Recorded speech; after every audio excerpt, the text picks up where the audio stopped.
We're streaming, that's right. So welcome to our 5th Classic Hearthstone NA tournament. This one, much like last week's EU tournament, it's got a prize pool of 140 bucks.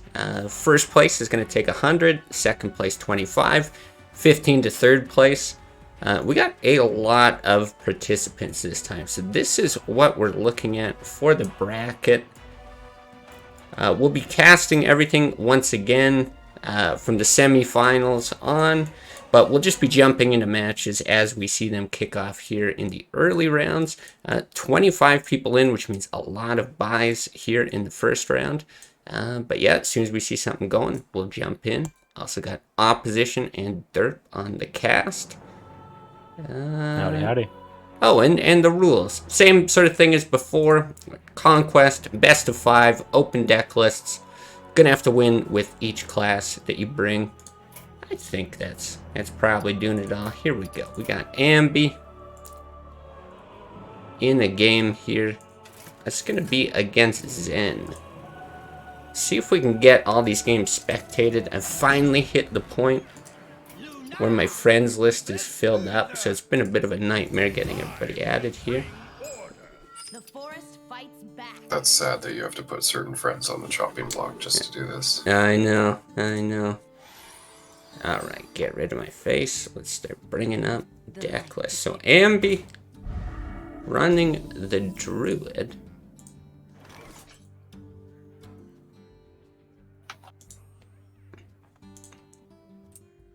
Oops.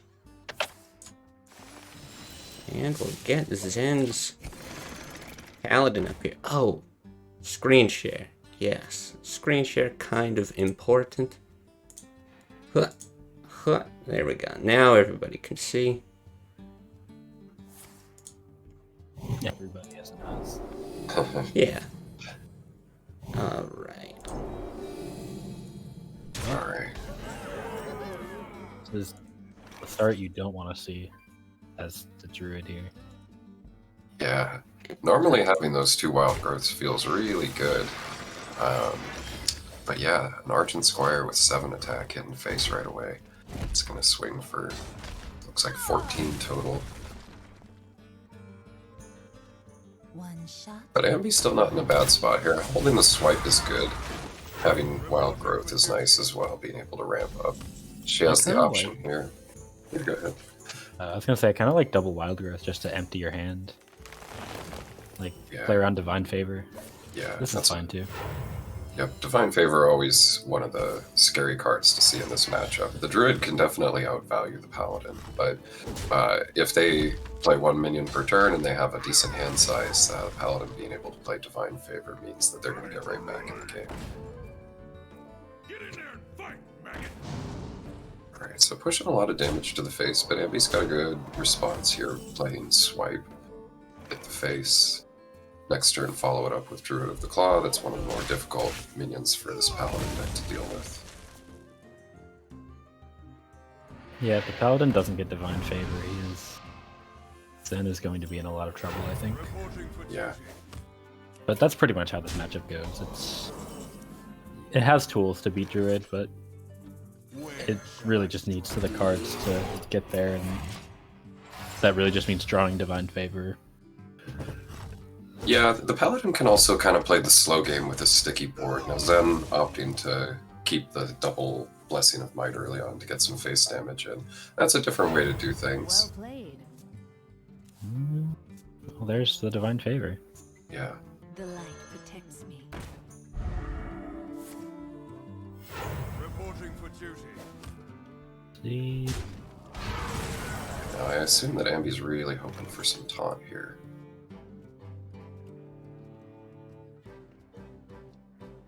See what she opts for.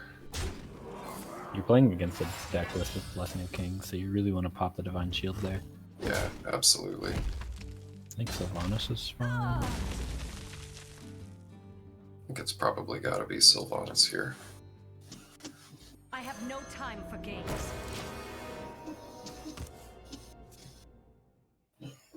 I'm expecting to see Avenging Wrath here. Avenging Wrath and a Leopardon. Yeah, I feel like that makes sense. Though it wouldn't be too unreasonable to even just save it for next turn. Just with the quality Avenging Wrath, you'll expect a bunch more damage to face, but... Yeah, absolutely. In fact, a lot of times with this Paladin list, because it only runs one copy of Avenging Wrath, one copy of Consecration, and no Pyros, it means that oftentimes, as far as spells go, there aren't too many options for activators for equality. So it makes sense, actually. I like this line to wait a turn, try and get equality Avenging Wrath, get the maximum amount of value out of that. Yeah, it is going to work out. This is exact lethal with equality. Mm-hmm. Yeah. So smart plays from Zen. Yeah, gonna be a quick game 1 to... What I want to say is just our new favorite class here in these classic tournaments. Paladin is just making a real huge surge recently. Seen a lot of the control last weekend at EU. No surprise seeing the aggro. I think that's been a lot more popular here in NA, but I love seeing this. Yeah, Paladin today represented with 10 out of the 25 players bringing it. It's got as many people bringing Paladin as Hunter, Shaman, and Warlock. More people bringing Paladin than Major Priest. So, yeah, a real healthy chunk of the meta with a class that maybe was a little bit underappreciated for a while. I think it has good matchups into a lot of the decks that people like to play in tournaments. Obviously, we were bringing it up as a rogue counter back when people were specifically playing aggro, but aggro Paladin's also very strong into Druid, Shaman, really good into handlock. Yeah. So it's got a lot of good matchups, and I'm not surprised to see it gain popularity here. Yeah, and some of those early drops the Paladin has are just so hard to deal with. The Elven Archer really swings boards in aggro versus aggro. The Knife Juggler and Argent Protector. The light protects me. Alright, so Zen looking at a hand here that's pretty good as far as removal is concerned. No Gadget Zan in hand yet. Shaman's a little bit of a slow class, so Gadget Zan seems like a reasonable keep. But handy with these Pyromancers. Pyromancer Lightning Storm can take out a stealth Gadget Zan. That's one of the strengths of the playing this variant of mid-Shaman here. Yeah, kind of the anti-rogue, anti-zoo list. I suppose this is actually aggro Shaman that she's got. Yeah, I'm not quite sure. I've seen some shamans go for this. I don't know, it's almost like a hybrid, kind of between aggro and mid-range. Very matchup dependent how you want to actually play the thing. Because yeah, you've got those lava bursts in there to push a lot of damage. But it really well rounded out with like the Drakes, the Fire Elemental, even Alakir at the high end. Yeah, this is. I believe she's playing Winterborn's iteration of this deck as well. So and obviously one of the great Shaman experts in Classic Winterborn. So I trust that this list is pretty strong. I've seen him play it over the shoulder. And it's a deck that requires a lot of patience. Has a really high skill cap. Tough deck to play. Do y'all like Hero Power Pyro over the Mana Tide there, by the way? I think I would have just slammed the Mana Tide while you have a chance. Yeah, it's a good question. I feel like having Pyro and being able to draw into Lightning Storm is powerful. If you stop a Gadget Zan and the Rogue doesn't have much more cycling in their hand, you might just run away with the board. So I might have kept the Pyromancer in hand, but this puts a little bit of pressure on the Rogue. Yeah, I feel like playing Mana Tide is just going to get more awkward, and that felt like the turn to do it. And you really want to. Sand is not huge, and Alakir won't come down for a while. Yeah. Yeah, I think I agree. This does put you in a bit of an awkward spot. Like at some point, I think you want draws here, especially without that burn in hand. It does. It just kind of feels like you need a bit more of a push here from Ambien.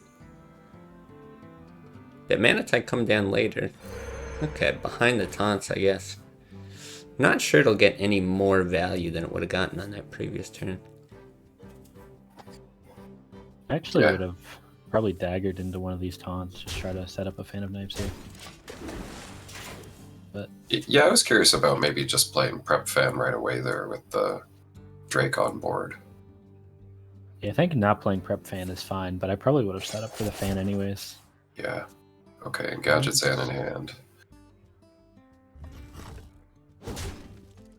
Yeah, if Zen had done that, he would have been able to clear the Mana Tide with this line. Right.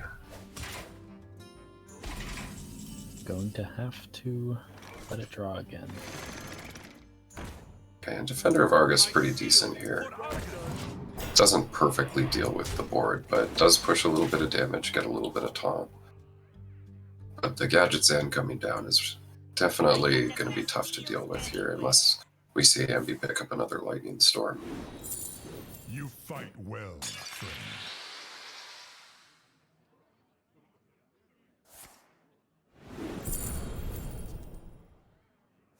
Ooh, second breath here.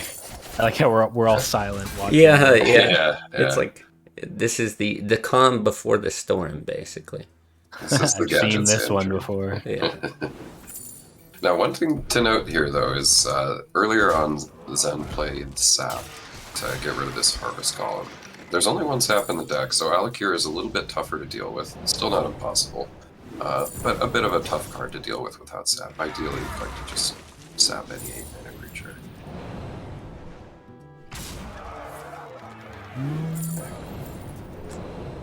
This is 3 off. With Doomhammer Lava Burst, that Yeah. would be 11. Yeah, I wonder if you play. Oh, it's a tough situation here. Yeah, like kinda- if you know you're gonna win with the Lightning Storm, you could, Drake Storm, clear the board potentially, but 12 is just such a low life total. Yeah, I don't know. I don't think Alakir does enough though. No, nor do I. I think Alakir is probably not a good play, but maybe just going for the high roll with the Drake Lightning Storm. I don't think you have any other play, to be honest. I think it's always Drake Lightning Storm here. Yeah, see, 7 cards left for Zen. So yeah, I mean, you're probably thinking chances are super high that there is a Leroy, but like you said, I don't think there's a better option than just taking this risk.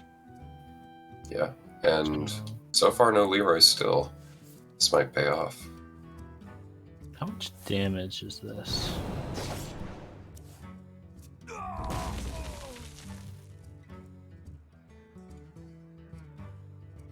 Fun enough. Yeah. If Zen Blood Mage Shiv face, this would be lethal. Yeah, it would. But maybe that's a little bit too optimistic. Yeah, try and save that mana for Leroy here. But I don't think it's too bad to play the Thalnos here. Maybe, gets a cycle off.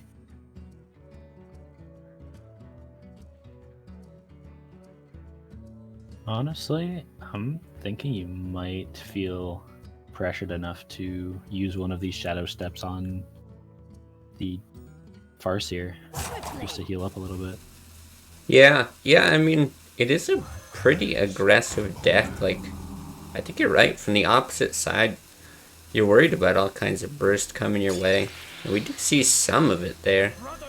But yeah, I don't think a Shadow Step would be unreasonable. That's 1 off. Oh no, he doesn't have mana for Doomhammer anyways. Oh, That's still 1 off. that's frustrating. It really is. It feels Well, like lethal. 1 and 4 totem roll. Yeah, well, Yeah? If you feel like you can't deal with this, which the Feral Spirit is in hand. yeah, I feel like you've seen both Deadly Poisons, right? So you're not worried about a Blade Flurry. Well, Oh, easy wow. enough. that's easy. Yeah. Well played, Amber. Yeah, I definitely think. Obviously, we're seeing it get punished, but even if it didn't get punished, I would have liked to see the clear on the Drake. I think that was a little bit too greedy. Yeah, I agree. I think as the rogue, you're feeling like, well, The one threat is Feral Spirit. Otherwise, in the next couple of cards, we're going to draw into Leroy. So, just taking down the Drake, the only lose condition that's sitting there on the board, might have been a better option. Easy for us to say because we can see both hands. Yeah, for sure. Alright, so the series is tied 1-1. Ambi gets a win with that aggro shaman. I think I would still call this mid-range shaman, to be honest. Yeah, I feel like it's an aggressive mid-range shaman is the best way I could describe it. Alright, now this is a real high-class matchup here. Mid-range hunter against rogue. Mid-range hunter deck has the tools to deal with the rogue. They have one deadly shot, they have one freezing trap. But some of the cards that you'd normally get a lot of value out of with mid-range hunter, like Savannah Highmane, aren't really playable in this matchup just because, unfortunately, the rogue just saps it. Yeah, I will say that the double Strangle Thorn Tiger really has the potential to do a lot of work in this matchup. Like the 5 cost spot is great, right before that Auctioneer is going to go down. And then the fact that it's stealth, so it can't be sapped. It's a great Houndmaster target. It is just such an annoying way to put out a lot of damage and a big body that can't be dealt with for a turn. Yeah, absolutely. I'd be looking at a pretty good hand here. Typically, Stone Tusk Boar, when you don't have the coin, is a good keep. You can play it on turn 1. If the rogue wants to remove it, they're going to have to use their hero power, which doesn't set them up very well for River Crocolisk on the next turn. And yeah, the goal here as Hunter is just to kind of curve out of control. Deadly Shot, a really good pickup. Now we have an answer to Stealth Gadgets in. But then looking at a lot of tools in hand as well. Got those 2 backstabs, got the SI, got Deadly Poison. I was gonna say, do you ever actually play both backstabs here? Yeah, it's a good question. You have obviously a lot of removal, but at the same time, that's a lot of resources that Gadget's Hand can use to draw as well. I guess with the double prep here, I think you're happy to use the backstab. It was really, do you want to use the second backstab, or do you want to use the coin? Yeah, exactly. Deadly Poison. Exactly. I almost feel like using the 2 backstabs might be okay, but you also have to think about what's going to happen on the next turn here from the Hunter, so maybe wanting to keep a little bit of that removal in hand. I think I would have preferred the second backstab, but not a huge deal. And we're probably going to see it right here, to be honest. Yeah, likely not a much better target than this. Yeah, I think with the Gadgets and pickup, you're actually more inclined to hold on to the backstab. Yeah, and then kind of an important note here as well for the Hunter is that it's absolutely essential to clear the board. I think I would have liked either Kill Command or Scavenging Hyena with the Knife Juggler there. Because heading into turn 5 or 6, we really want to make sure that we're able to play Deadly Shot and not have a chance that it kills Earthen Ring, something like that. Now you just kind of have to live with the fact that the Deadly Shot will be a 50-50 at best, I think. Yeah. I still think the bow is probably the best. This is really a key card in the matchup, being able to use the bow. It either extends the board, or as we can see here, is going to 2-for-1. It's really the last 2 minions that are playable by Zen right now.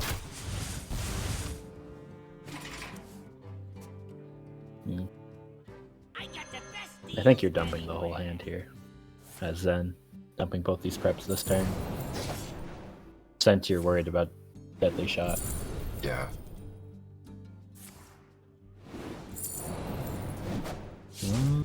Not the best draws. See if they Zen doesn't find the conceal.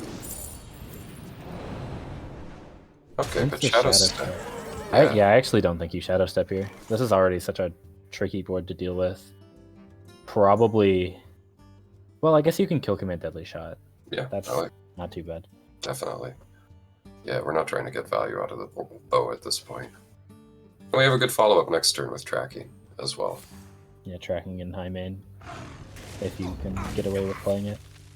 Yeah, I think we're looking for probably freezing in a situation like this. Just try and make sure Leroy doesn't kill us. Seems reasonable.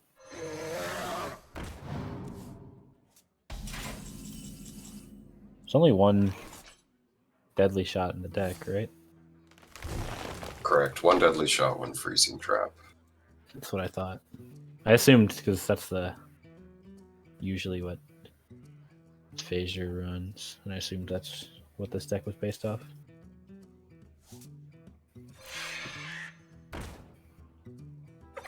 Right. She's going to choose to go wide here. I don't think you ever really want to play the high main in that situation. It's just too dangerous.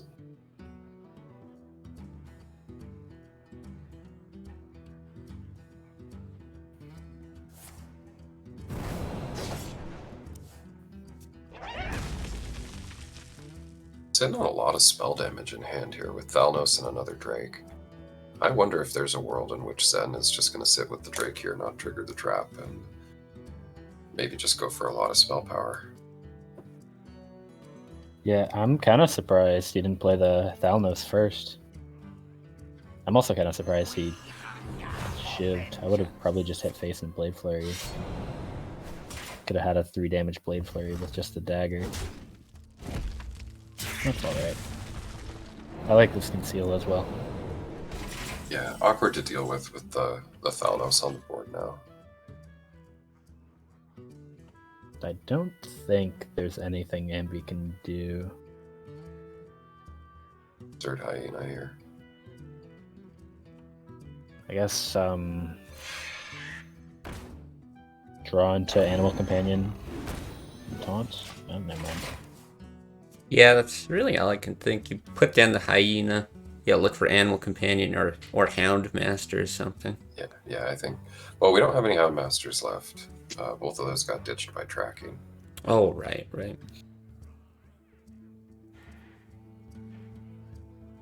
This is certainly lethal, right?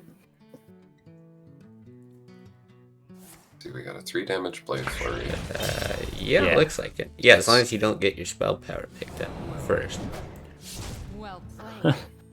I figured it was, but Zen was taking a while to count everything up. Yeah, just Making gotta sure, I guess. draw it out. Yeah, exactly. Double check. Big money on the line. Just make sure you get all the spells in while you have +2 spell damage. Absolutely. All right, so that. 2 to 1. And let's see. I think that just leaves Zen's Druid. Yeah, it does. So Zen, that's right, getting Shaman banned, Ambi getting the Rogue banned. Ambi does have 2 good decks into Druid, having the Mirror with a Black Knight and having Midrange Hunter. Let the hunt begin. Yeah. So, still could go either way. Druid Yeah. is a scary class, of course. Yeah, Turns and, out there's a reason why most people are bringing it. yeah. But yeah, I would also say this Hunter's not geared quite as hard for this matchup. Like Deadly Shot and Freezing Trap are just 2 super high value cards. So just having 1 copy of each, I do think makes it a little more even of a match. But yeah, generally these kind of mid-range minions are pretty annoying to deal with. Yeah.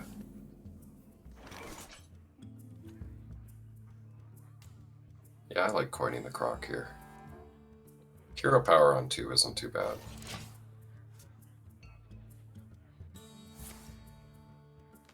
It's definitely, the mid-range hunter is a deck we want to get ahead with as soon as possible. Double Animal Companion, not too bad though. Yeah, you love seeing Animal Companion. Oh boy. Probably love seeing 2. Do you ever swipe this? Well, I would say a lot of times if you see the hunter hold the coin and play, the Croc on 2, you're afraid of the Houndmaster. So I could see a world in which you would want to. But if the Houndmaster comes down here, the There's a favorable My trade. thanks to you. Ooh, I don't know about Freezing Trap. I like the kill command here. Freezing Trap is for these scary 6-drops.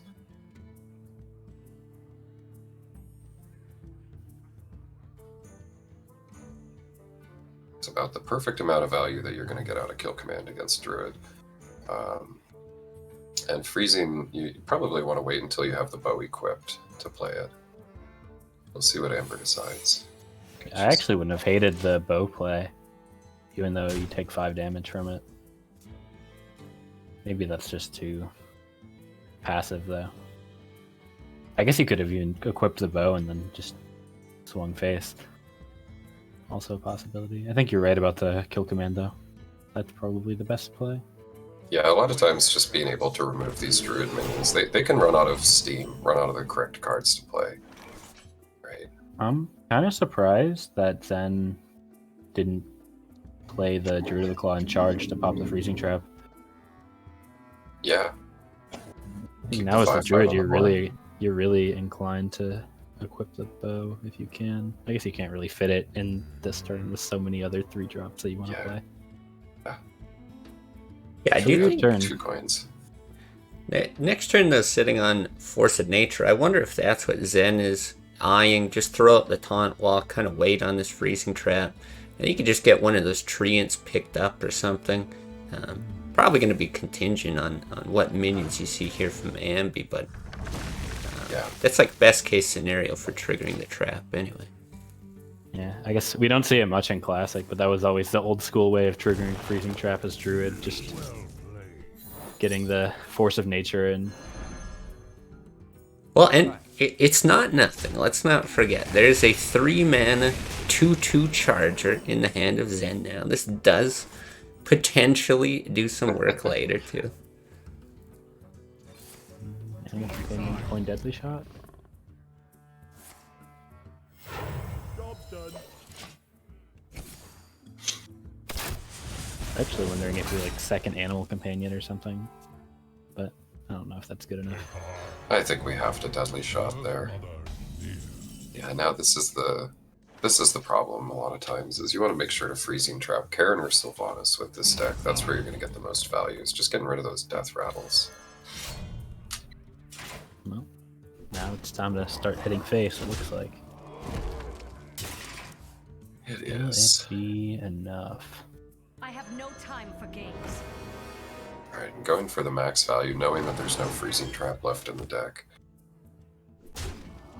Unleash would be nice here. Unleash would be really nice. Leroy, not exactly what we wanted.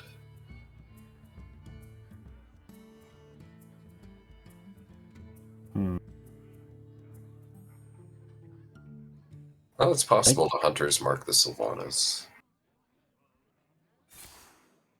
If you just keep swinging face. Got a couple more turns. Just have to hope there's no combo for Ambi. Just see if you can push enough damage in time.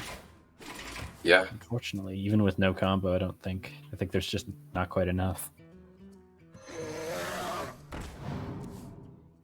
I like keeping the Buzzard there. I think there are some pretty explosive combos that you can get with this Hunter deck. Playing Buzzard, Unleash, Stone Tusk, or Hunter's Mark. And there we see that's kind of... Oh, that's exact lethal. No, it's one off. It can't hero power. And 9 plus 5 is 14, yeah. Yeah. Oh no.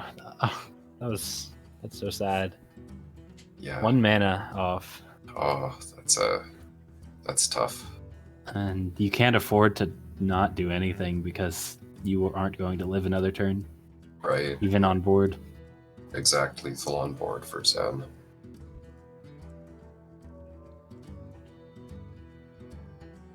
Well, there may be some way to trade some of this stuff off.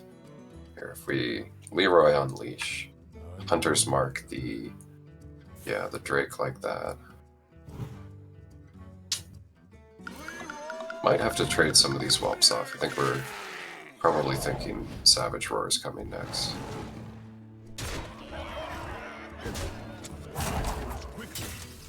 One mana off. That's a heartbreaker.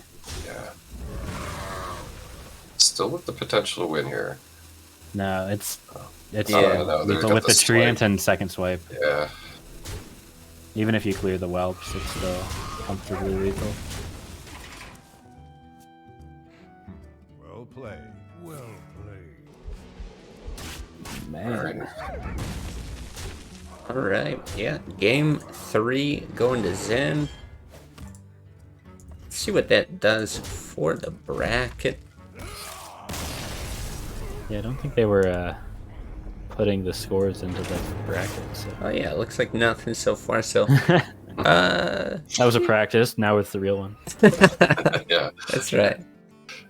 Okay, so a few of these series, yeah, either at the end, come to an end, or pretty close. See Starforge advancing. Some others going, yeah, right down to the wire. So, get this over. Just see the first one we can jump into here. Let's see. Let's get Chin Chin up here on stream. I feel like we don't get to see enough of Chin Chin in these tournaments.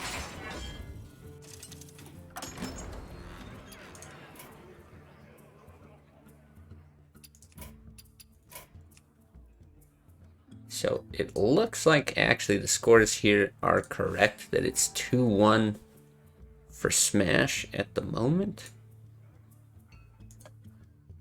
But I'll get these deck lists up.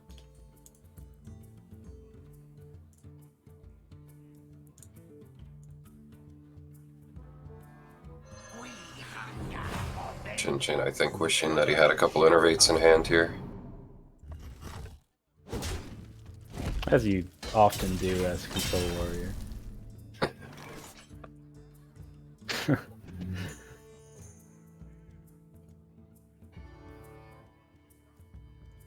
Wait, hold on. What is... I haven't looked too closely at this list. Why am I looking at a Cairn and a Leper Gnome in the same hand? Yeah, Yeah. This is an aggro rogue. It's running 1 copy of Karen and 2 copies of Violet Teacher. I guess in order to make the teacher really work, there are also 2 copies of Backstab as well. So maybe kind of a more anti-aggro, I suppose, anti-aggro version of an aggro rogue. Could even call it mid-range. yeah, very interesting.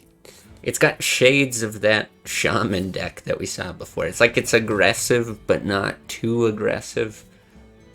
And yeah, I don't know. I mean, Lepronome and Cairn, they're both just such amazing cards. I guess even if they're not generally played in the same archetype of deck, they're just so good you can include them in Classic. I will say, this Cairn is very good against the Control Warrior. No question about that one. Yeah, absolutely. That's going to be a monster to take down. You might be taking 24 damage here. The Gore Howl. I don't know what else you do. Might brawl. See if that Leopard Gnome survives. Jeez, you might have to. No, and the shield slam a little late here. How much damage? If he Gore Howls in, that's well over lethal. Yeah, I don't think you can. I think this is your brawl. Alright. Good luck to both.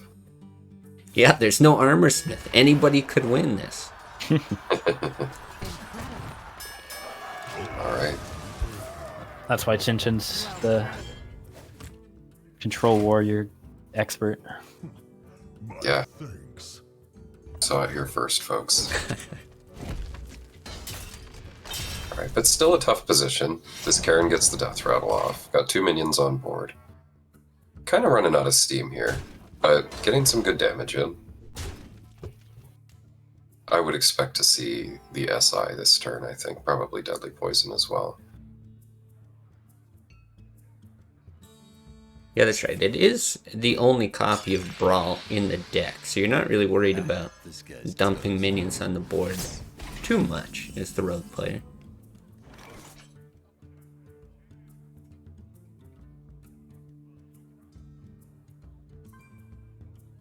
Kind of a tough position here. And in some lines, maybe you want to play something like Frothing, Whirlwind, Hero Power Shield Slam. Just get something on the board, remove 2 of the minions, line up for Ragnaros. So you can also try and high roll Rag, but if Rag hits face, that's a pretty bad situation for us. Grom can be used as a rush minion here. 13, 14, 15. Could get 17 damage with like a rag hitting face if you backstabbed your own leper gnome after attacking. Yeah. Okay, Which would not be necessary, as it turns out. Okay, good fit for Whirlwind, I think. No, not very good. Interesting. Not playing the Frothing before the Whirlwind. I guess because the Deadly Poison. I think it was just a mistake, and it looks like he thinks that as well. How much damage is this now? 4, 10... Yeah, 12. 12 total. Can bring Chin Chin down to... You can backstab as well. Clear the board. Set him to 3. Yeah, and that's a board that's not too easy to deal with. Can't play Rag and Hero Power, Grom and Hero Power. Gore Howl not especially helpful there either. Yeah, I think that's the play. Just dump the hand here for Smash. Yeah, I agree. Oh, gonna go for... Not gonna go for the flurry here, huh? It's not. I mean, the flurry just comes down next turn. It's not a huge deal. Yeah, well, and like we see Alex here, I guess maybe that was part of the consideration, right? The ability to heal back up. Just wait for it to come down first. Still, I don't know if that's enough. Like, you live this turn. Yeah, but with this teacher coming down, Rag isn't gonna help us very much here. You need a Shadow Step. Play Alex again. Yeah. And Warrior would be so good if you had all these other class cards. So Yeah, true. Innervate would be a really great card in Control Warrior. I'd even put 2 copies in. Well, you can swing Alex into the 4/4, Rag Hero Power. Rag has a 50-50 chance to hit one of the 3 attack minions. I think we could also play Grom here. Oh, yeah, Grom remove would just be 4/4. Grom would just be better, huh? Yeah, I think No so. 50-50 involved. Well, it worked out. Or, yeah, or And it just do doesn't that. matter. And, Incredible. Finds the 1 damage. I mean, it is aggro rogue. There's a lot of things that deal 1 damage. Yeah. okay, well, it's going to make it 3-1 for Smash. He'll be advancing to face Tim Kago in the next round. It's a fun match. It looks like we've got 1 or 2 matches going on. We might be in a case here where one of these it just hasn't been updated yet, but at least we got Lord Cacturn versus Verbal. Looks like Lord Cacturn up 2-1 at the moment, and the winner of this will go on to face Zen.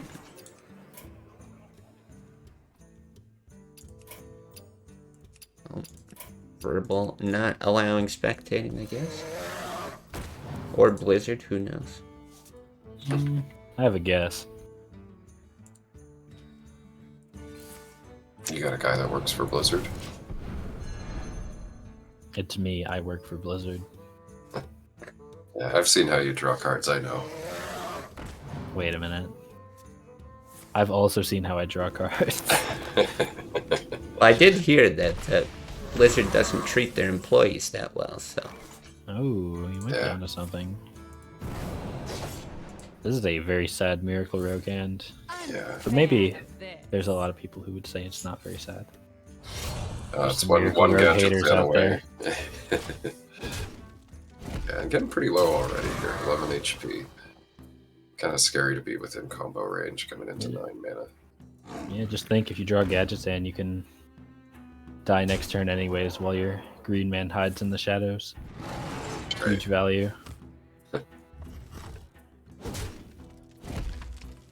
Alright, down to 6. Edwin, not exactly what we wanted here.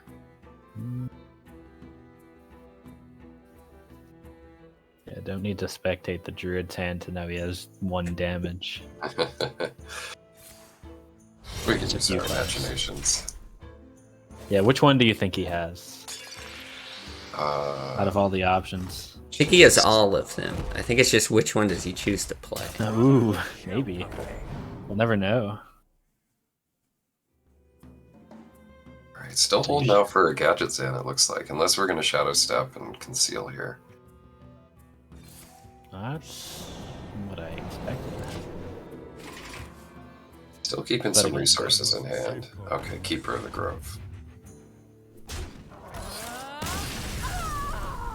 Okay, so that it's gonna tie it up at 2.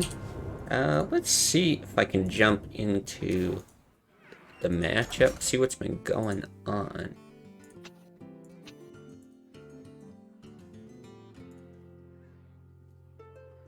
So Verbal has his Rogue band, Cacturn, the Druid band.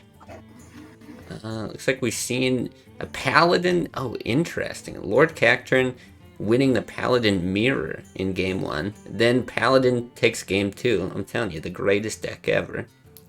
Apparently. Shaman over Druid in Game 3 for Cacturn. Okay, so it's going to be Rogue versus Warrior, it looks like. As we've seen, it's a pretty one-sided matchup, but double brawl actually is significant. One of your better ways to deal with Gadget's End. Bring out the brawl champion, the Armor Smith. That's right. That's right. Boy, real interesting inclusion of the single Arcanite Reaper. It actually has the Yes. potential to push a lot of damage, which can be helpful here. Yeah, actually, it's something that I was playing like a short match against, trying to kind of test this Arcanite out. And actually, it's pretty strong in the Warrior deck. Gives you a good way to deal with some of those big Druid minions like Ancient of Lore. Can also just be 10 damage to the face. And certain builds, I think one that maybe Thunder was playing, didn't even include Alex to get the opponent down. Just use the Arcanite Reaper and Kor'kron Elites and things like that. Valir versus Garrosh. Shall we dance? I spot a green man. I think he's going to be a keeper. Probably, I think usually ditch SI here. Look for a Drake if we can. Ditch the SI and Blade Flurry. I was gonna say just ditch Flurry, but I don't think it matters too much. Actually gets rid of the prep.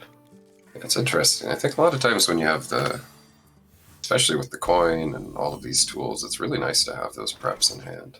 Yeah, if you've already got Gadget's End in hand, I think you definitely want to keep the prep.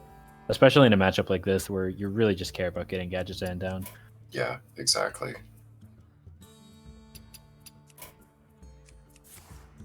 Verbal is ranked 1640 Legend in Classic. I didn't know there were that many Classic players in Legend. I wouldn't say all of them are humans, but Well, true, but who's counting? A Blizzard is counting. That's this number right here. Clearly.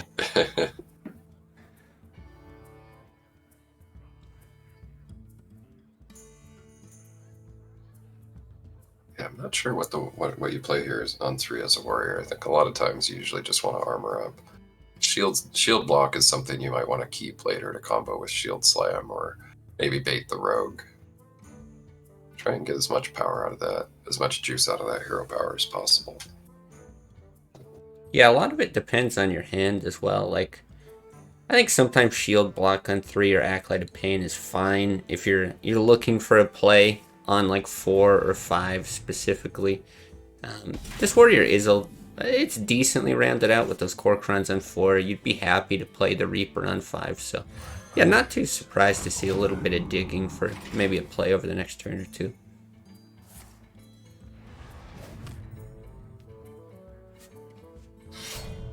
Kind of surprised we didn't see the dagger either turn. Just swinging face, chip away at the armor. Yeah, I like that as well. Sometimes in this matchup, just playing double 3-drops on 6 is actually pretty effective as well. Just sets the warrior up to have to deal with 2 things, and then you've got a Gadget Zan on 7 with, you know, a couple mana to burn through some cards. Does Verbal have a Harrison? Doesn't look like it. No, don't see one. Let the pain speak to me.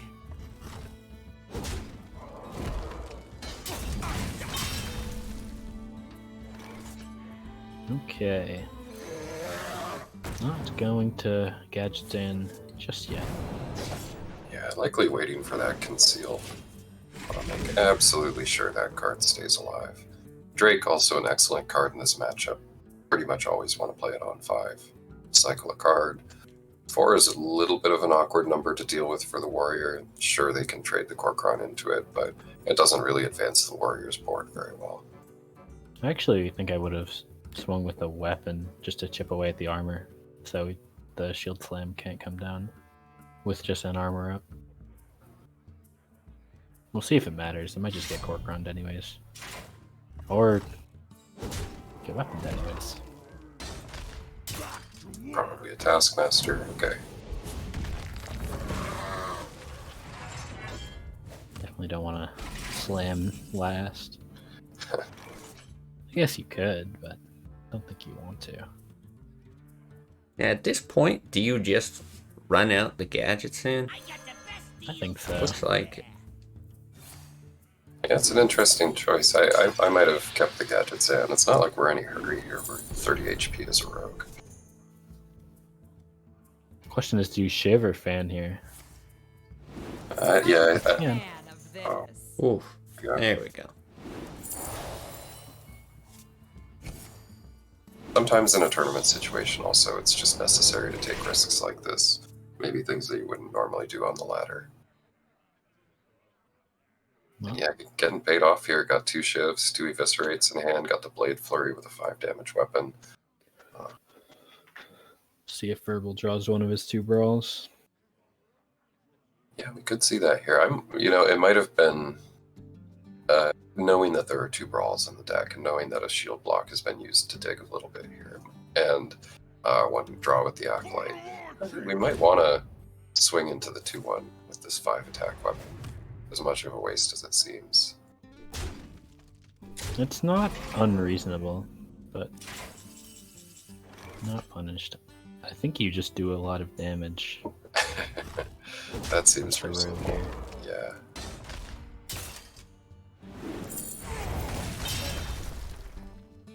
I wonder if you even commit the backstab here. It's probably correct. Yeah, with so much damage in hand, we're really just trying to dig for Shadow Steps and Leroy. There's a shadow step. Is it going to be Eviscerate here? Yeah, don't wanna shiv. No, that brings us I don't up to hate 10. SI either.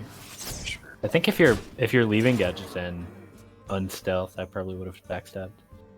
But that's okay. Not the end of the world. Going down to 13 here.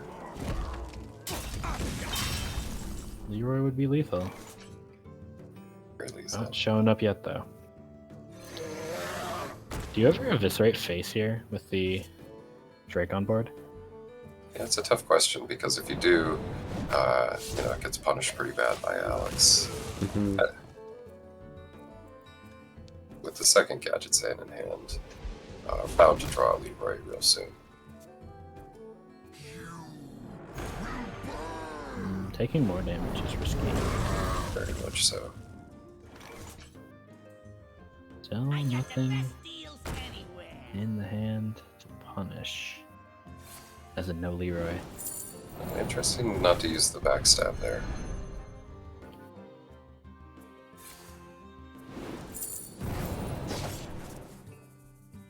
There's Leroy. There he is. And I think you just save this all for next turn. No reason to use your burst. There's two Cold Blood's in the bottom 3 cards of the deck, by the way. A little bit unlucky, but doesn't look like it's going to matter. Trying to escape, get out of range.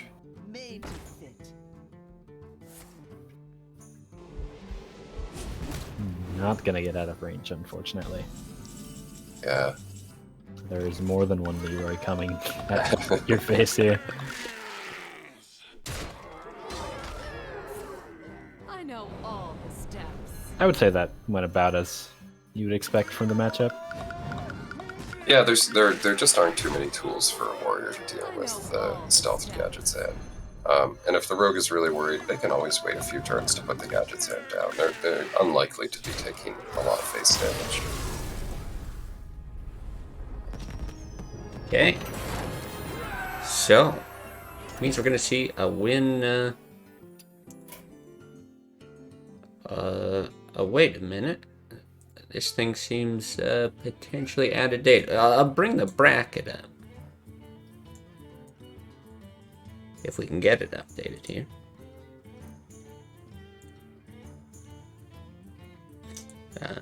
Nope, maybe not. Okay, 1 second.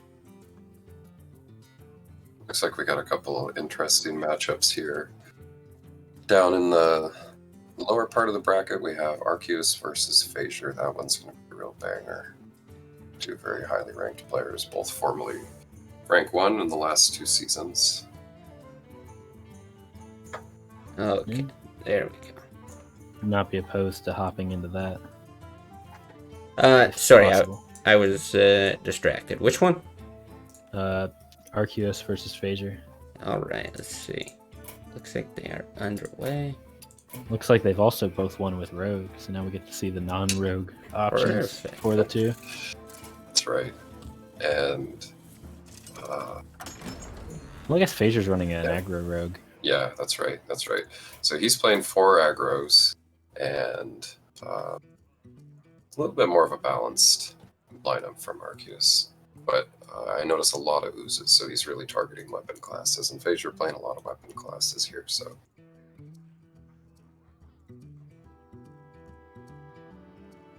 Right. This is a tough matchup for the Paladin. The Zoo just has a couple early creatures that can kind of ramp it out of control, but looks like Phasure's been able to put in a little bit of work.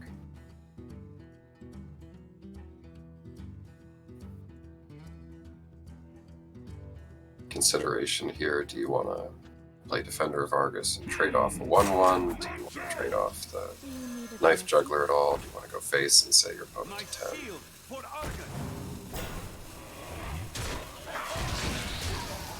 I think I like that play. Yeah, opting to just trade. You're not really going to get huge value out of Blessing of Kings on this dude. I almost wonder, do you just Hero Power and Blessing of Kings it? It's like that's the play. Just get a 5/5 out. Yeah. But I think now, like, when we're seeing the Zoo at an even state, you're just going to get to the point where, you know, one deck is playing 2 cards a turn and the other is playing 1 card a turn. And Exactly. it is no longer a fair fight. Yeah, I think that's part of what makes this such a difficult matchup for the Paladin. I would have defended before playing Owl, just so the other defender gets taunted up, but not a huge deal.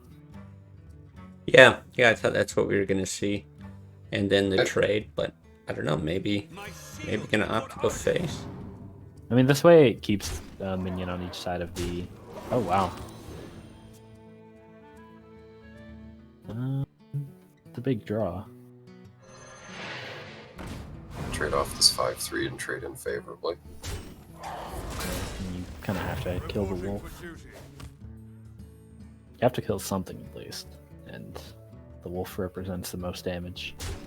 More damage. Not out of the fight yet.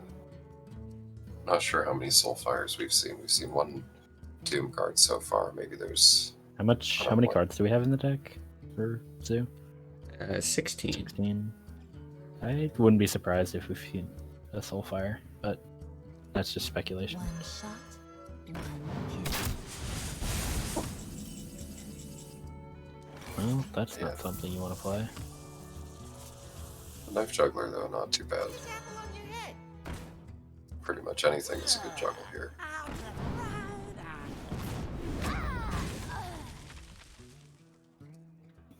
How greedy are you? Yeah, I like this line. I would say Notice, it's yeah, correct. Oh no. his play's been very consistent, trying to just remove the board. Yeah, very sad Divine Favor there in hand. Yeah, nothing to be done there at the end. Tough matchup for the Paladin. That's just another reason why it's so tough. You draw Divine Favor, and 9 times out of 10, you're getting 1 card, if that, which is just not enough. Well, and especially the way that this Paladin is built, with just the 1 equality, 1 consecrate, it's just like super hard if they get that early Doomguard like we saw there. Like dealing 7 damage without equality, it's crazy difficult. Yeah, and then it's 7 damage that you're not doing to the enemy hero. Mm-hmm. Which is... Yeah, maybe the more important takeaway there. You're already in trouble. That's why Doomsayer is so good against you. Like, even if it gets, like, Soulfired, it's like, well, that's a Soulfire that isn't hitting my face. So, that's not the worst thing in the world. Really depends on what you have to back it up, of course. Mm-hmm. So we have the Tempo Mage, looks like. This is an interesting build of, yeah, Tempo Mage here. I actually don't hate Tempo Mage as like a druid counter. Yeah, what's interesting is this one's actually not even built as a druid counter because it doesn't have Kirin Tor or Mirror Entity, which normally I would think are, you know, some of the big reasons that you'd want to play this deck. Getting a Kirin Tor out and a Secret on 3 is very powerful. Yeah, I kind of like this idea. I'm not even sure if I've really experimented with this kind of thing before, but I know I always want to make that Kirin Tor tempo thing work, and it's even with a lot of secrets, it can be really, really inconsistent. So I like the idea of moving away from it and just having some safe cards in like Violet Teacher on 4, even another Polymorph in here. Yeah, my experience with the deck has been about the same. Right, tough spot actually here. Do you really want to roll 30% here to kill the Knife Juggler? I was actually thinking you ping the Juggler in the next turn, Blood Mage Arcane Missiles. Wait, doesn't this go back to the thing? Isn't it 50% chance that you killed the Juggler? Oh, because the last shot is 50%, yeah. Yeah, the last one's a 50-50. Yeah, I feel like with it being a 50% chance, I think you always take that, actually. This Juggler's like way, way, way too strong to leave on board. Let's see where the missiles land this time. Ooh. That is really bad. Very tragic. Like, maybe game losing, actually. Yeah, this Paladin deck can definitely tempo out of control here. Wouldn't be surprised to see, Loot Hoarder and Upper Gnome just making a strong play on the board. And that's all the removal on Arceus' hand. Yeah, you really want that second Arcane Missiles, actually. Yeah. Without it, I'm not really sure what the play is. I guess just drop a Teacher. I guess so, yeah. But that's the thing, along with that line, well, really any line here, it's going to play into that Divine Favor so well. Like, there's no way that as the mage you get to dump your hand. Which is funny, because I think a lot of times, Tempo Mage, the problem is that you kind of dump your hand and run out of cards. And kind of the opposite case here, playing this slightly more mid-range variant of it. Yeah, you're exactly right. This is not what I would expect, but I mean, at the very least, you get a small sample size in these tournaments, but if it does lose here, it gets one more chance to redeem itself. Yeah. One more chance, I believe, against Phasier's Warrior. It's a very aggressive warrior, it looks like. Yeah, very aggressive warrior. Water Elemental might be a key card if we see that matchup. Yeah, anything to keep the Arcanite Reapers from hitting you in the face 3 times. thinking here, he might just want to push damage with the Wolf Rider. I think actually either play would be fine. We see that Arceus can dump one extra card out of hand next turn, but Ooh. I just can't play it this turn though.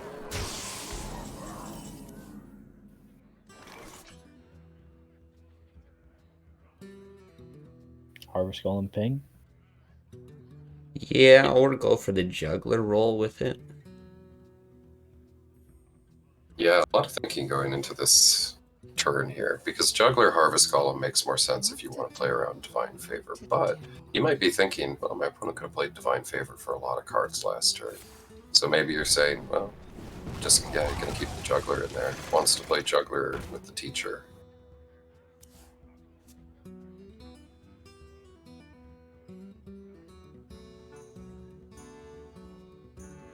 Seven, 10, 11 with good juggle.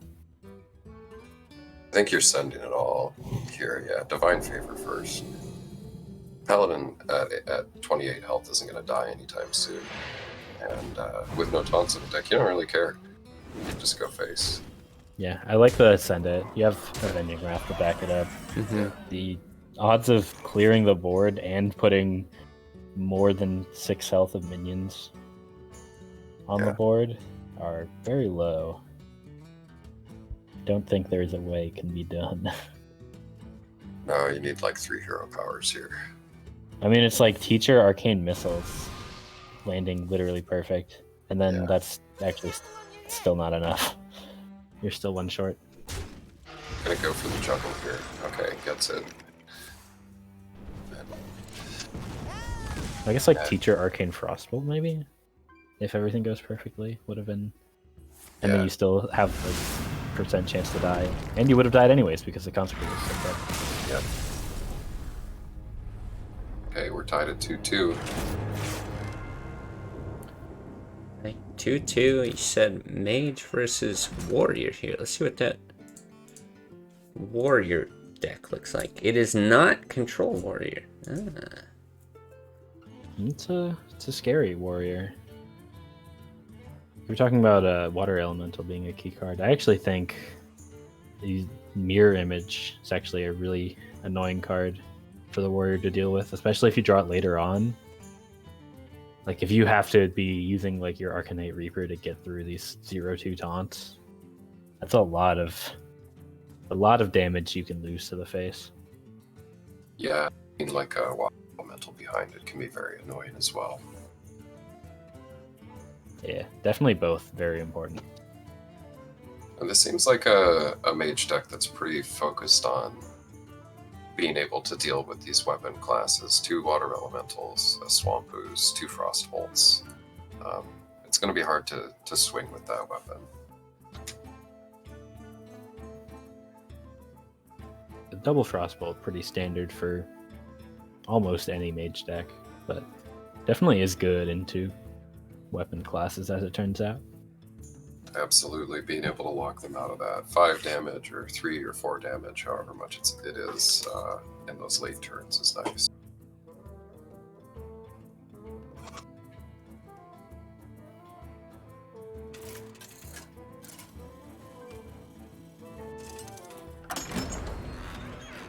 Jaina versus Garrosh.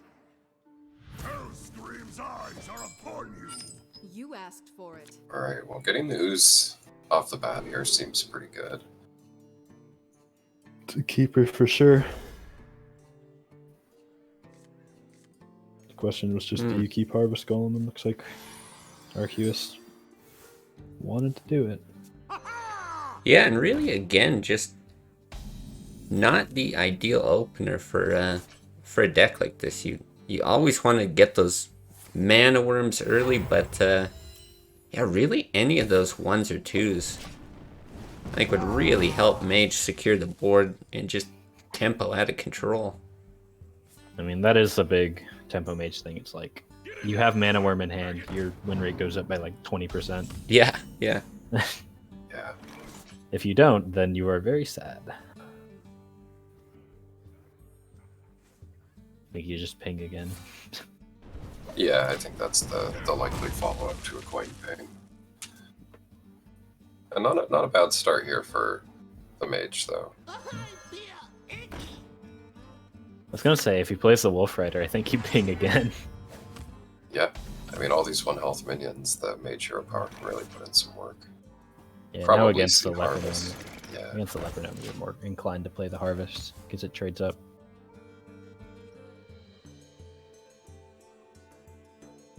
Phasor can play the War Axe, try to bait out an Ooze before playing the big weapon coming up. yeah, it's a question here too. Are you going straight to face for the rest of the game? Mage is at 30. If you play the board control game, it can be tough with like a teacher, mirror image coming down.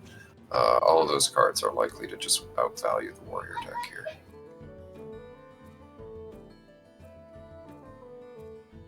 Although I guess there is a question of like, can you afford to not ooze this?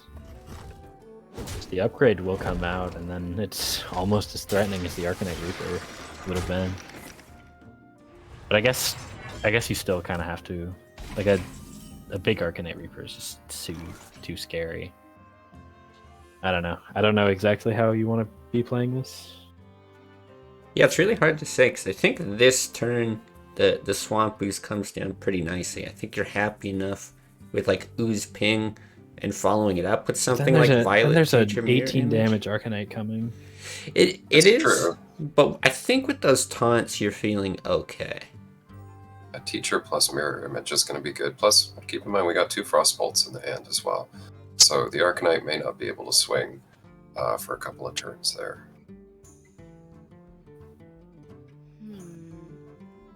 I was actually going to say you Violet Teacher this turn.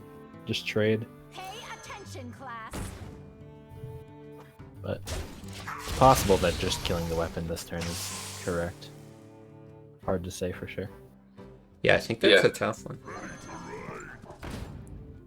Probably just going to send it all face. Yeah, not even going to upgrade the weapon. So, no question what's coming next. At least for us, since we know what the hand is. Yeah, this is a tricky spot. Arcane Intellect here. You're almost tempted to play Mirror Image over Ping. Yeah, with 2 copies in hand, warrior not playing a brawl. This is going to be pretty scary. Question is, do we kill the teacher? No, we're going face. Yeah, you're not killing the teacher at this point, not with what you have in hand. Yeah, I think the Ooze double Mirror Image just shuts this down. yeah. I don't know how Warrior comes back from that. No. Well, actually, you don't double Mirror Image because the guy would spawn first, so you'd lose a taunt. Yeah, You'd lose both. yeah, exactly. So, this is fine. You've got another one queued up.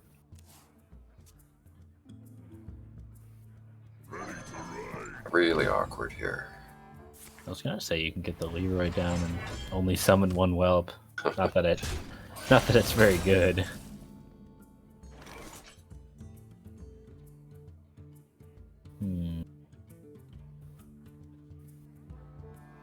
Just Archmage. Yeah, it's really tempting here. I'm probably counting the number of outs that the warrior has here. I wonder. And also, we've got so many cards, it's possible to just crossbolt the Oh no, face here. Yeah, lost the taunt. That's okay. I don't think these 2 taunts are going to die either way. no.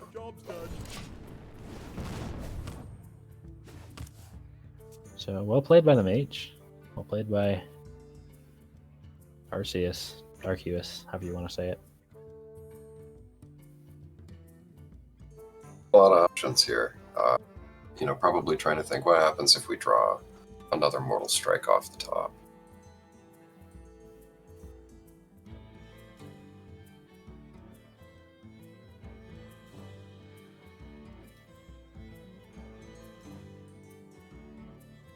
The warrior here, you just have to assume you get the ideal draw and see if there's any way to find lethal, but I'm not sure there is.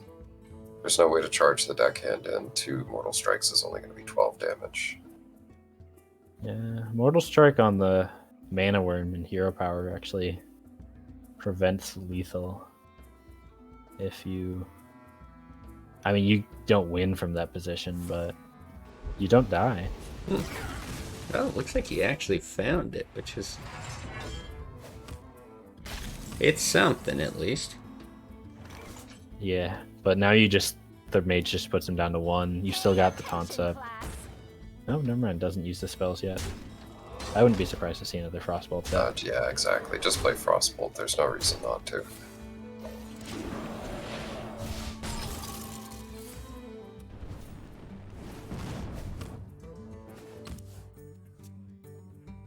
So... Oh, Arceus. I believe he was rank 1 last season, right? On NA? Actually, Arceus was the rank 1 winner last season. Yeah. Fissured 2 months ago. Yeah, so... two... I was saying Arceus. Yeah, they've both been rank 1, for sure. Yeah. And going down to the full 5 games. Good game, well played by both. Yeah, it looks like gonna go on to face Dallin in the next round. But we still got some of these games going. Let's see if we can't get into Tim Cog. I haven't seen anything from him today. Well, it looks like he has been winning. Did win the first 2 matches against Smash's Warrior. Had a Dread Corsair in this Warrior, huh? I didn't notice that earlier. Yeah, Oh, yeah, I think this is the single copy of the Dread Corsair that we see here. Well, it is looking like Tim Kago might 3-0. This lineup's actually pretty good against Control Warrior. Looks like with the mid-range hunter and the shaman. I guess the priest pulled it out as well. Yeah, being able to win with that priest deck early. Well, I guess the brawl into Baron Geddon is a really good play. Maybe Yeah. I spoke too soon. Yeah, at 18 life, it's going to be tough here to deal enough damage to the warrior. Kind of running out of resources. I mean, I do think it's still a good matchup in general. ooh. Well, you There's go something for we it. can do.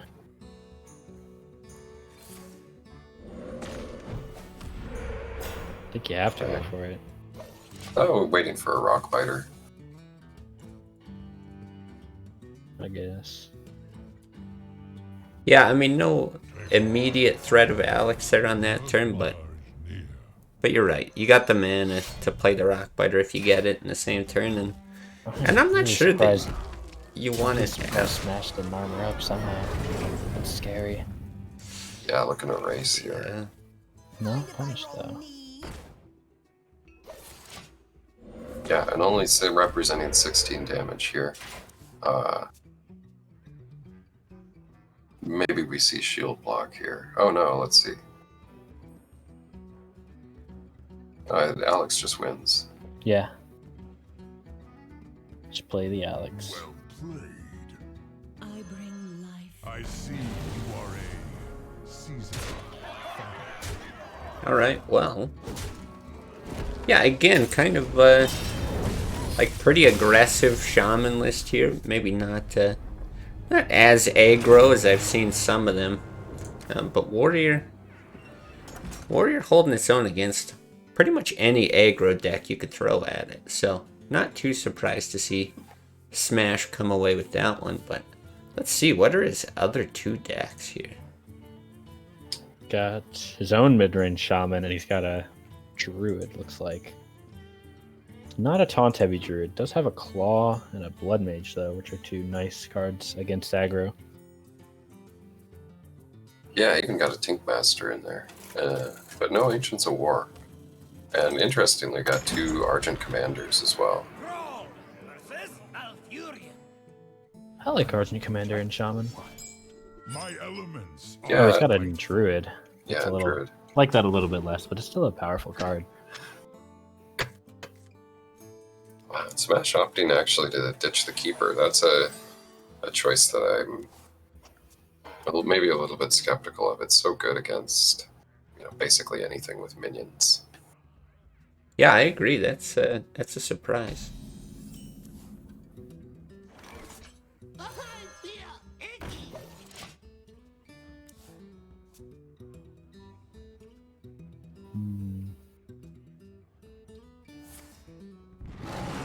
Might be a hero power turn 2, hero power turn 3 kind of game for the druid. Don't love to see those. Coining out the Feral Spirit is an idea here too. No, because you don't have a follow-up. Yeah. At the You same could, time, but- it's the 2/3s are very hard to deal with. I'm not always a big fan of overloading and leaving myself with one either. I tend to be a little bit greedier, but getting these 2 wolves out early, if you get the overload on a turn that your opponent can't really do much, can be okay. Maybe just the coin lava burst here. Yeah, I think that's a great draw, and I think that's your play. It's also possible to just play loot hoarder coin lightning bolt as well. Just straight up keep a 2/3 on the board. Honestly, not unreasonable to just play the loot order. Yeah, also true. Although, swipe claw does clean it up. Yeah, that claw coming in handy.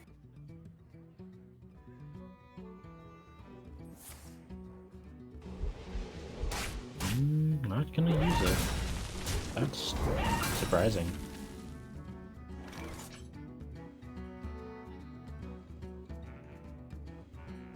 Wouldn't be surprised to see Harvest, Totem, and Coin Lightning Bolt here. I think we're probably playing the Lightning Bolt to clear this anyway.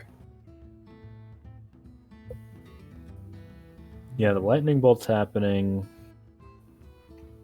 Harvest Golem's happening. Do you want to commit the coin? I would probably say yes. But Yeah, it's starting to lose a little bit more value. You've got Abusive in hand, so maybe helps you trade up into something. I think at this point we want to kind of try and recapture the board.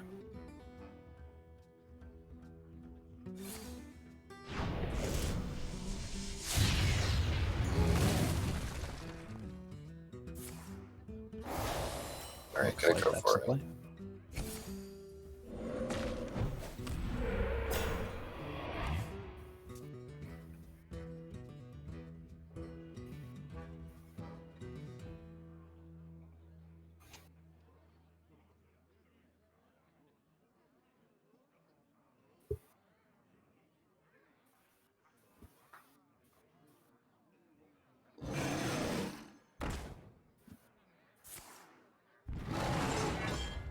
Still not committing the claw.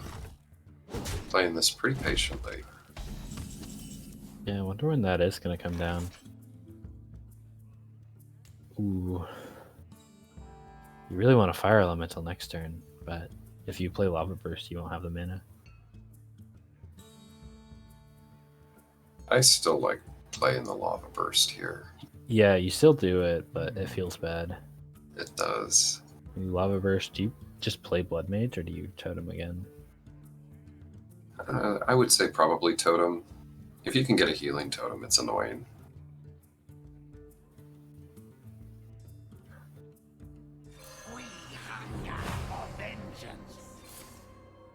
Actually, just gonna go wide on the board here.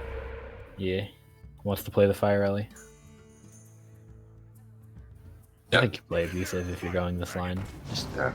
fill the board. You've seen a swipe. Yep. Can't fault Tim for taking this line at all. I think that's a good line. Fire Elemental is pretty tough to deal with as well for a Druid. 5 health, doesn't exactly get removed by a 4 damage swipe. 6 attack, the BGH is useless. And triggering a Force of Nature already.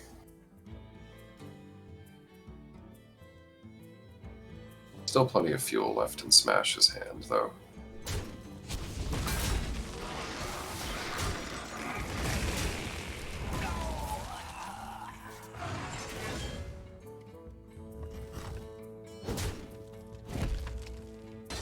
Alright, well some of the tools are here. If we draw a Wind Fury, Leroy can be quite powerful. And the Fire Elemental lining up really nicely this turn.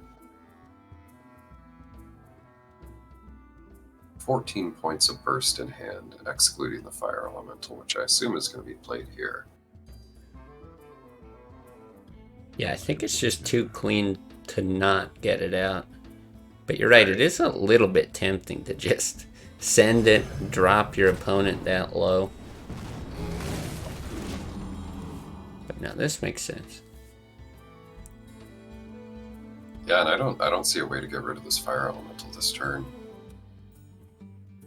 Unless you really want a hero power into it, but that's kind of scary too.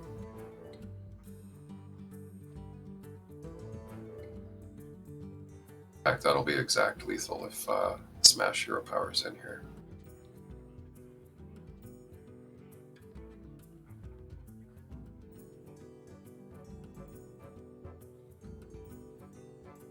I think actually the only possible play to stay alive here is to heal yourself with the Ancient of Lore. Otherwise, we've got Leroy and Lava Burst Rockbiter coming down next turn.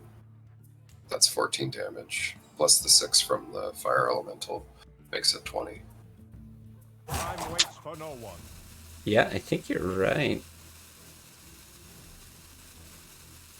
Yeah, I'm trying to look at any potential draw off the Drake. Smash. Finds the line. Heals.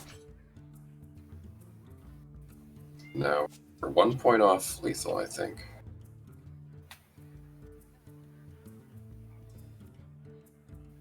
I don't know if we can play it. 4, because you don't have the mana for everything. Right. I think you Lava Burst this, right? That seems good. If they can't deal with this Fire Elemental that last turn, it's unlikely they'll be able to deal with it this turn.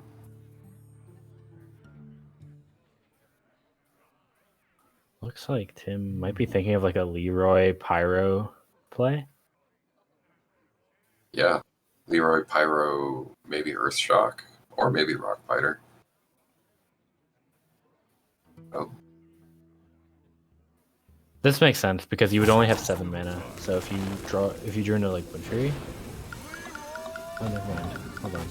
He is actually playing the Leroy. yeah, he's going for it. He's going for it. Alright. This actually kind of works out alright with the healing totem. Yeah, you can't kill all 3 minions without using your face. Yeah. And once you use your face, you're dead to light or lava burst. Excuse me. Good play. Tim saw the line. I don't think there's an answer. Yeah, I don't I think think the so answer either. is you have to Azure Drake, look for swipe, actually. That's your only out. Yeah, Azure Drake Swipe would be certainly nice. I think it would be maybe game winning. Although even then you could lose to like a spell damage lava burst Yeah. if the totem roll went well. Let's see, he found the only line to stay alive earlier with Ancient of Lore. Wonder if he'll find this line here. It looks like he's at least considered it. I must say, Being over that Drake so many times, but time waits for no one. Not this time.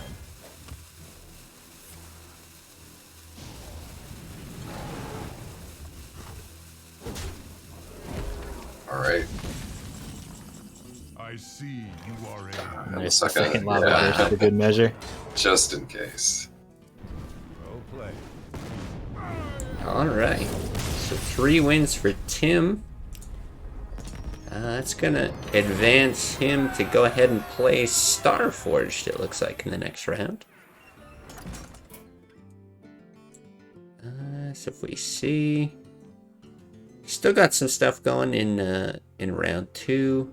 Oh, we got Quatach here against Freak Out. Let's see if we can jump into that one.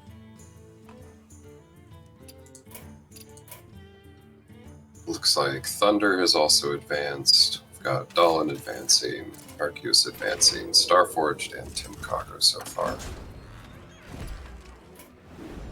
I think this is the biggest tournament we've had so far, right? It is, by 9 players. Yeah, we usually have a clean 16. This time we've got a bunch more.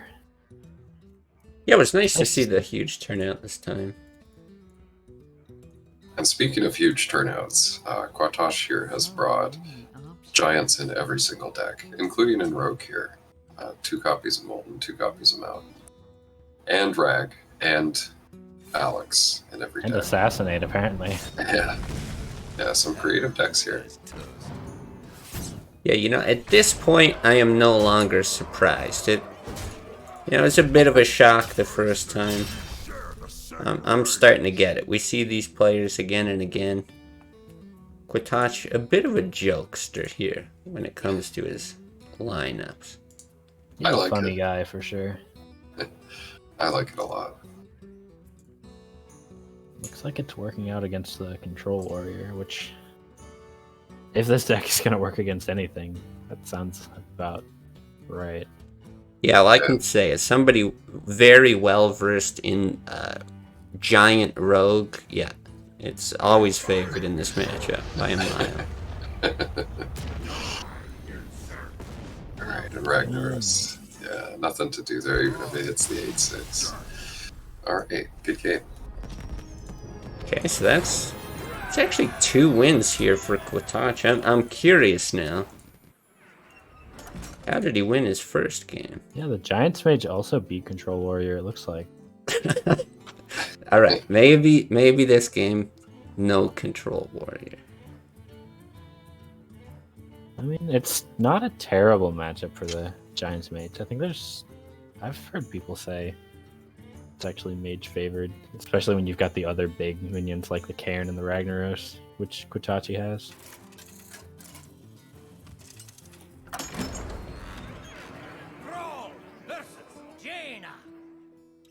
Now, other than Handlock, this seems like one of the more reasonable uses of the giants in a deck. Being able to reincarnate them. Meanwhile, it's a more standard Freeze Mage here for Freak Out. Yeah, not too many curveballs there. Doesn't play any Vaporize, though. And Vaporize might be strong against some of these giant decks. No, and the big thing that I was looking for here was Polymorph. Like you said, if you can get Ancestral Spirit on a big target, something like Polymorph or Hex is just incredible as a silence tool. But yeah, no copies of that. Yeah, on the same token, though, the Shaman isn't going to play healing in their decks, so if you can just survive, freeze the board against these big creatures, and then just play Alex and burn their face, it should work. But he does have a couple Farseers here. So if he's got him at the right time, can use him after that Alex. It's not a lot, but it might be enough to take him at a lethal range in a few cases. Yeah, something like Hex with 2 Earthen Rings keeps him alive.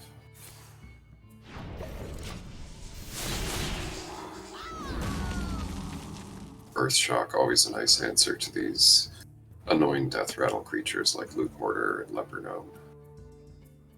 Let the pain speak to me. Freak Out will get at least 2 cards from this Acolyte, depending on how he wants to play.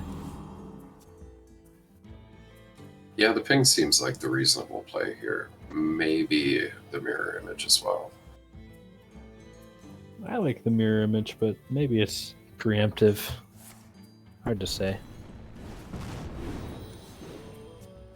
Yeah, ideally you'd like each one of those little 0/2s to block a giant. But keeping the Acolyte alive is nice too. Thalnos here may be another consideration.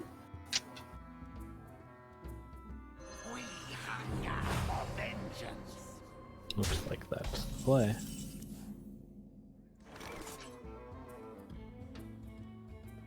think you just Farsight, see what you pick up. Not great. Yeah, not the most helpful, but still a 3 mana 4/5. Not so bad. Yeah. Likely gonna see that to take out a mirror image token. Yeah. Which honestly, not too bad, all things considered. Yeah, and holding the Lightning Storm in hand is probably going to be a cleaner way to deal with both of those mirror images. Well, you know. Maybe got the Mountain Giant coming down next turn as well. But again, this is a deck that's susceptible to being frozen over and over on the board. There's not too much damage from hand.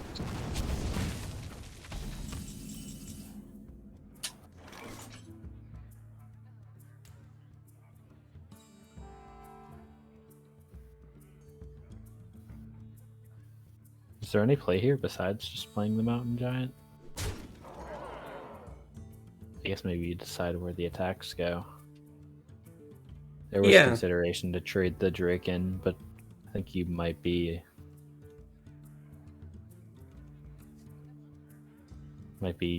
losing a little bit too much damage if you do that. So it is, Freeze Mage will eventually kill you. This deck does not have a whole lot of healing.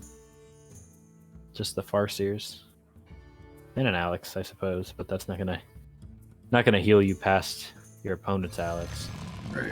As it turns out. I think there's maybe a consideration here to wait until there's like a reincarnate or something like that. Yeah, I wasn't. I suppose. Yeah, I wasn't quite sure what might hold Quitach back on that, because he does have the Hex for any kind of Doomsday or Frost Nova play as well. So yeah, nothing to like directly counter what he's got, but I guess we might be seeing some sequence of freezes into damage with like Blizzard and Flame Strike that can be decent at mitigating this board. Yeah, I think Blizzard seems like a pretty reasonable play here. Maybe wanting to get like one more turn before playing the Blizzard, get a few more minions frozen if possible.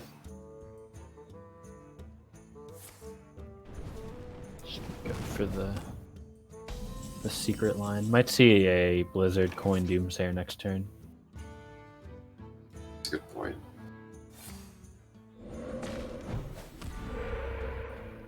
None shall pass. Okay, and a pretty beefy board here. Blizzard actually doesn't do a great job clearing it up by itself. Right.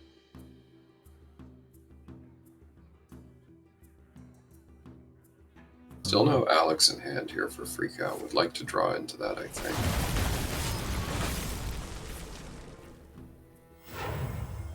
You've got the Archmage, but using the coin is a little rough.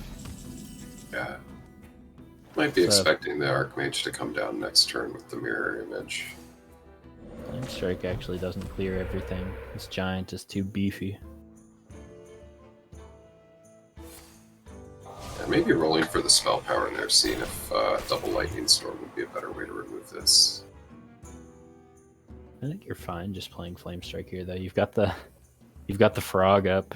It's actually a little annoying for Shaman to deal with. Yeah. Has to commit one of these.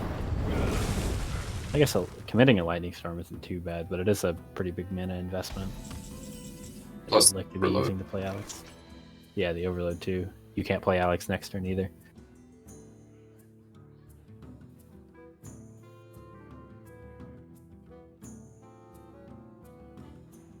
It's nice to get an 8/8 on the board here. I think Alex might be the play. I will. Not unreasonable. No, it just feels too tame putting down like Sun Fury and using like a Lightning Bolt or Lightning Storm on a 0/1. Gonna do about the same amount of damage to face anyway, playing Alex or playing that. You require my assistance. Uh-oh. Alright, he's here. Is it gonna be 2 or 1? Yeah, I really like this. Just knowing that the lightning storms haven't come down yet, doesn't want to commit both to the board. Yeah, really smart move. Alright, Ancestral, a pretty good card here. I'm thinking Lightning Storm, Ancestral, the 8-2, and trade it into Antonitis, but there's always, you know, the scary thing of, well, what happens if I do that? I just get Fireball in the face.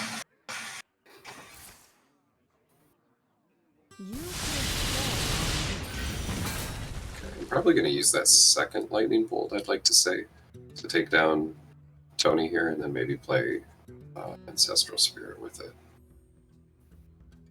Lightning Bolt, though, also a valuable card. If your board is frozen, Lightning Bolt gives you a chance to deal some face damage if they're at 1. Yeah, I think a real consideration there on whether you want to commit the bolt or just drop another storm down, but this does feel okay. Freakout does have 31 points of burst in his hand, but needs another turn to play it all.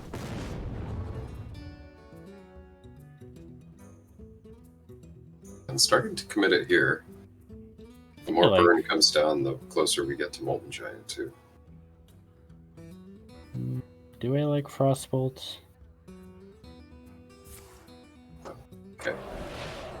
I don't think you're concerned about Molten Giant. I think you're playing for second Ice Block. Rag is a pretty good card to get here, too.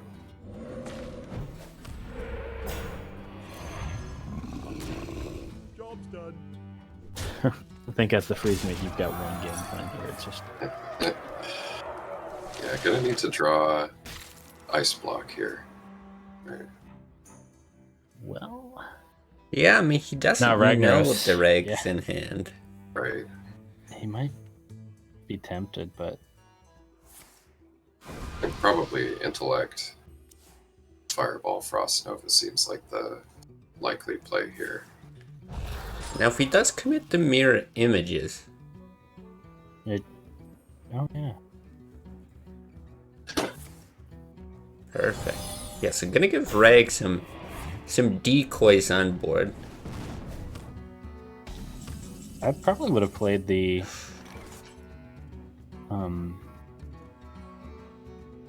card name, the Blue Hoarder, as well. But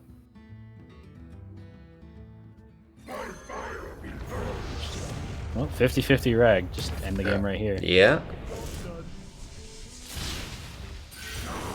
Does he do it? He gets it. All right. Well, a 3-0 victory for Quatach, winning with the 50-50 Rag.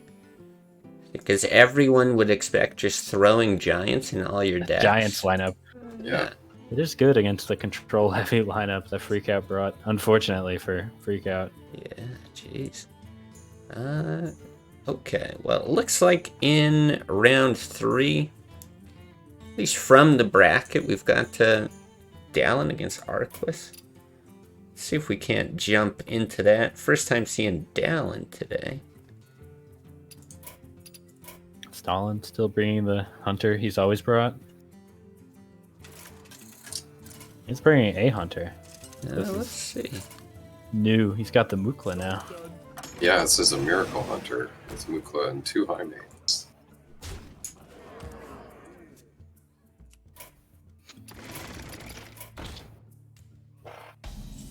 Like how we just say any deck with Gadgets in is a miracle deck. Not unreasonable, to be fair.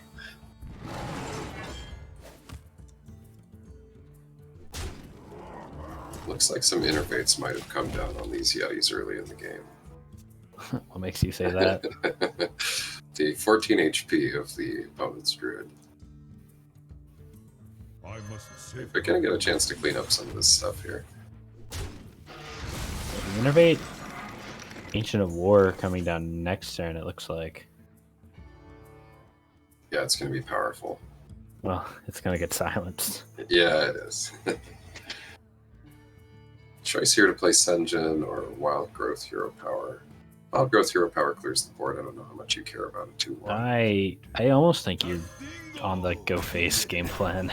Yeah, you got a Druid of the Claw in hand. You got 2 burn from Keeper. Yeah, you've got the silence to get through the taunts. Seems too good to pass up. Yeah, and Dallin is winning this series 2-0 right now, so, you know, even if this risk does get punished, still got 2 more games to snag a win with Druid, which doesn't seem that difficult to do. Yeah. You got the Zoo and the mid-range Hunter into Druid, which are 2 of the few matchups that Druid doesn't want to see. Now, the question is, can you clear this? The answer is yes, but then you die. Yeah, I think you can play Druid of the Claw here and stay alive. That is the only way to live with what we see. Right. But also might be tempted to use the swipe. I think when your back is against the wall and you're down 0-2, you just have to play the taunt.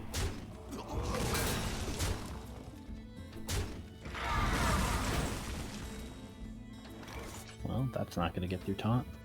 BGH not too helpful. Karen gets silenced. The Earth Mother Theory. near.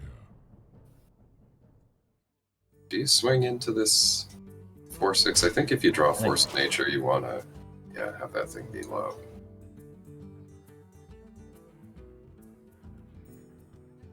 Silence seems like a pretty reasonable line here. Yeah, you can't afford to leave minions on board as Arceus. Silence, hero power, you... I must safeguard. I mean, the hero power doesn't actually bring you any higher. Like, it doesn't protect you from anything, specifically. Yeah.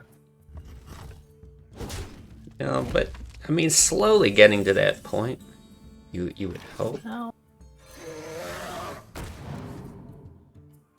Wrath. I'm gonna go pick Uh-oh. up here.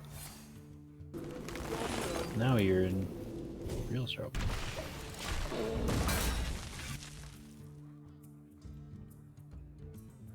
Unfortunately, I don't think there's a play that protects you from the Druid of the Claw hero power next turn. No, it doesn't Looks look like it. We missed the high roll, but we did not miss the aftermath.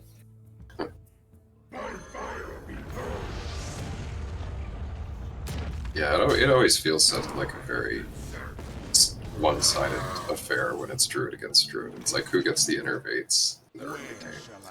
Sometimes it's just a deck building choice as well. You know, do you choose to put Senjins in? Do you choose to put Yetis in? What kind of 3-drops are you using? So we did have very similar lists overall. I think the main difference I see is just like Dallin had, or Arceus had the Ragnaros, which unfortunately not enough when there's 2 Yetis on the board on turn 2. Yeah, normally pretty good.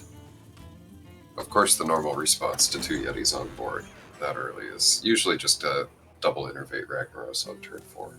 Or turn 3 if you got Wild Growth. Okay, so this is going to be Starforged versus Tim Kago. First time seeing Starforged today. Yeah, this is pretty bananas already. Both sides playing with the Starforged coming with an interesting. I don't know if you'd call it. It's mostly a Zulok deck, but it's got 2 copies of Molten, 2 copies of Hellfire, a copy of Shadow Flame, and 2 Pit Lords as well. So some interesting tech choices in there.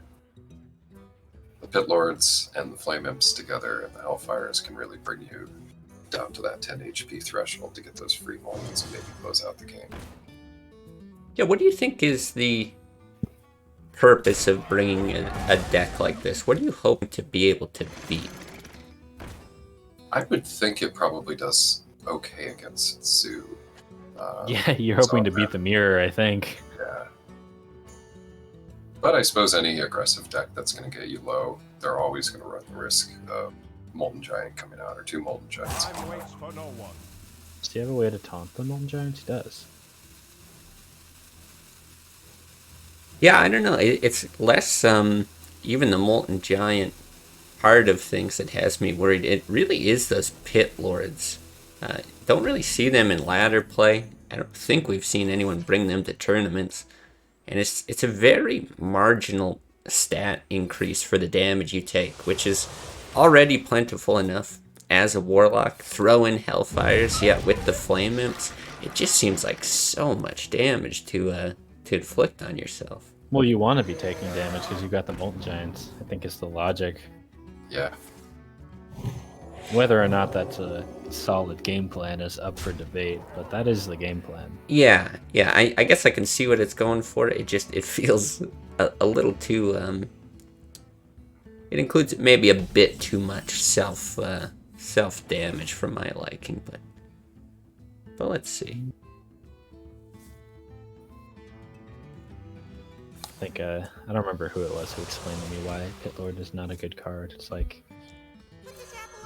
getting stat increases only matters if it's early on and you can get the stats right away. Otherwise, you're just taking 5 damage for a slightly better than vanilla minion that doesn't do anything. Right. Like I think everyone agrees at this point Flame Imp is a super strong 1-drop. Yeah, 3 damage is a lot, but that's exactly right. That early stat increase, it's like a 2-mana minion basically. Super strong. But getting +1/+1 on a Yeti is like eh. Yeah, there are situations where it'll be good, but it's not usually gonna happen.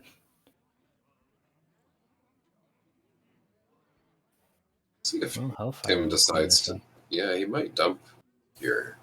Just the whole shebang with Thalnos, Bananas, and Mark of the Wild, or Power of the Wild. Well, if he bananas the Drake and it doesn't die to Hellfire, Time waits for no one. and I guess he gets 2 cards out of it either way, even if I Yeah, want to see him banana the Drake. Though. Oh no. could also banana the 4/3 here. Okay, that's fine. Yeah, I can keep it out of reach. Totally fine. Well, he's Flame not and looking Shadow up. Flame's a thing too. And it's essentially the same, playing the same thing. You're dealing 3 damage to your Yeah, it's the face. same for 1 more mana, and then you don't have a flame in. Can play Hellfire, Flame Imp, Sun Fury here. Going down to Probably 8. the play. Just hope nothing good comes from the 2 cards. Yeah, tough choice here for Starforged. Which board clear do you want to commit?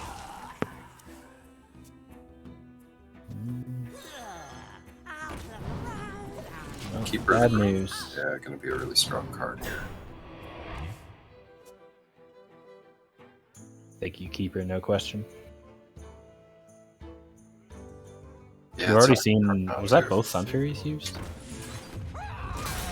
So you just set them to 1. Yeah.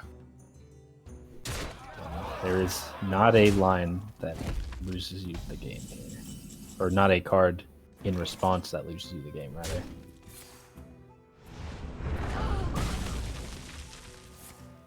But Starforge can win the game, in a way. That's Yeah, right. in a way. He did really play to this whole self-damage thing right until the end, so I gotta commend that.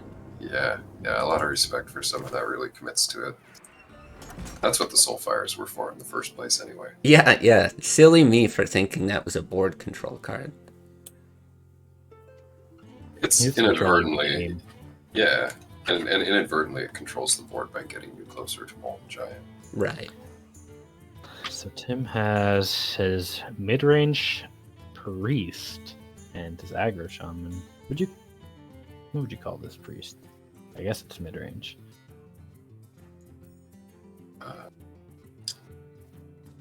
Yeah, I think it's a mid-range priest. I think, at least the way that I interpret mid-range decks is a lot of times they're trying to play value minions or value cards that'll 2-for-1 their opponent, and that's kind of how they run them out of resources. And with cards like Temple Enforcer, I think we're just looking at a deck that's trying to get enough health on minions that they can 2-for-1 stuff and remain a threat on the board. Just trying to curve out, basically. Dear Malfurion. That's my interpretation of mid-range. You play something every turn, fill your mana, or Yeah. use all your mana, rather. And Tim, a very experienced priest player as well. It's been around the block. Starforged also a really experienced priest player too, so gonna know. It's always good to have kind of a window into your opponent's thinking. And if you don't play the deck that they play, you may just not be thinking about the answers that they're gonna have. I thought you were going to say a window into the mind of priest players. My greetings. No, I shut that one a long time ago. Is someone injured? Letting all the Be at peace. air in.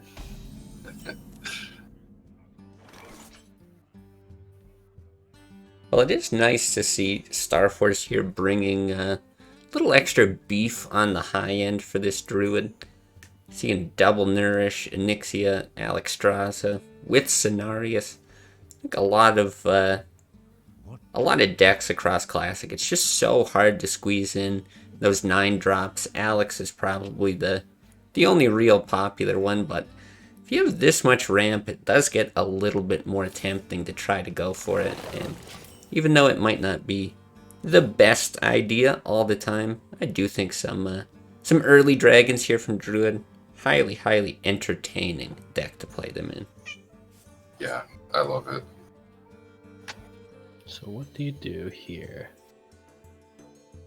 The injured Blade Master just gets killed by the Wrath, but Wrath didn't come down last turn, so Yeah, as Tim here, I might have gotten the read that the opponent has Wrath. Anytime somebody's sitting there thinking, on turn 2 about whether to play Wild Growth or not, typically the consideration is, do I play Wrath here? It could be an innervated creature as well. But yeah, a little bit scary to play the Blade Master on the board. But it also makes sense. You've got Power Word Shield, Heal, Hero Power, and Farseer next turn. I guess we see the Innervate Nourish into Wrath. Yeah, I like If that. that's the play a line lot. Starforge wants to go with. I like that line. That gives us Ancient of Lore next turn. Seems good. Yeah, I think Starforge is navigating this well so far.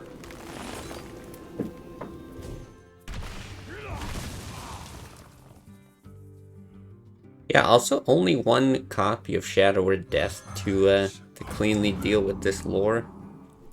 So you're going to be pretty unlikely to have it if you can ramp. Well, a couple options here. But yeah, if you can ramp out any of these big minions early. I'm looking at the lore here. I think the Ancient of War is a bit more of a finisher. And really kind of the position you want to be in as a druid against a priest anyway, where you've got 7 men and they've got 4.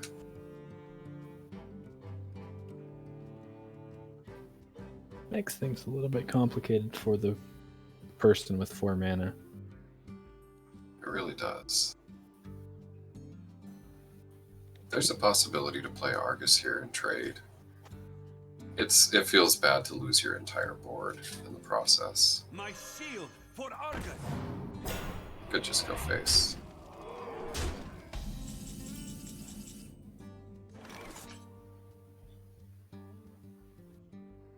I'm not a... Like the Innervate Force cleans this up. Yeah, doesn't Force plus Hero Power clean this up too?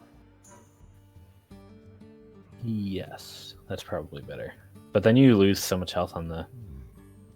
Well, no, you don't lose that much health on the thing, on the Ancient of Lore. Yeah, still I at don't know. 3 You've already got 8 mana. How much more value are you getting from Innervate? Exactly. Kind of would have liked keeping it a 5/5, but maybe that's too greedy. This keeps the swipe in hand though too. That might be useful to clear something off. Not the best card here in this matchup, though, Swipe.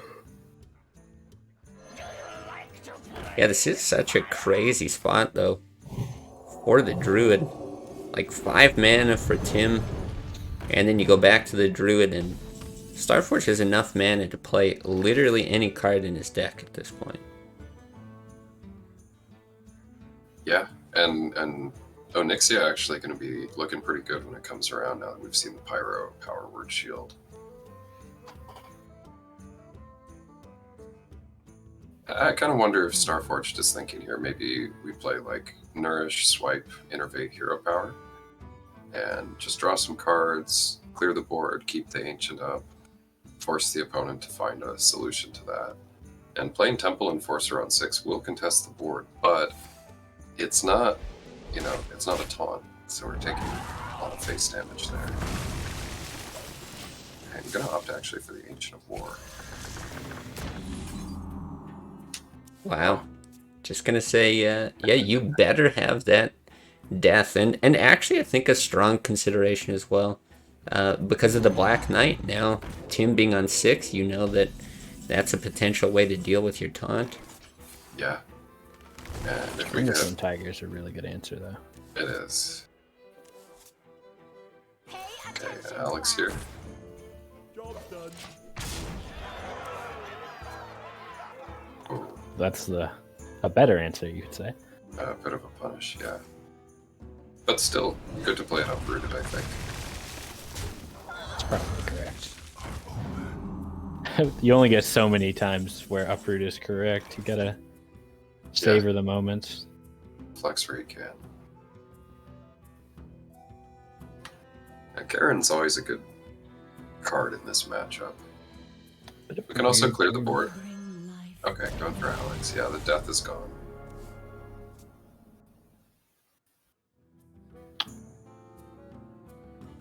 Holy Smite not really enough to be meaningful here. A little bit awkward for the Temple Enforcer as well. If you buff one of those creatures, it's just going to trade into Alex. If you don't trade into Alex, that's kind of scary. Looking at Lethal and Starforged's hand if this doesn't get cleared.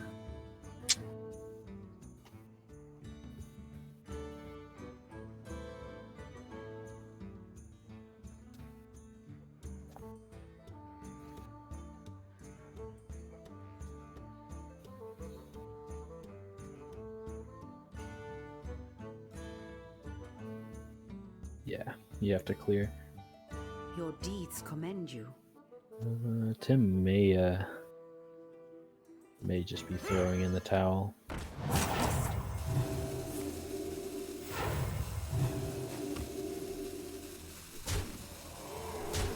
I don't know if you'd call this throwing in the towel, but he is dead, nonetheless. Yeah, And then yeah. I mean, force swipe. that's a tough one because you're definitely considering your normal force roar combo. Yeah, I mean just a reasonable amount of burst here, but I can also see from Tim's perspective looking at that, just saying, if you do make that trade, how do I win down the line? How do I deal that much damage? It's just so in the favor of the Druid player that, yeah, seems to make sense that you would take that risk. We're seeing quite a bit of Druid high rolls today. Not that that's anything out of the ordinary, to be honest. Yeah, you mean regular Druid play? Yeah, we're seeing a lot of Druid gameplay. Your path has brought you. Turns out it does this a lot. Oh, shall be mine. Okay, well, this masochistic Warlock maybe gonna be one of the better matchups. In Priest that has a hero power that can't really punish you taking a bunch of damage. Well, he can heal the Warlock out of Molten Range. Oh, that's true. That's true. Yeah. Yeah. The And peace. let's see, do we have Holy Fire? I don't think we have Holy Fire in here for Tim. No. Yeah, so not a good way to get some reach out of that deck. Now, it is interesting, though, because this Priest very minion heavy, trying to commit things to board. Yeah, in the mid game, which is countered very well by Shadow Flame and Hellfire, but a good number of these minions are pretty beefy and going to be resilient to that. Stuff like Sylvanas, Stranglethorn, Aconite, all sitting at 5 health. Yeah, it'll be interesting to see just how useful the Hellfires and Shadow Flames are. Yeah, and Tim already facing kind of a tough choice here. You don't want to let the Zoo player get out of control early on. And opting to just drop the Monty Berserker, try and trade off that one minion that they've got already. Why do you call? The light protects me. Job's done. That's a big draw. Holy Smite, very good draw. I think you're fine playing in Northshire, even though it will likely end up dying to the Direwolf. So, I don't mind the shield here though. At 2-5, maybe that's just better. yeah, it's annoying to deal with. 4 health here. I mean, we see the Direwolf It does able have to the make way to this. deal with it. Yeah, yeah.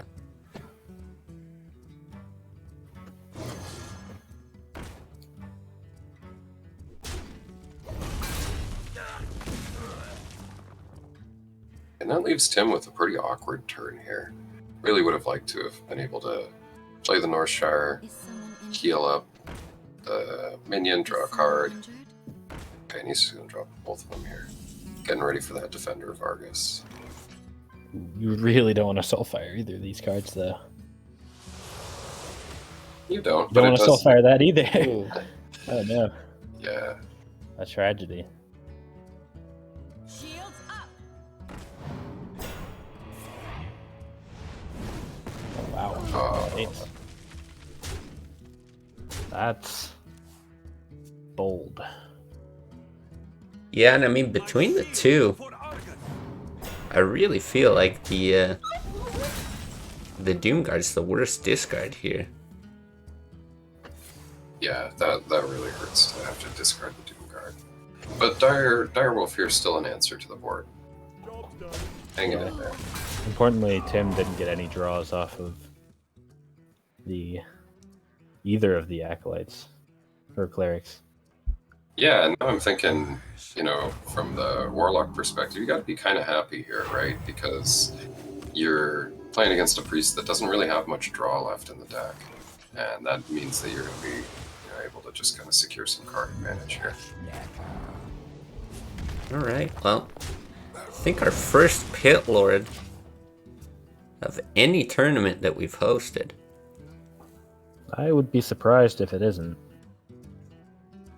And actually, it's a pretty annoying minion here to deal with, because you want to just play Aconite Hero Power on the Wolf, but the 5-6 trades pretty cleanly in, and you don't have an answer for a 5-3 next turn as a priest here. Yeah, this is starting to look really grim for Tim.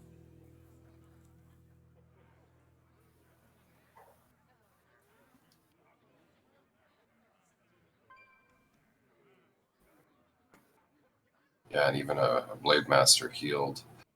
I'm not sure that's really helping either. Probably, can choose whether you want to run the Doom card or the Pit Lord into it. Yeah, and I don't even think a big decision here. Tim's got the Pyromancer potentially to do some sort of AoE, but there's no Holy Nova either. Oh, and you gotta feel a little bit greedy here as Starforged wanting to play these Moltens. Yeah. I agree with this choice. I think instead of playing the Doom Guard here, playing that Molten Giant is smart. It's obviously not the perfect cost of 0, but yeah, making sure that he doesn't have to discard any of those. Double Soulfire, double Doomguard drawn. How much damage is this actually? If everything goes well. See, that's 11, 20. 21? Because you play the Doomguard next time. oh yeah, good point. 21's a lot of damage. Yeah, you would have 0 cards in hand. Well, I guess you can tap. It might, I kind of like the line of just tapping, playing Molten Giant and Sun Fury. You got plenty of burn in hand. Why not just play these 2 cards out? So many. I mean, what can you possibly be afraid of? Your double circle.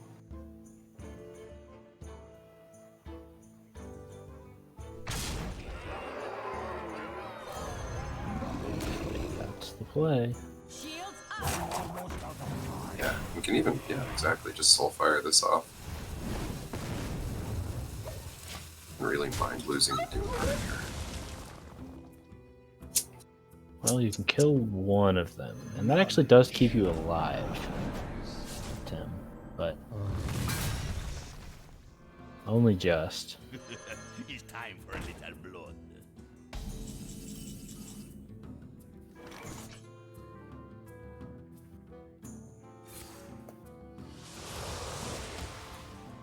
Okay. That's not gonna do it. No, I kind of like just Hellfiring the board here. Yeah, Swing for in sure. with Payday, clear the board, play the Knife Juggler. Just do the thing. Play as much as you can. No reason to give cards like Temple Enforcer any value. And down to 4. Shadow Word Death is like the only thing that keeps us alive. Yep. That You isn't can it. draw it. Yeah. Mess this up. Your That's not deeds commend you. what he was looking for. Yeah, alright. Starforge, well played, taking it down 3-1 here against Tim Kago. Yeah, so let's see. Seeing a lot of heavy decks working out so far. Yeah, I Not as like much this. aggro as some previous tournaments to punish them. Yeah, so that's gonna put Starforged up against Dallin. Speaking of heavy decks, we've got Zen 2-1 over Quatach right now. I think he's running the heaviest of the heavy decks. And Man Thighs here in a 2-2 series with No Time to Cry. Also, still in the second round here. It's the last game from our second round, so. I think this is the first time we're seeing No Time to Cry on stream today. If I'm not mistaken. Yeah, looks like. A lot of Harrisons. Yeah. Oh, yeah.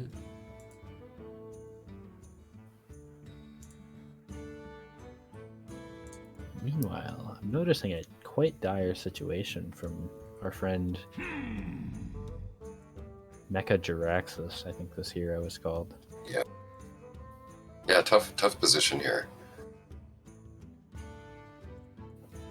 If you Hellfire, Soulfire, Molten, then you're just getting You comboed. could Soulfire yourself and then double Molten Sun Fury, assuming perfect discard. Oh, yeah. Actually, Let's go for it. Unfortunately, I think that was the only non-losing the gameplay with this Innervate combo. yeah. Hey. Friend Malfurion taking it home again. Well played. Yep. No Yeah. Time to Cry at Pantheon. Be playing Thunder here in the quarterfinals. Yeah, just got in for the very end of that one, so I guess that'll send us over to Quatach and Zen. Zen up 2-1 here.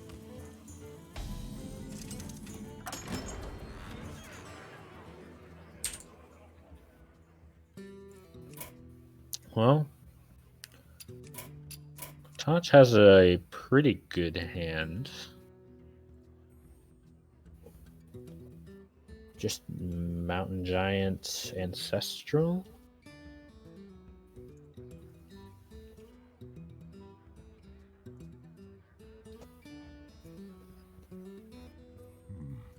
What? Doth not live.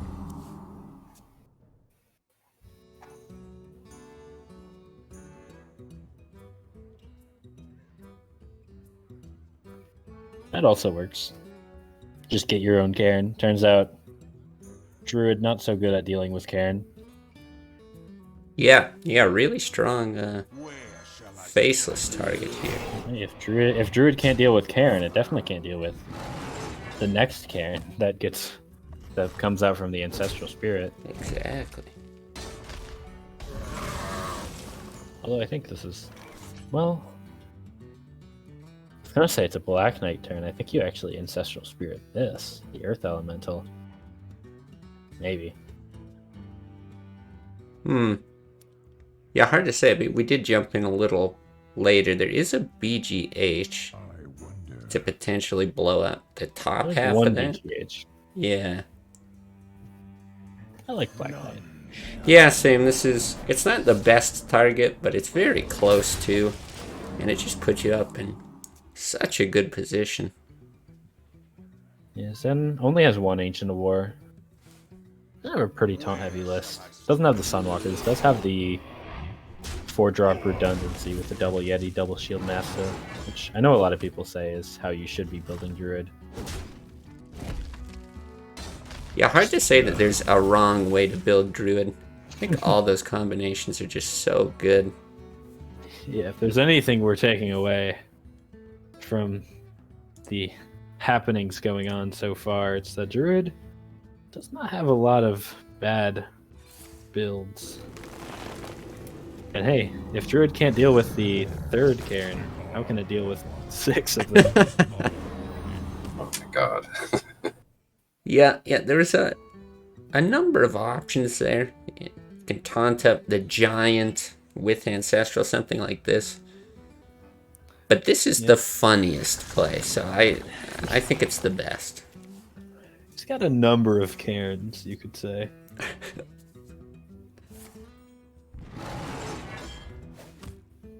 Looks like he might just be playing for the forced roar out. Yeah, 2 roars and a swipe. That's definitely lethal next turn. But seeing that Sun Fury, the Mountain Giant, the Drake, the Earth Elemental in hand, so many ways to taunt up here and stay safe. If he doesn't Sun Fury, I'm not entirely sure if just Earth Elemental is enough. Well, it is, but only just. Yeah, I think again though, going back to that BGH would be the only concern. At least here you do still get a Karen taunted up, or a couple Karens. A Karen and a Bane. This might be a little bit too much. Yeah, what a board.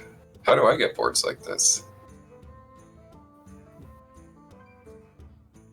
Well, we could check the careers page for Blizzard. Hey, Katachi isn't a tournament champion for nothing. Yeah, I mean, I love this. It's so creative, bringing all of these giant decks. Like I said earlier, I think that this is the deck that really the giants, other than Handlock, kind of do belong in, where you can put Reincarnate in them. But apparently we don't even need that. Just yeah. Can survive. Ragnaros isn't going to come down. Wow, doesn't even play it out. That's rough. Yeah, it wasn't looking good for Zen. Not sure it was think quite it was doomed over. there, though. He could have survived. He could have survived. There wasn't actually a great follow-up coming the next turn. Yeah, I was a little surprised to see him tap out, but That might have been a little premature. Either way, he's got the Druid going into the Control Rogue. Jaina versus Luna. So, The forest not fights back. a You bad asked for matchup it. for the Druid. Sylvanas will do a lot of work. He was definitely looking for that last game, but did not find one, I don't think. Yeah, imagine playing Sylvanas onto a board with 2 reincarnated Karens and thinking, even if I capture one of these, there's still going to be Karens left over. I mean, imagine playing Sylvanas this game and then it's a sheep. Yeah. suddenly.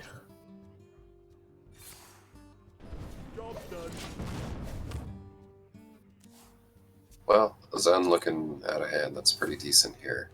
Gonna be able to play the Ancient of Lore next turn if he wants. I think you can 4-drop into Ancient of Lore, save the coin. But either play is reasonable. Yep, I don't see a problem with either one of those. I think with a rag in hand, you're more inclined to save. You might even rag next turn, honestly. Yeah, it's definitely a possibility. It's a hard card to deal with, but Polymorph in the opening hand here. I have a feeling we're going to see the Twilight Drake played. Yeah, Kind of do the perfect draws with this deck. You have the Arcane Intellect into Drake and a Giant on the play. Quite good. We do see the Ragnaros. Look at that. Here he is. Here he is. There he goes. Need the diamond one to aim right. But Polymorph going to be an excellent answer here. A little bit of a shame that we can't Hero Power and ping down that Sension, but that's okay. It's a beefy Drake.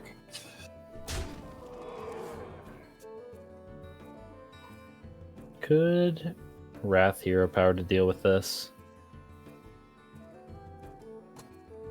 Yeah, given, I also wouldn't be terribly surprised to see multiple 1 damage Wraths come down. Can I run everything into that?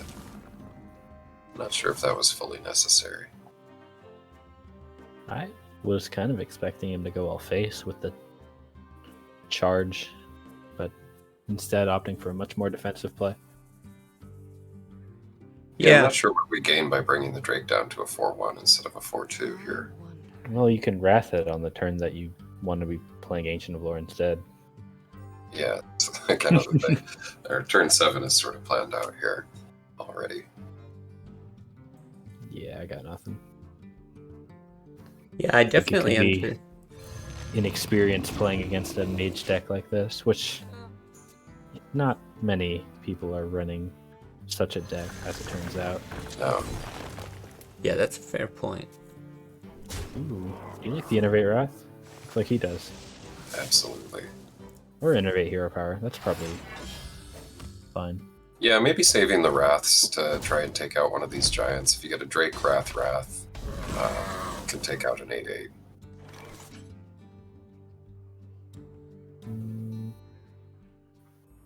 Alright, so if Kotachi does nothing, he loses. I have a feeling we will not be seeing him do nothing.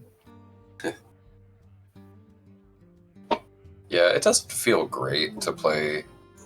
Well, Twilight plus Sun Fury on just the Twilight might be okay here. But Zen prepared here. You can see, got the Drake and Wrath in hand to deal that last 4 damage. Okay, this is a pretty greedy line. Getting that big 9 health Drake. Probably Azure Drake Wrath, take out the giant. Going face is a scary proposition because you set him to free Molten, but Right, I think it might be the play regardless. right. It looks like Zen agrees. Okay. Well, you got your Free free Molten ball. Giant comes down, but what else? Well, I think Ragnaros is very risky, but yeah, I think you really want to taunt up here. Also, just sitting on 2 ice blocks in hand, it seems likely that just Molten Giant, take out the Drake. Either, I think you'd maybe taunt up both of these here. seems reasonable. I wonder if you go for that line, do you just like Blizzard go face? I think so, because, well, maybe you do. I don't know, I'd feel a lot safer with an ice block up. That's fair. What to do?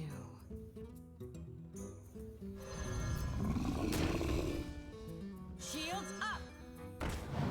Looks like he also wants the safety. Throwing a little ping on the 5/5 there is good also. Don't allow him to value trade into the 4/5. You really want to play Ragnaros or Alex or something next turn here as the mage, so don't want to have to use your ping. This is a clear, or not a full clear, but he can clear the taunts with the Keeper and the Wrath and hero powering the resulting giants, or resulting 4/1 Drake, rather. Doesn't go for it, though. I'm kind of surprised. It's like he was just really digging for the BGH. Gets pretty punished, actually. Yeah, I kind of like Ragnaros here, but Molten Giant or Mountain Giant may be a consideration. Alex may be a consideration as well. Yeah, I like Alex here. Sure. Set him to 5. Good luck. Right? Yeah. Yeah, it's a really tough position to come back from. He's got that one BGH as a way to swing things in his favor, but yeah, no way of dealing with other big 8/8s like this. Big swipe draw, but I don't think it's enough. Gotta Swipe get plus BGH keeper, off this maybe. wild growth. Yeah. And if not, I think it's bit doomed.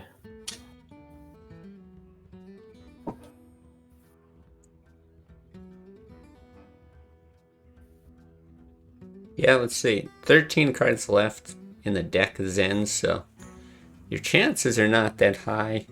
There are ways to clear these minions with Swipe or Wrath Keeper or something like that.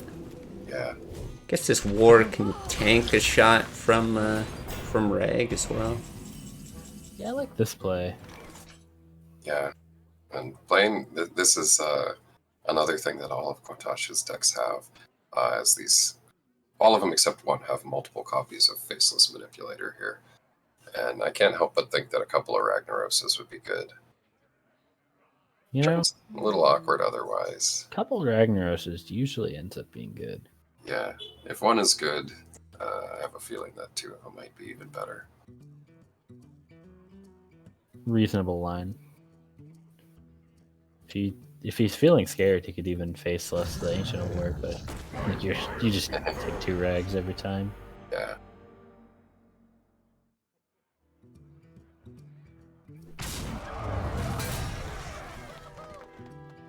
I might even hero power the 5/2 here. Just You make don't it need so the that 1 you don't. damage. No, just so you don't have to play Blizzard next turn if you don't need to. I suppose it's irrelevant, exactly. but yeah, what do you? Force of Nature, Savage Roar clears off one of these. Yeah. Yeah, you do that. You hope to clear the other one with the Swipe, but Oh. Oh, or you die. I think kind of another instance of Zen throwing in the towel, I feel. Like earlier than he needed to. Yeah, certainly not the position you want to be in as Druid, but I'm not sure that there wasn't some sort of out hidden in there. I like the Force Roar. You clear 1 rag, you hit the other so it can get swiped next turn. It's still not a good position, but you're alive, and you can, in theory, you still have the BGH draw to deal with whatever comes next. right. Okay, well that's just Like it's unlikely, but I think you have outs, and if you have outs, you should be playing to them, especially in a situation like this where there is money on the line. Yeah, There's with the no series reason to just tied give up. 2/2. Yeah, completely agree. All right, so that has Kotosh advancing now to the semifinals. Not sure who he'll meet yet. The winner of No Time to Cry versus Thunder. yeah. So just starting off the set, no wins for each player. Already well into game 1 here, but we do see what I'm excited about. We see some control Paladin. Yeah, Could be on our way out of game 1. Yeah, see, it's a tough choice for Thunder here. You roll a 1 and 3 here with the Animal Companion. You also have a chance to draw into one of the traps. True Silver, consideration.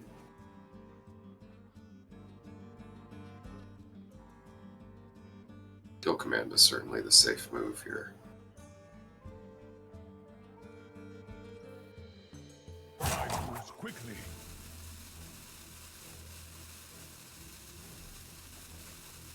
Might even consider the kill command face, even though we know it would be devastating.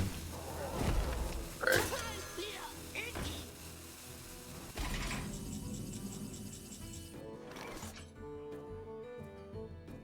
Kodo's seeming pretty strong here, although I like how Leok is buffing these other minions, so at least the Buzzard stays alive. Might have a chance here to... So how much damage does Thunder have? 10? 14 with Huffer, but you get a draw as well. No. To my side. Okay, Oh, it would have been lethal with the Huffer roll. yeah. Well, you have the misdirect, so you can at least prevent the weapon from hitting your face. Like you play the whole hand. Just misdirect. I wouldn't mind the kill command on the Kodo.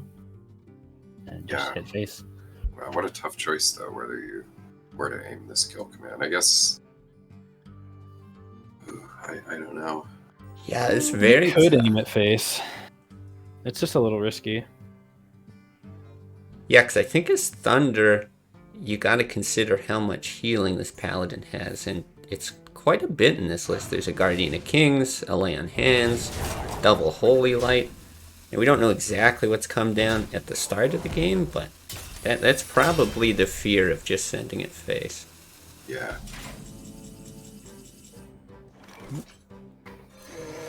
Looking for the consecrate. That's not a consecrate. No, not quite what we want. And actually, Okay. that's Well, this Well- will keep you alive with the swing, right? Yeah, up to 8. there's 6 damage. Yeah, and I think good choice to play True Silver here. Almost out of cards. And Oh, there is the last bit. Thunder is out of cards, huh? Your win. That's wild. Also want to draw attention to the hitting face with the Eagle Horn last turn. Anytime you've got a weapon left in your deck, you kind of just have to take that chance. You're not really concerned about the durability on the weapon. So, good job not playing dogmatically there from Thunder. All right, so you got game 1 to Thunder in a matchup that I actually think you're reasonably happy to see as the Paladin player, so probably pretty upsetting to lose there. Can't think about it too much, although with the Freeze Mage and the Druid coming up, 2 decks that I think the Paladin may struggle a little bit against. Yeah, Freeze Let's see Mage what he can do. typically pretty tough matchup for Paladin. You do have lots of healing, but at the same time, it's hard to advance a board state. It put meaningful damage on the mage's face.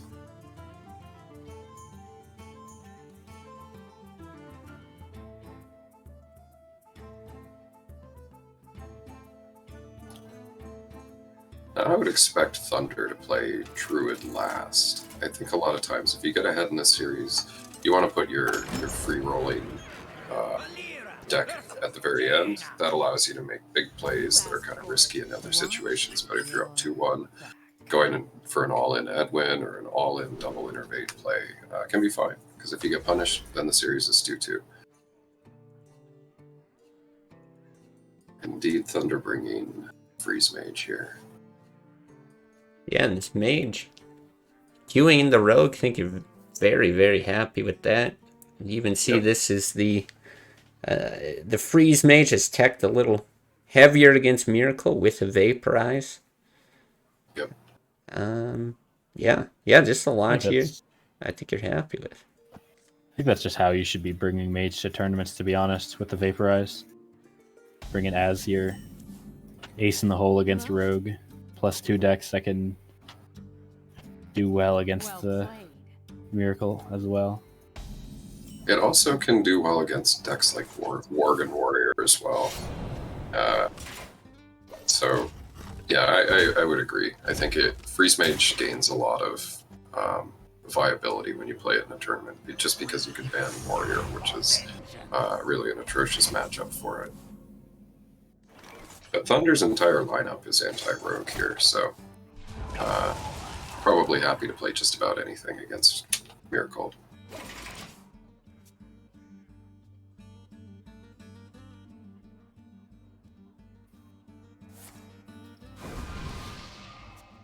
Turns out that there are a decent amount of decks that can counter the Miracle, even if the Miracle can sometimes just win anyways. Right, It does do funny things. right.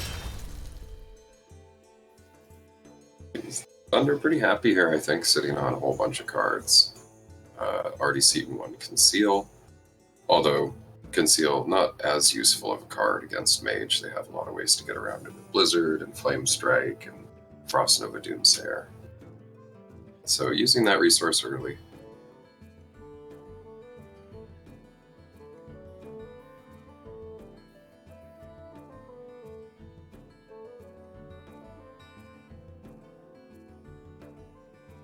Might have to use the coin here to. I hope you like my invention. I'm not Yes, sure. the You hand. have- yeah, got 10 cards in hand here, I think. Mind if I roll me? I think you still Yeah. have to use the coin. Otherwise, you'll overdraw, huh? I think as the rogue, you are very happy to see the mage overdrawing cards. Yeah. Not a great hand though. I don't think you used the second conceal. No, I suppose you can. It's too fluid. Well, that's not Okay. what you want to see. Yeah, losing Doomsayer, but gets the Frostbolt. Here, I have a feeling that No Time to Cry is just looking at the opponent's face, seeing these two Shadow Steps and Eviscerate, hoping that Leroy is going to come into play.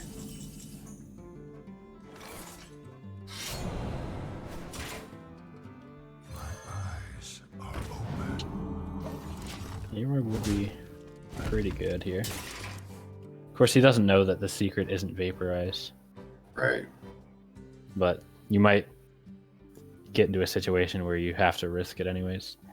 Yeah, that's part of what makes playing against this mage deck so difficult with Rogue also, is that, yeah, you almost always just want to be putting creatures on the board as the Rogue to test for that Vaporize. And, like you say, No Time to Cry doesn't know if this is Vape or not here. And if this 3/3 gets cleared, it's still not going to know. I hope you like my invention. Yeah, the Freeze Mage also has plenty of ways to deal with your minions as a Miracle Rogue. None of them are super threatening on their own. Right. Send in the face. I think this is correct. Gonna opt for the Eviscerate also. And yeah, this is just this is all consistent with the idea of picking up Leroy.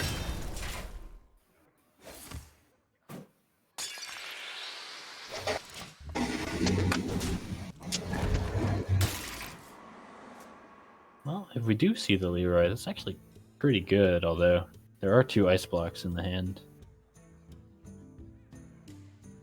And a mirror image. Yeah, a lot of tools to deal with it, and Vaporize still waiting there as well. But this 3/3 is annoying.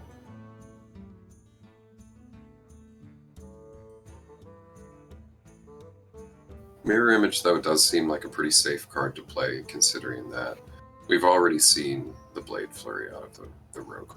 So, not super worried about those getting cleanly killed by this poisoned up dagger.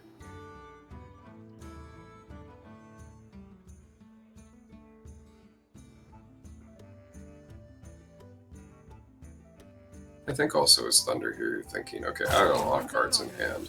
I've got all the a lot of the resources I need. I really just have to kill these minions. You can afford to use resources really inefficiently, like Frost over here. Normally you'd love to Frost Nova a huge board, but even against just a 3/3 here is fine. No time to cry. It's gonna find out about that vaporize as soon as he swings in. Yeah. It's rough. Not a lot can be done about it. No. You hate to conceal your own minion there. It just doesn't even really save it against anything. All Right. of the tools are board AoE. And Tony looking pretty good here. Got another You require my couple of cards here that you can play with it. Coin, Mirror Image, give the Ice Lance to that 3/2 again.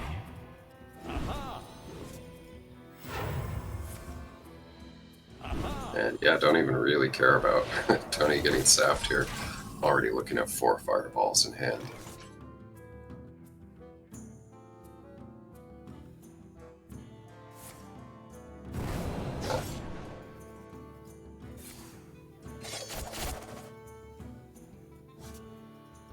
I suppose probably digging there, seeing if they can find Eviscerate. Shadow Stepping the SI works also, but running out of steam a little bit here as the road. I expect a Conceal to come down here since we're already kind of all in, but maybe saving that for Gadget's Hand. Yeah, at this point you're so thin on, like you said, your ability to push damage, but still 15 cards in the deck. I don't think you're really able to expect much from a top deck either. It's not like one of those situations where you're waiting for your last combo piece and you know it's in the bottom 5 cards or something. Tons of potential dead draws here. Yeah.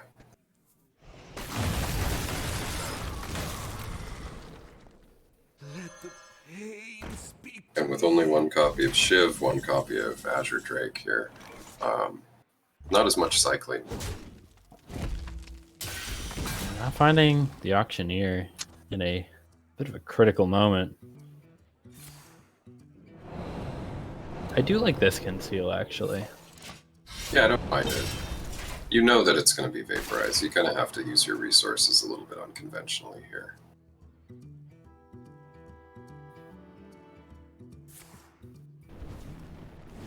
Thunder looking for the AoE to deal with it. That is not going to do it. But Frost Nova's okay here still. Yeah, you're not too sad to use Frost Nova. Then, do you just send a Fireball face? Gotta start sending them at some point. But yeah, Ice Barrier, very safe to play as well. Ice Barrier. I wouldn't mind the Frostbolt, though. Doesn't make too much of a difference. Oh my god. My life for Gadget's Hand. Yeah, that's frustrating. Always very frustrating to play Rogue and not draw Gadget's Hand. Yeah, especially in a matchup that's already unfavored, but you've actually pushed enough damage that it's winnable. Yeah, Just doesn't have the Gadget's End to take it home. no. And I think even if a Gadget's Hand gets drawn later there, you're already looking into Ice Barrier, Vaporize, and Ice Block with another Ice Block in hand. I can see how that feels pretty hopeless.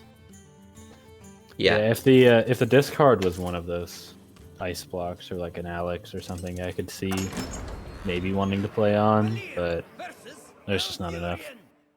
This is a bit better of a matchup for the Rogue, as it turns out. It is. Although Thunder, I have to say, is one of the foremost Druid experts here in classic Hearthstone as well. Known for his famous Thunder Curve, where he gets Wild Growth into Nourish every single game. And wow, actually opting to keep Ragnaros in the opener. More you know. Yeah, Rag Innervate is a good answer to Gadget's End Conceal. Yeah.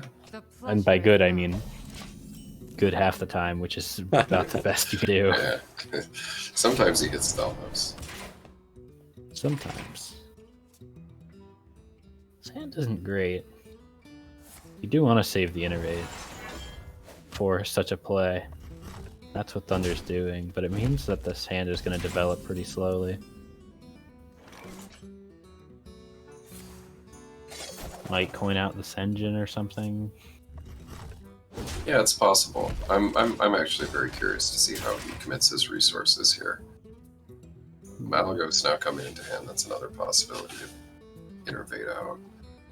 Still would think that Ragnaros is probably the likely play to innervate out, but he may even just wait, like you were saying, wait for that Gadget's End conceal, and then play Ragnaros afterward.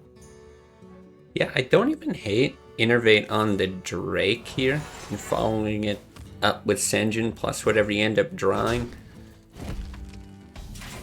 I definitely think that Thunder should be more inclined to play some of his cards out, but if you're looking at the hand of No Time to Cry, you'll notice there are no minions.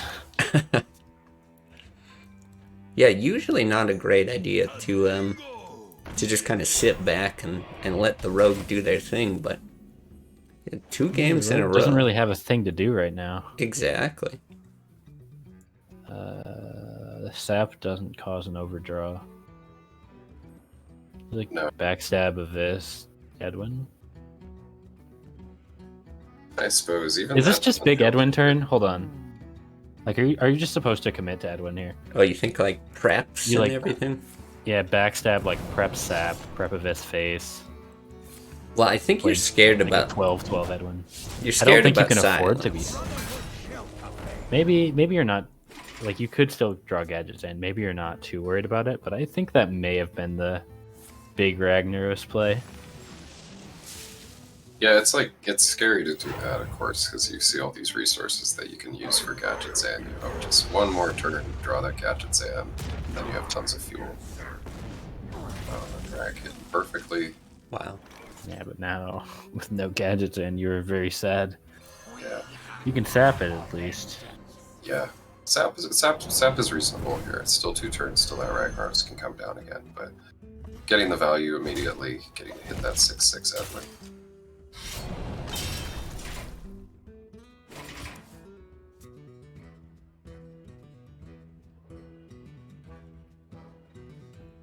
Wild growth, so you can play the Rag next turn. Yeah, I like the wild growth idea. Also, kind of curious if he's going to use the Wrath for 1 here. I think I would, but there's merit either way. Yeah, with Malagos coming out later, I mean, expecting Ragnaros into Malagos. Yeah, I can see how you might want to keep Wrath in hand. Man, Yeah. Not what you like to see. This guy's toast. Yeah, just not able to stick too much damage on the Druid face right now. Yeah, it's real unfortunate. Like, sometimes as the rogue player, if you miss that the gadgets end window, yeah, you can at least fall back on other minions that you can conceal and buff, but not even the ability to do that for No Time Cry. No Time to Yeah. Cry. Yeah, the double prep draw with nothing. really to prep. A little bit tragic. We're even going to see the Shadow Step on the Drake just to try to find something. Yeah, I think this is the right play. Oh, yeah. I don't think you do the second one, though. I reckon Leroy might be a card that synergizes with No Time to Cry's hand. Yeah, I like playing Malagos here. Make use of the Moonfire, get a 4/12 on the board.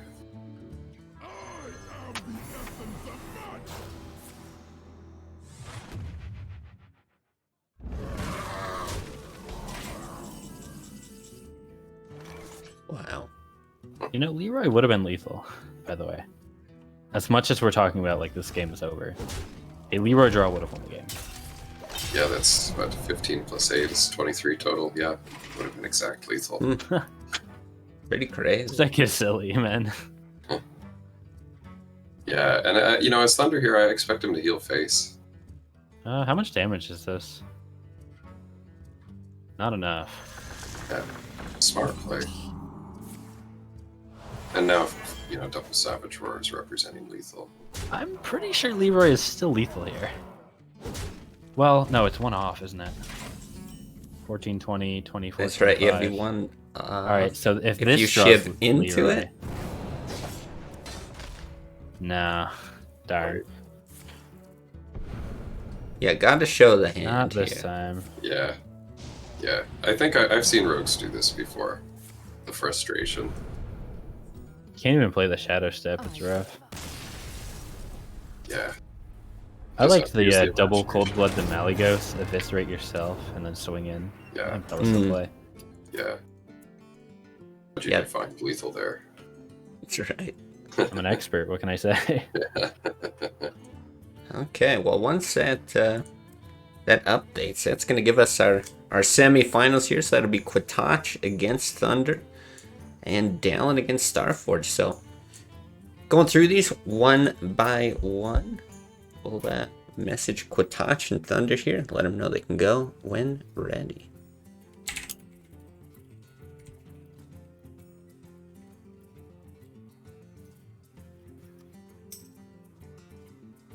I think we got pretty crazy list from all of the 4 semifinalists. Thunder's got the most standard with the anti-rogue list, and then we've got Giants, we've got Starforge with a lot of weird decks, and then Dahlin's bringing the things Dahlin always brings. Yeah, that Miracle Hunter is in there, so that's going to be an interesting one to see. I guess it's a fairly standard lineup outside of the Hunter list, which he's a fan of. He's done some funny things with it. Well, Back when he was playing Pirate Hunter. It's been doing well so far. Yeah. Has Dahlin lost with Hunter? I don't know if he has.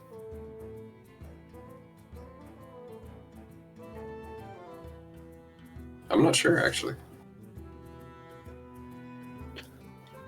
He was undefeated on it for at least the first 2 tournaments. I haven't kept track as well since. Yeah, I have to admit I don't know too much about Miracle Hunter. I haven't really seen it in action. Well, we're going to soon. Yeah. It'll happen.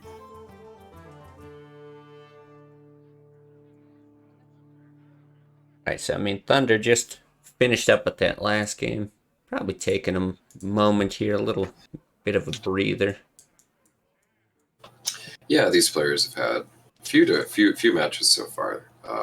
Looks like Thunder did get a first round bye, and so did Kotoch. But still a couple of hard-fought Hearthstone matches. Always happy to give them a break if they need. Yeah, so looking at the, if I can bring it over onto stream here, this is what we've got from Thunder. These are the 4 decks that we've got up into an all Giants lineup. How do we think this actually stacks up against what Quatoch has brought? That's a good question. I would say that maybe having the Malagos Druid is surprisingly a little bit better answer to some of these Giants, just being able to actually deal damage to kill them, but might come down to how many BGHs we see in Thunder's decks. I think the Freeze Mage is really good into them, Yeah, for whatever that's worth. And, Yeah, it is single sap rogue, but it is still rogue. That can. yeah, it's kind of an interesting thing because I look at the Mage as being pretty good, and Hunter could do quite well as well, being able to shoot through any kinds of big taunt walls. But it does make me wonder what Quatoch might opt to ban here, because you don't necessarily have to go with the standard Rogue or Druid ban. If you're playing all Giants, yeah, maybe it makes sense to just ban that Mage. yeah, I'd be inclined to ban the Freeze Mage. I would tend to agree with that. Yeah. And from Thunder's perspective, it's like which Giant lineup do you want to play against least? I would think that the Shaman variant might be the scary one here. I actually think that Thunder also bans the Mage, to be honest. Possibility. Yeah, maybe, if you're not expecting your own Rogue to get targeted. Yeah, I like that. I'm not sure that in general, Thunder's lineup can deal with too many of these ancestral spirited giants or earth elementals, things like that. Death rattle creatures like Karen. Well, I guess he doesn't even have Karen in the list. That was his opponent's Karen. Yeah, I definitely think it's either mage or shaman.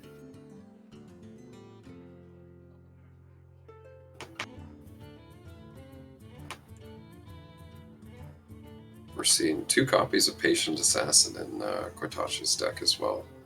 Kind of a cool card to see. Yeah, I love that. I actually think it is a playable card. You never really see it because Miracle Rogue is just so strong as is. Although I think we've seen maybe 1 or 2 people bring Patient Assassin to their Miracle Rogue. But yeah, it's a class that really lacks that hard removal. Like Assassinate is just so expensive for what it does that when it works, it's surprisingly strong. So I really like the inclusion of it. Yeah, being able to kind of front load the board a little bit on those early turns, being able to play Patient Assassin on 2, and instead of hero powering in some of those more controlling matchups, can just represent a threat where your opponent doesn't want to play a creature, right? Especially a druid or somebody, they don't want to dump out Ragnaros and take a 50-50 on losing it to a Patient Assassin.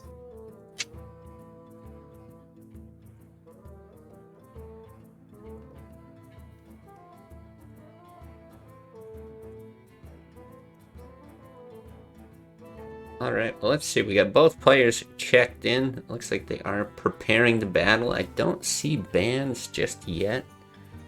Yeah, it looks like they're taking their time.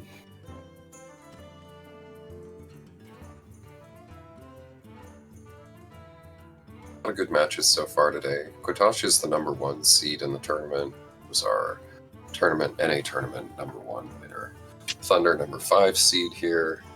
Always kind of perennially at the top of the ladder, and just, I think mostly NA, but plays on EU as well.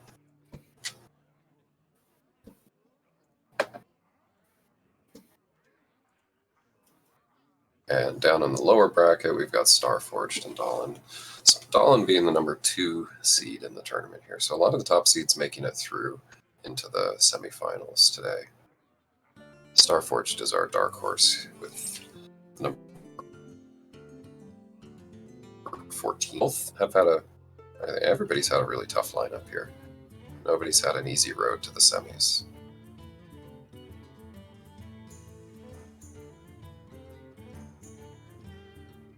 Yeah, it's been cool to see now with the new seeding system. I think Carlotto put it in place around tournament 3 or 4, something like that. And it was signing points based on both participation and where you actually end up placing in some of the previous tournaments.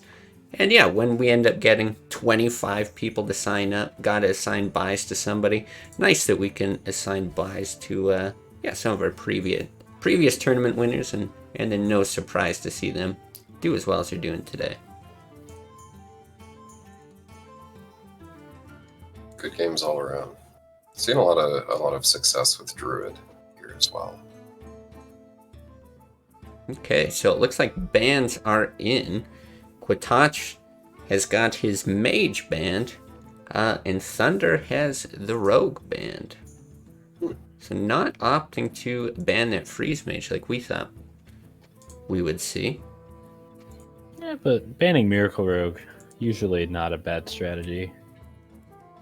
Although actually, I think some of these decks might be good into Miracle Rogue with all the giants, despite what I said earlier about rogues still sometimes being able to pull it out. It's rogue, right? No matter exactly. what's happening, the rogue has the possibilities. If you don't have a great way to deal with concealed gadgets in, it can make a lot of sense to try and ban the rogue out. That said, Thunder's rogue only has 1 copy of Sab, which isn't particularly useful against these giant decks. Yeah, starting out with what I would say is a good matchup for Thunder, the Trap Hunter into Handlock.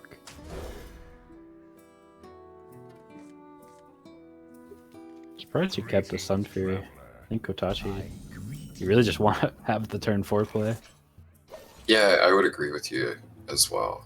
It's not a fast hunter deck, this Trap Hunter. It usually, relies on dealing the majority of its damage through weapons and hero powers. So, kind of limited on the charges of weapons. Obviously, hero power takes a while to take effect. Getting the Twilight Drake off the top, that's nice to see. I think milled the whole hand looking for the weapon. Didn't find it.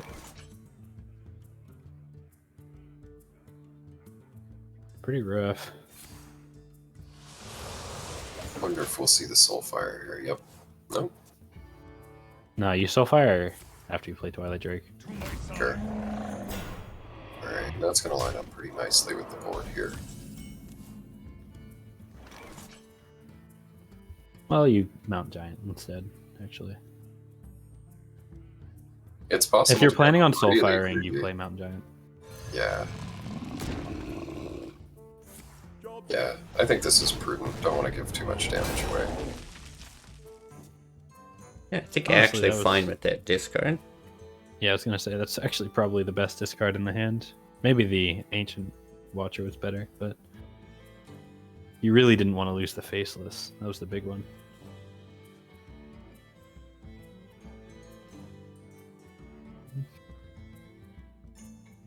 I like Misdirect, but it's still not great. Yeah, it's tough to justify here playing Misdirect because the 3/2 is up on the board. That 8/8 might just swing into the ooze. But at the same time, when Sun Fury comes down, that's going to absorb the Misdirect and it's going to be kind of a useless card. So maybe it's worth taking the 50/50.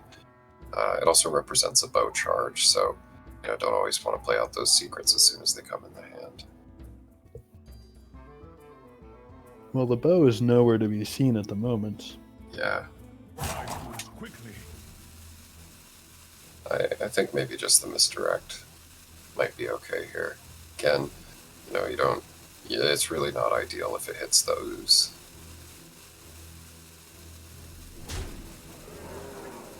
Could see Definitely just a hero power too. wouldn't be unreasonable. But I think Misdirect is better. Yeah, I This like Hunter this. deck- The Hunter deck plays kind of the long game here, but at the same time, it doesn't have any healing as well. So protecting, most control decks like Control Warrior, stuff like that, they really, will be okay taking some face damage. This Hunter deck, kind of got to be careful. All right, so now this is going to be a juicy Misdirect. Now you're really tempted to just Hero Power Pass. But maybe it's too greedy.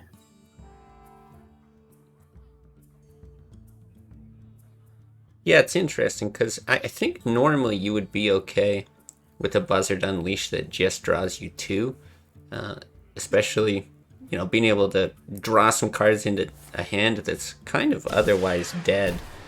But if you're too passive here, you do give Quatash the ability to drop something like a Sun Fury or an Argus that potentially gets targeted by the Misdirect anyway, so it's probably not as juicy as it looks. Yeah.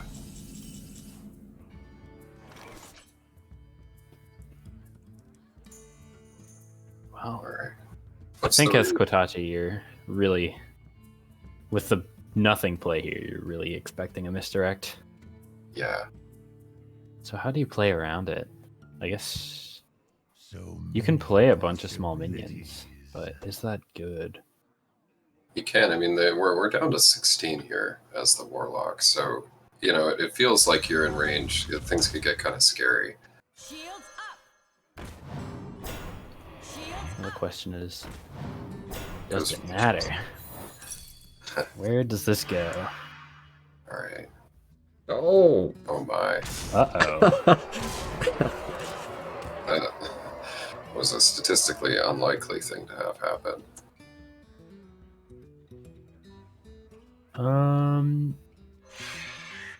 You play the coin before you play Unleash here, so Yeah, you don't absolutely. discard. You're really just looking for Hunter's Marks, I think.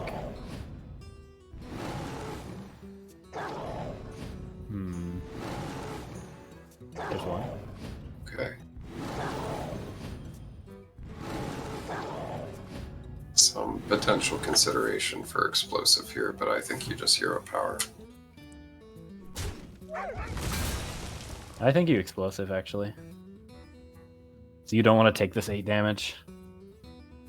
Even Yeah. though this kind of telegraphs that you have explosive, I think you're okay with that. Yeah, having 2 explosive traps in hand, also being able to play them on consecutive turns and clear off all of this stuff. Quickly. And again, though, you know, Warlock players at 8, so you're thinking as a hunter, you know, it's just a matter of time, right? I kind of like sending the 1/1 into the 4/5 here, because you're probably planning to follow up with explosive. Unless Thing is, you don't have enough mana to unleash Kill Command Hero Power next turn to actually kill him. Yeah, I think that's So exactly you right. really want to keep these dogs up if you can. Yeah, and this does make it annoying if Kotachi wants to trade to get rid of those beasts, right? It's going to lower their Sun Furies into feels range awful. of dying here. It feels awful. I think you have to Siphon Soul something here. Oh, absolutely. I think probably Siphon 2/1. Yeah, you're still a turn away from. You're still 2 turns away even from Alex, and you're against a hunter at 8 health. Like, you're not going to live 2 turns. And with this explosive killing your giant, you're not going to kill him in 2 turns either. This Well, deck doesn't have any burst. Yeah, there's also the possibility of playing Argus to try and buff up that giant. Oh, that's a good draw. This might be pretty close to lethal. Looks like he's not even playing the Unleash. At this point, we've got so many cards, I don't know if we... Oh, Unleash still represents a little bit of damage. It's just 1, I think. Do you Leroy Unleash here? I was just looking at Leroy Unleash. You get 6 dogs. Yeah, wait. That's... No, that would be 1 off. 2 off, actually. Sorry. Still not the worst play. I like playing the Leper Gnome here and just getting the 2 damage. Yeah, don't want to get it silenced. Quickly.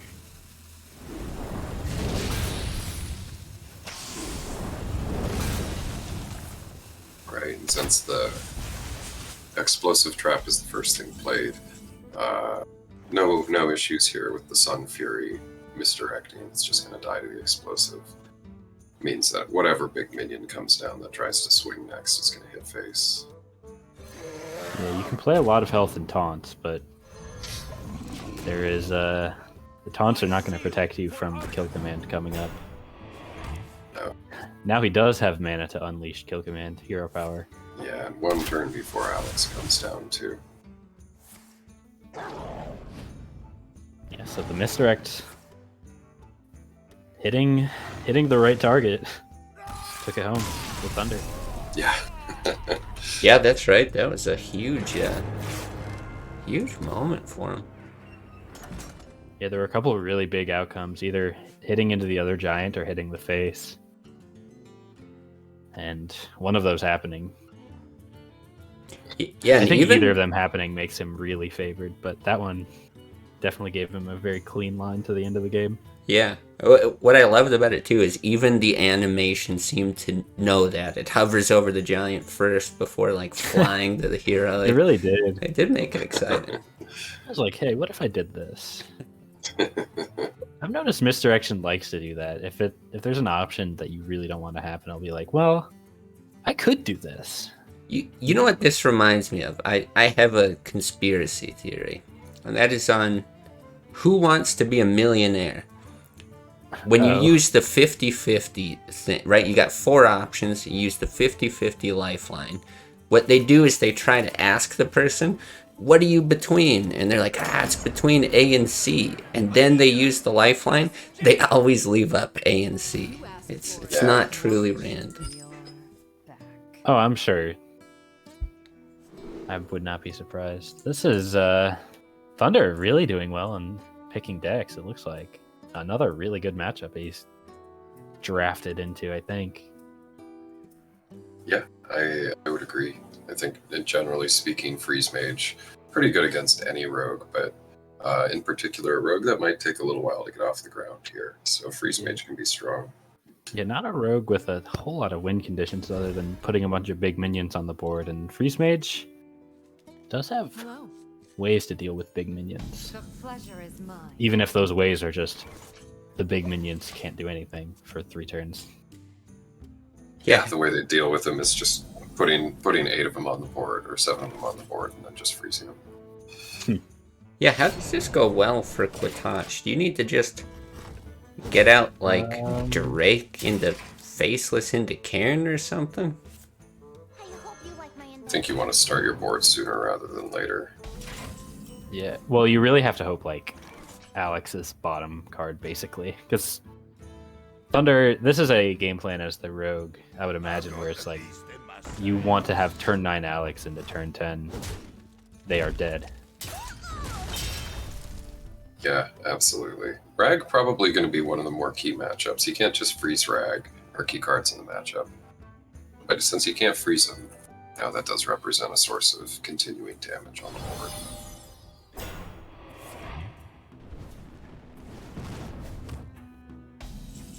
Yeah, Ragnaros is a scary card against Freeze Mage, but Yeah, it can't be the Oh, only yeah. card you have against Freeze Mage, though. Job's done. and I don't really know what else Tachi has with this deck.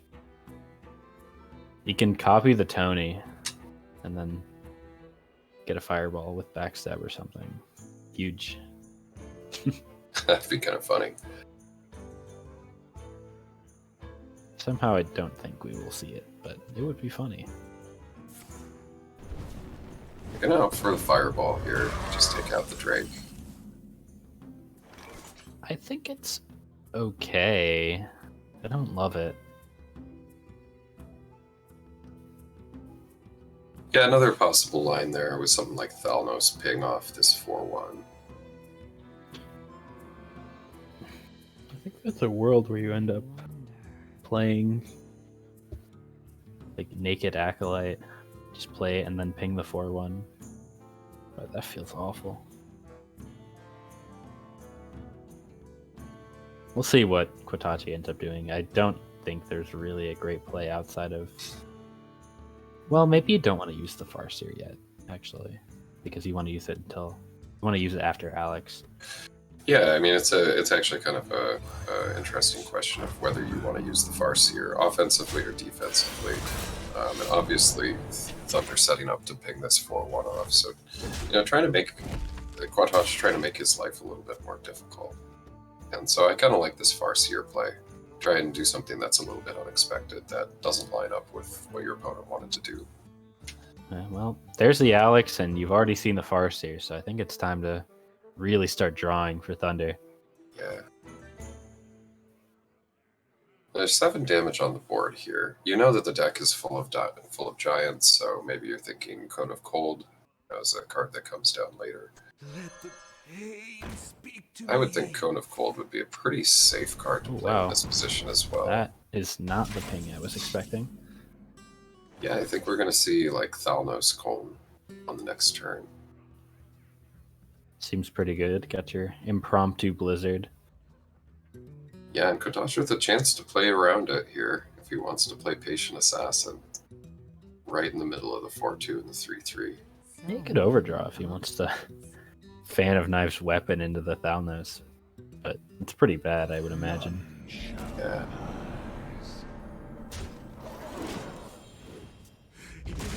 Honestly, do you even play Thalnos here? It's probably correct, but... Oh, I think you just play that one, actually. Yeah, either one works. Cone of Cold is only at maximum going to get value against 3 minions, so this line makes a lot of sense to use it now. I suppose. Alright, well, Rag coming down next turn, and not a great answer in Thunder's hand right now for that. Yeah. I'm not gonna lie, I really don't like playing the Acolyte and not pinging it. Like only getting one card off the Acolyte when you have Alex, but not a lot of burn in your hand. Yeah, I would agree with you there. I think that I was also expecting to see a ping on the Acolyte as well. Yeah, the only thing I can think of is that he was worried about overdrawing a card, and I think with Alex double Ice Block in your hand, you're not actually that sad about anything getting milled. Like maybe Tony is the worst, but even then, not really the end of the world. This guy's toast. It's coming together though. Got that double Frostball now. Well, yeah, the Frostbolt is a solution to Ragnaros. Sure is, but Not a lot of card draw though in Thunder's hand. A lot of times you'd like to play, something like Frost Nova and then be able to draw some cards in addition to that. Fog the board, increase hand size, and then clear the board. But in this situation, it doesn't feel too good to just stall. I could see Blizzard coming up, but again, there's always the consideration when your opponent has all these giants in the deck that if you freeze little boards like this too early, then you set yourself up to just have no solution to these giants later.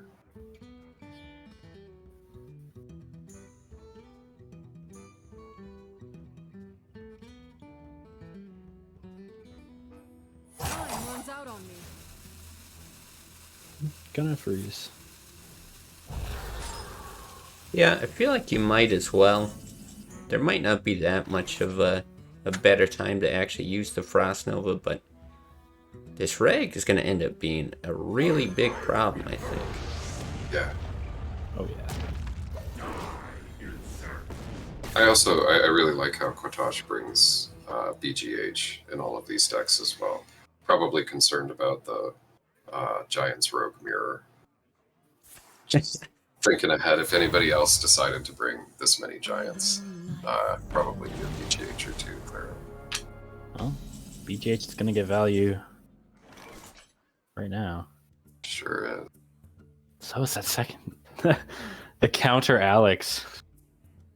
That actually makes things really awkward. I've got the beast in my sight. Shields up. And Thunder still had that fireball, which would be really good. Yeah. Well, he's got a second fireball and a second Ice Lance. Kind of needs to draw one of them. Yeah. See, would that be lethal with the second Ice Lance? No, in fact, I should have Yeah, to it play. would be exact lethal because you can Okay. ping. Yeah. Well, gonna need to play the block, I think, and freeze the board again. Might be tempted to like Blizzard Doomsayer, and then the Assassinate kills him. Yeah. Oh. Hell, he's gonna roll the dice. This is not bad actually, although it doesn't really change anything. No.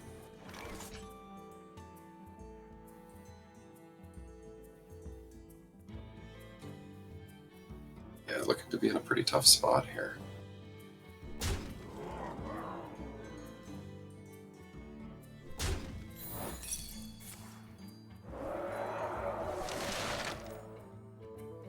Gonna heal right back up.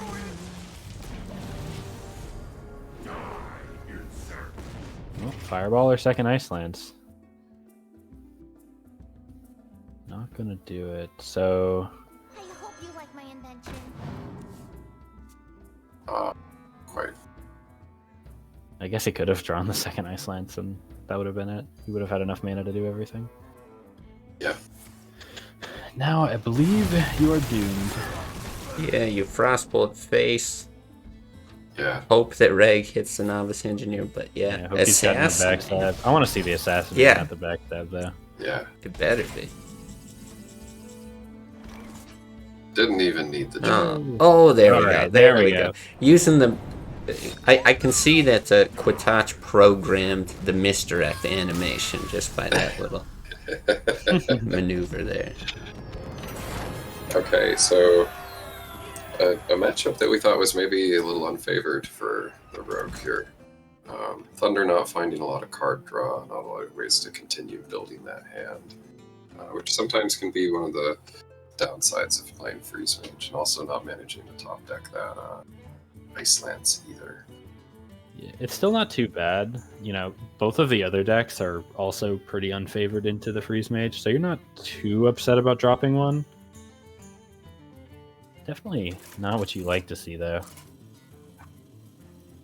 Yeah, I think Thunder was probably expecting a pretty clean win there. Oh, wow, we're actually Thunder switched it up again. The wild world. Yeah, going back to a comfort pick, but this is tough. Shaman, not necessarily what you want to see as a druid.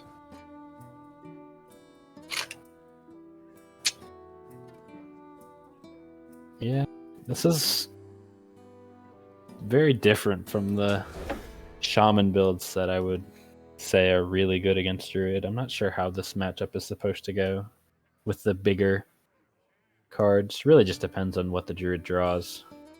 You know, the Keeper of the Grove is really big. BGH is really big. Yeah, I would agree. I think you're really trying to find Keeper here. Yeah. And actually even ditching a Innervate as well. You're from Thunder. That's surprising. Ishnu Allah.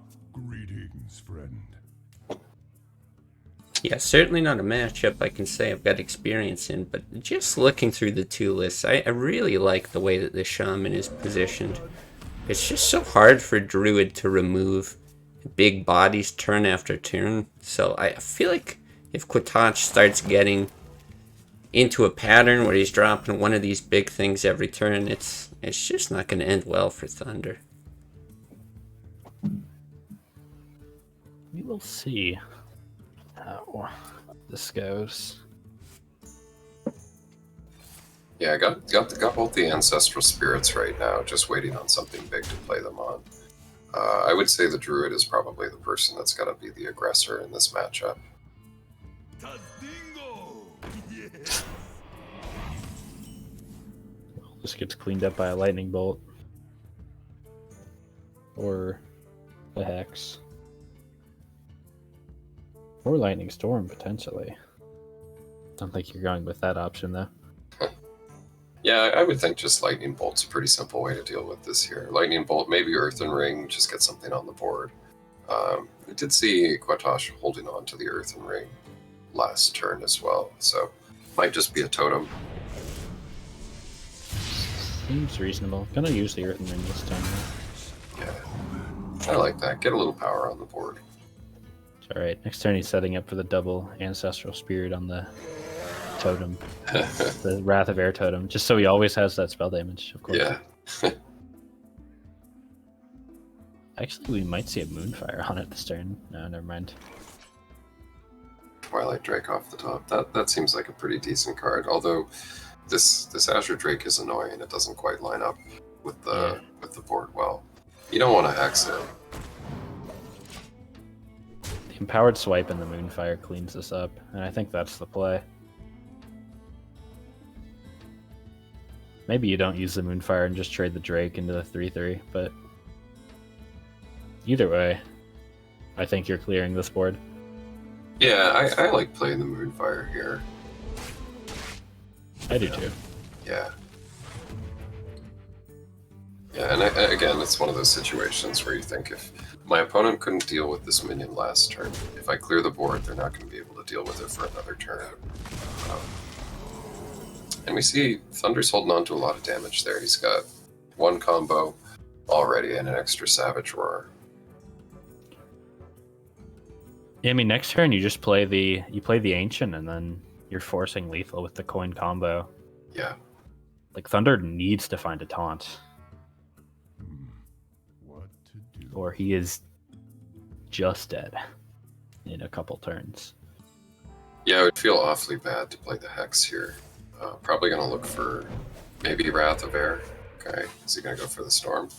I don't think you do, but maybe you have to.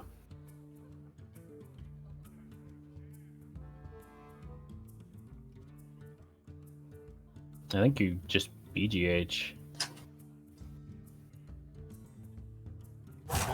Yeah, it's a little scary seeing a druid holding the coin in hand with 6 mana. You're always a little bit concerned. Is Ragnaros coming out next turn? But opts to deploy the Hex. So now we've got double combo with the Innervate in hand here.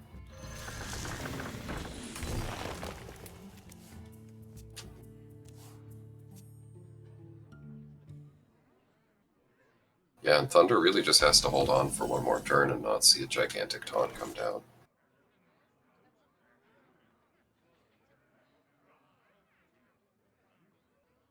And so far, no taunt.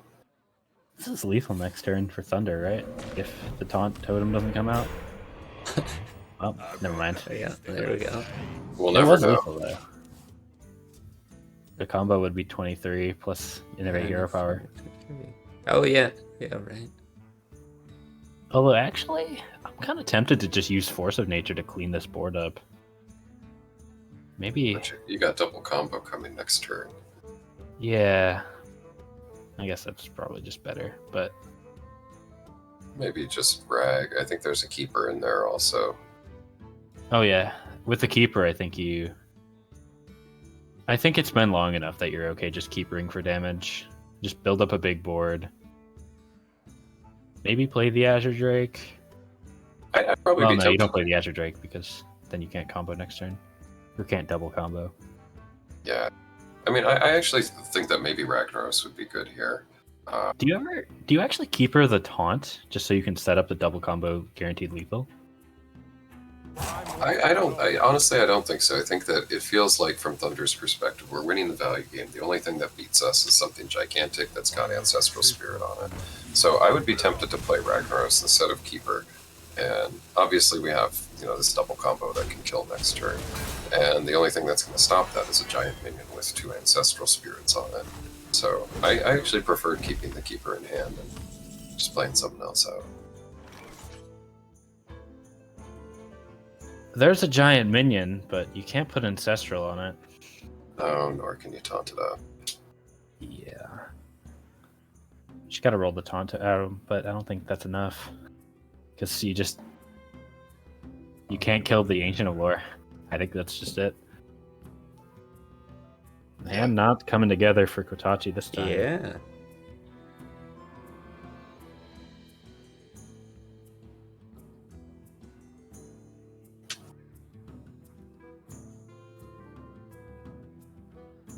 Yeah, I'm not sure if there's a winning line here.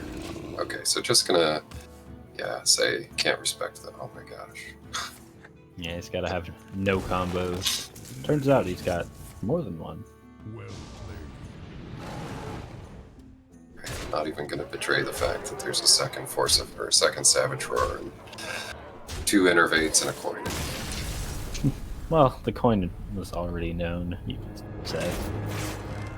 It could have coin Innervate BGH, just for extra salt in the wound. Even coin double Innervate Nourish. It really depends. I mean, you want to Ooh. beat your opponent, but yeah, do you want to beat down the player? I mean, you kind of do. You kind of do, but Thunder with some respect for his peers, I guess. Some good sportsmanship to not do that. Then like again, a guy who's bringing an all Giants lineup, could you crush his spirit? I don't know. No, you just use How could Ancestral you? Spirit and resummon it. You asked for it. Your soul Well, these are both good matchups for Freeze Mage. Yeah, The Handlock and the Crusher Shaman, if you want to call this a Crusher Shaman. Hard to say. yeah, we said that last time about the Rogue, and we were wrong. But I still feel like, the Warlock is going to deal damage to their own face. There's almost no way around it. Yeah, that is what I was getting at. Like, we said that last time, and the Rogue was able to get a win out. But this one might be even worse of a Mage matchup. Yeah, I think so. Matchup into the Mage, rather.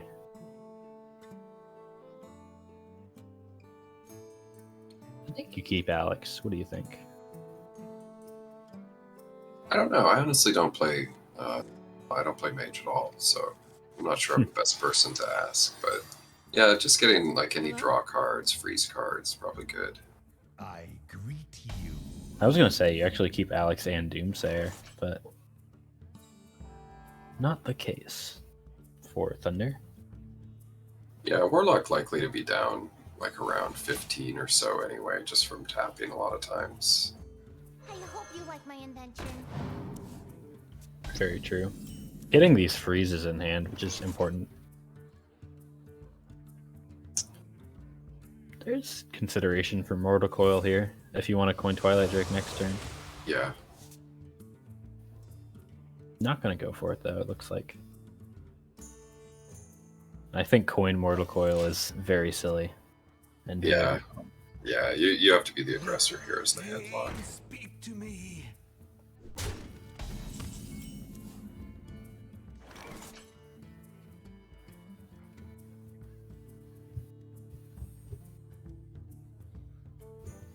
I think that you'd coin the Twilight Drake here. It seems like the most intuitive option.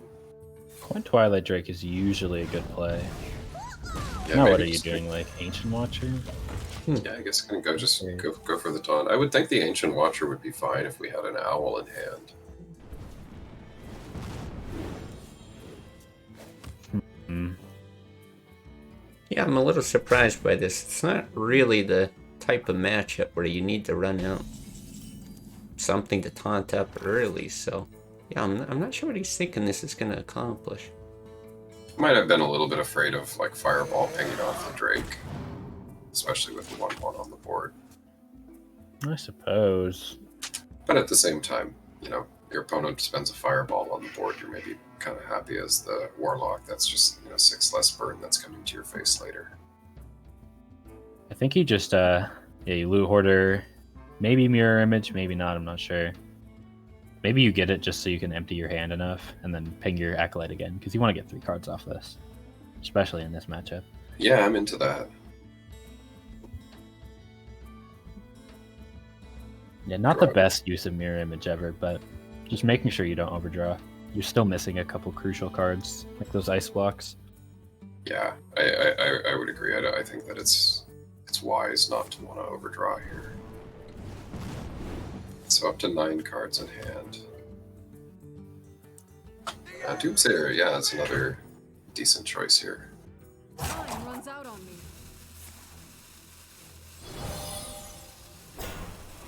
Just a really awkward.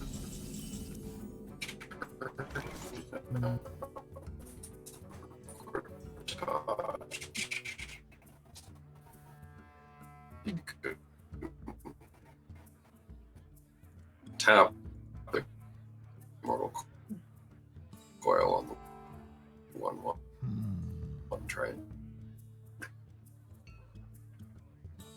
Like we're getting real broken up sounds from your opposition. I was gonna ask, am I lagging out or is opposition lagging out? Yeah, hopefully it just figures itself out. Yeah, it looks like Kotachi is considering trading card for card by Mortal Coiling the Acolyte, which I think is a trade that heavily favors the mage. So I think it's a good thing he didn't go for that. To be perfectly honest with you. Yeah, I'd have to agree. Yeah, you don't want to take an entire turn off if you can help it, but yeah, hasn't been lucky enough to get into one of those owls, so Owl's an important card in this matchup. And he's got 2 of them. I know some handlocks don't run 2 owls, which I think you should be, but yeah, I'm always surprised by that. I feel like we've seen that a lot in the tournament format where people are opting for just a single owl, but yeah, so many cases where it's really, really valuable, and yeah, this is one of them. just ice block ping face. I don't think you don't need to freeze this board yet, especially with the ice block active. No, I think you're right. Yeah, you're up at 30.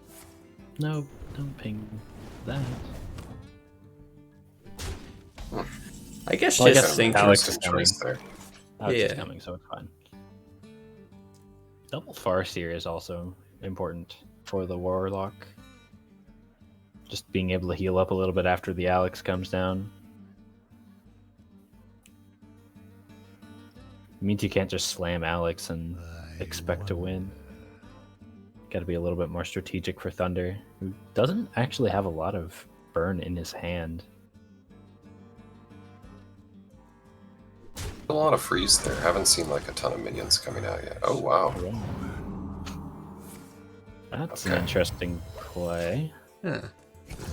Well, we have seen a Doomsayer already, so maybe he's thinking, well, you can freeze my board maybe a couple of turns, that's going to happen anyway, but you're not going to be able to play a Doomsayer with it and actually clear my board, so potentially a decent idea here. Cone of Cold, going to get a lot of value, max value on those 3 minions. Yeah, and I guess the thinking being, if you get Alexed, there's a decent chance you want to follow it up with like Siphon Soul and Farseer, so just not able to utilize all 12 mana worth of healing in the same turn. Maybe you're okay getting out that one Farseer, but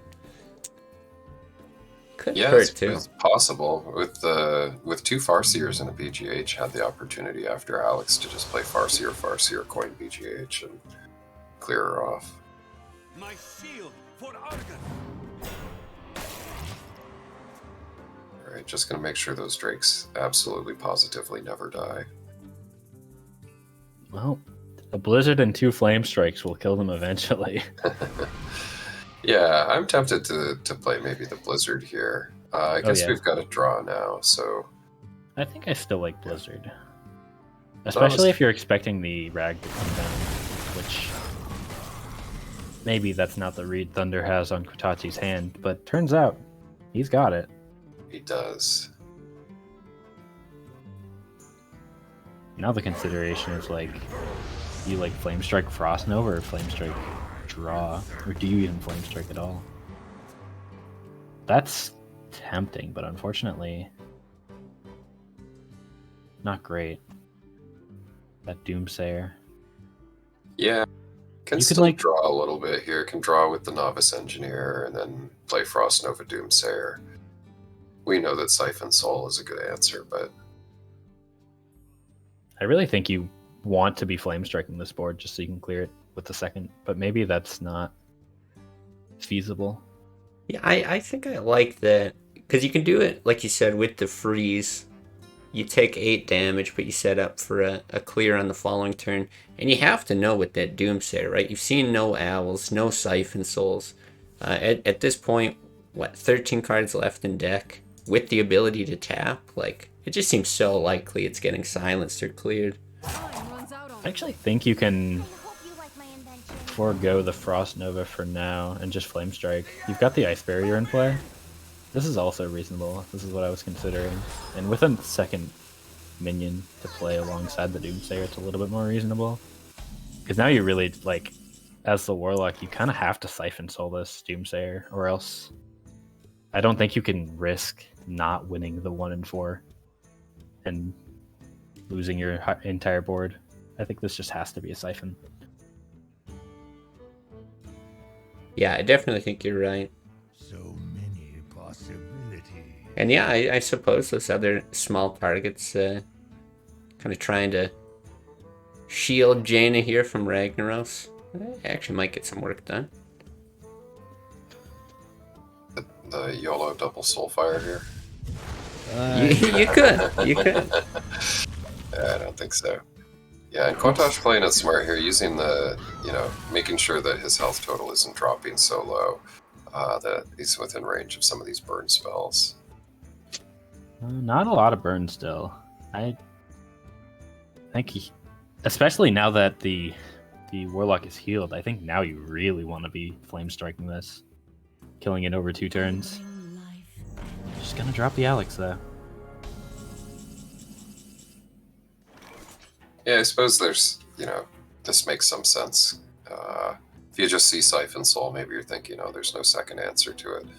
But also, it's got Ice Barrier up and Ice Block and a second block in hand. If the block can't be popped this turn, it's a couple turns that Thunder has to draw into the remainder of whatever burn he needs to finish Quatosh off. That's all the healing too.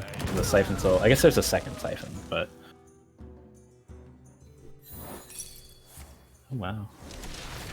Kind of would have expected him to trade the 2-1 into the 1-1. I guess there's nothing else he needs to play here, though. Yeah, not right now. But at the same time, I'm not sure if that Ancient Watcher belongs on this board. You know, there's a problem against Freeze Mage when you put too many minions on board and you can't play anything that has like useful battle cry effects from hand. That 4/5 on the board can just sit there for the rest of the game doing 12, 16, 18 over 2 turns with 2 pings. Probably a good time to go for it.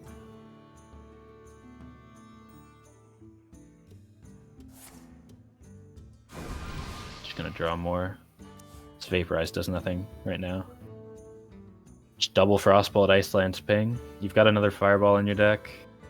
Got another ice. Well, you got another Ice-Lance, so maybe you actually play the Fireball instead this turn. Yeah, I kind of like playing the Fireball here. Seems reasonable. You've got the Ice Block as well to not die. Another turn. Of course, then you're... If he does have healing, you're really relying on the one of the next 2 cards in your deck to be more burn. Yeah. What? He's used 3 of the 4 healing cards, so I think it's reasonable to just Fireball ping, set him to 11. You have 11 damage from hand next turn. If he heals, you have Ice Block. Yeah, Tosh hasn't been tapping here either, so you know there's a reasonable chance that Siphon is still in the deck. This is also fine.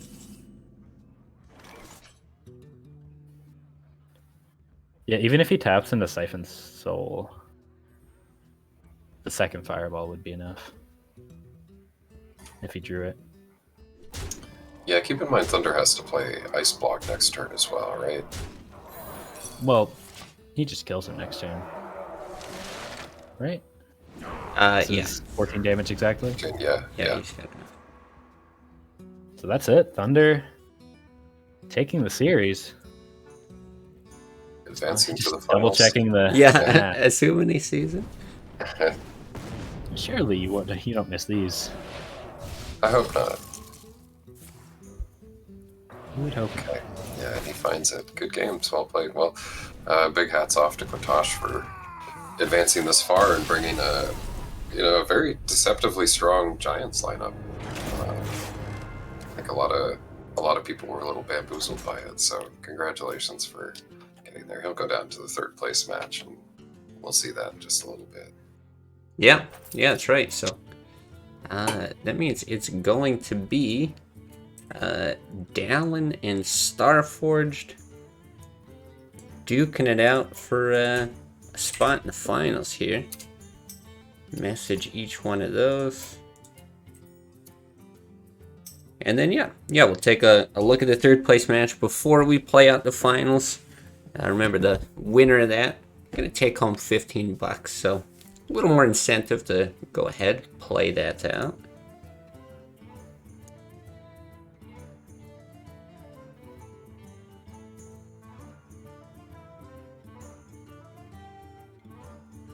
For now, So we'll get deck lists ready, get a little sneak peek into what's coming next.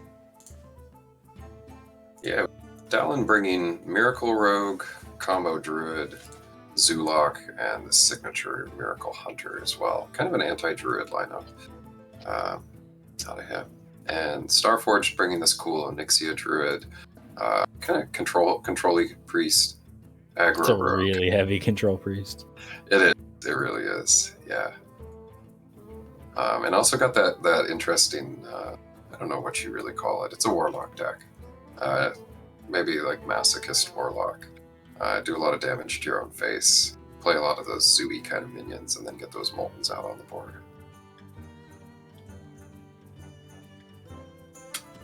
Yeah, definitely a lot of flavor in Starforged lineup. Curious to see how it does. Looks like the bans are in Starforged getting Rogue banned, and Dallin getting that Hunter banned.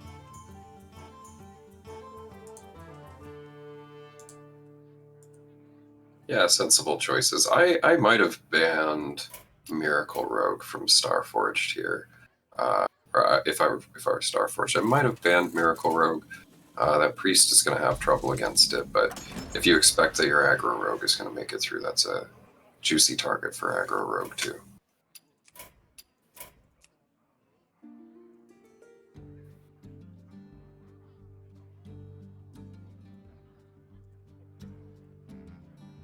Back to see the juggler here. Put this apple on your head. This is the Pit Lord deck, right? That's right. That's right. Pit Lords, Flame Imps, 2 Hellfires, a Soul or a Shadow Flame, and 2 Moldens. This is going to be a very big fan of knives if Starforged plays 2 1-drops here. Even if he plays 3 1-drops. Yeah, the 3 1-drops feel pretty juicy here. But yeah, the Sun Fury is the safe play. It looks like, yeah, he's going to make that choice. Good. And I like this, not taunting up the Knife Juggler. That doesn't really change anything, I don't think. There's merit in Blood Mage prep, but I don't think it's good. Yeah.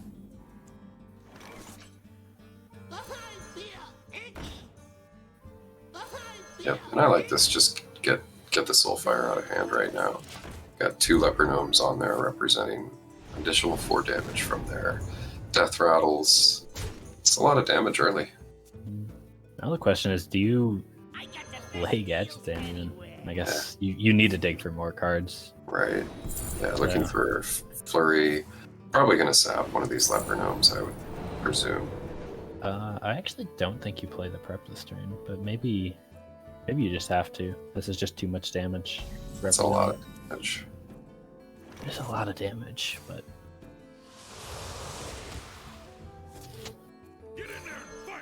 you're really just looking for the second fan of knives.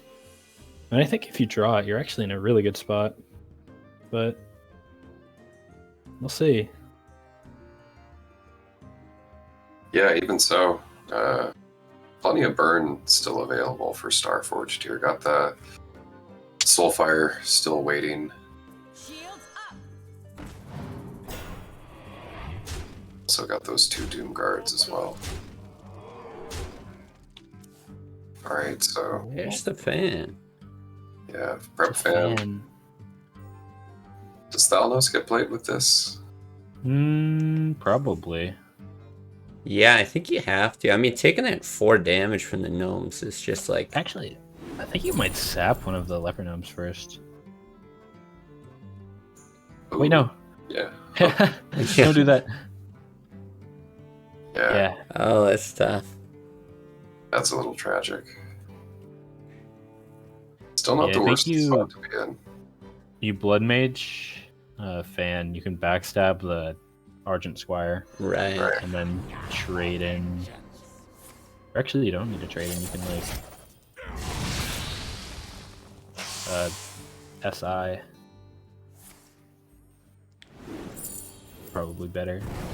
Yeah, I like the Push SI 8 damage part. face. Yep. And now you just pray for no Doom Guard. Yeah. That was pretty quickly played. I might have considered there a couple other options. There's backstabbing your own Thalnos. That's not Doom Guard. Yeah. Yeah, like One off. one of the things, looks like it's not going to be an issue here, but I was definitely considering, if you would ever Cold Blood first there in case of a Farseer. If you draw a Farseer, do you play that and then trade with the Auctioneer 10, instead? 11. This is lethal. Weapon up, poison, eviscerate. That's exact. You are really happy to be escaping this one as Darwin. Absolutely. Pretty intense little bloodbath here for game 1. It's about as close as it gets. Yeah, perfect lethal to 1 health. Yeah, good game, well played by both. Wow, I feel like that's one that you could dig back through and just ask so many questions about what was the optimal play there. Because yeah, it looked pretty good from both players in the moment, but So many little things there, like, yeah, maybe a little sap to heal a little bit more, or yeah, take a Lepernom off the board or something. How much of a difference would that have made? Really cool game. Very close. I don't- Warlock deck that helps the rogue accomplish their goal. Yeah, I mean, I do think it's a rogue favorite matchup in general, but sometimes you can just get snowballed on like that, and it's a close matchup more often than not. Forest fights back. Where it's like, as the rogue, you're either winning or you're one turn away from winning before you die. Yeah. And Starforged up, picking the Druid into Zoo. That's a tough matchup. Yeah, Thunder and Dolan both are doing well in the picking decks phase. Gotta say. The beast in my sights. Yeah, there's certainly some luck involved in Oh, no who question. picks which. Yeah, you don't have the you don't have the ability to know what your opponent is playing before you pick your deck, unless they've already won 2 games. But actually, not a terrible start here for Starforged. I agree with his decision to innervate out this BGH. Helps deal with minions like Voidwalker. And having the second Wrath in hand is kind of nice here, too. I think you probably just play the wolf, right? Yeah, you could play Wolf and then coin out this Void Caller as well. Voidwalker. Ooh, that's actually really good, isn't it? So it has 2 attack. Although the second Wrath comes in and you're very sad. Yeah, exactly. But after this, Starforged not having the best cards. Savage Roar will. Savage Roar can clean up the Sunwell. Yeah, I think that might actually be decent. I mean, you're a druid that's hoping to just draw like anything. At some point, you should be able to play these cards. Oh, that does even better. Yeah, I'd play that card. Yeah, Card, I've heard. So, I actually think you Soulfire first, Stalin. Soulfire, and then hope that it discards one of the Dark Iron Argent Squire. And play the other one. That okay, yeah. I would have Soulfired the other one, Boy. but if you get exactly that discard, this is very good. Turns out. Well, I think mean, no question you use the Savage Roar to clear then, right? I think you're worried about, well, probably a lot of things. But yeah, with nothing better to do, why not? Yeah, with the Alex in hand, you're probably going to get to use this to heal coming up. So, it's not unreasonable, just want to be pushing more damage, clearing everything you can. Pay attention, class. Yeah, not as bad as maybe it looks for Starforged here. The Ancient of Lore represents some healing. I don't think you're even using the Ancient of Lore for healing. I think you're drawing more cards with it. Probably. Although, support is starting to develop. Honestly, I think a Starforged, you actually want to find a way to kill Stalin. That's really good. Card. Stalin can only tap so much. Right.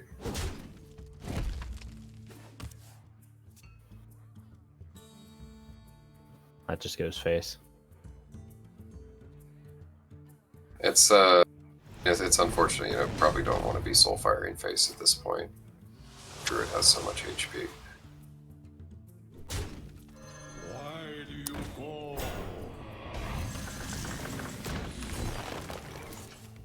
Job's done. Okay, second keeper, that's a really good one.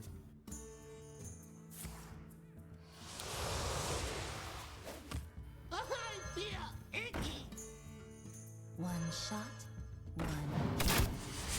Interesting. The Elven Archer doesn't target Dalen's face. Must be something wrong with his programming. Yeah. Yeah, I've seen where Elven Archer's supposed to go. You're supposed to aim it right back at yourself. Yeah. And just have kind of like a mechanical cadence to your plays in general. Yeah, I kind of like just playing Cenarius here. You know, you're in a situation where pretty much they're never going to be able to remove a 5/8 off the board. Who dares defy this Yeah. I think with the double Wrath, there's just a little bit too much for the Zoo to deal with. Starforge doing it without any ramp either, other than the Innervate on turn 1. No wild growths to get in these late drops, but Cleanse the Sunwell. To be fair, no ramp other than Innervate is a bit of a loaded statement. yeah. Got a little asterisk on there. Well, Keeper makes this lethal. Yeah. I must safeguard the land. You can silence it or you can kill it. Either way, does the job. Unlikely win for the Druid, which I think actually has pretty big ramifications for the rest of the series. Yeah, Definitely. yeah, I think that's exactly right. So we'll have to see another win elsewhere with this Zoo deck. Yeah, I mean, I assume the Zoo is favored into the Zoo, but it also kills itself. But then again, Hellfire is a very, unironically, Hellfire is a fantastic anti-Zoo tech in Zoo Lock. It's It's all pretty right. meta. My beloved Yeah, I would actually really like to see that that matchup. I hope that's where things end up trending. I think it might. I believe the Druid is quite good into Control Priest. Yeah, I would think the same thing. Starforged is probably going to want to keep. I would think keep the Black Knight here, but probably looking for like Blade Master Circle kind of things. It's got the circle. Yeah, Well, and Immortal Northshire Cleric as well. pretty good thing here for Starforged is that we see 2 copies of Sen'jin for Dallin. And Starforge is running double Shadow Word Pain, so actually like a really big target. Whereas you're normally so concerned with these 4 attack minions you can't do anything about. Yeah, Oh, this engine gets punished with drawing 3 cards. This is actually quite good for the priest here. wonder if we'll see a keeper here. Got 2 of them. Oh wait, no, it would be 6 cards because there's 2 must acolytes, safeguard the land. so you can't do that. Just gotta go with the keeper. Still pretty good draws here. Gonna get have 4 draw damage 4. minions on the board. Yeah, I mean, if not now, when? If you're gonna coin out your second Northshire Cleric, this seems like the time to do that.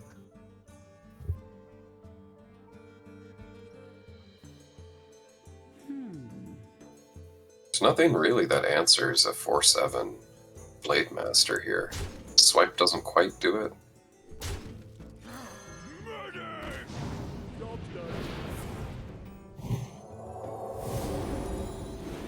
Alan can't be too happy to see that. Drawing There some aren't a lot pretty, of ways you lose this matchup as the Druid, and yeah, this kind of a board on turn 3 is one of them. yeah. Well, Karen might be difficult to deal with here when he comes down next turn.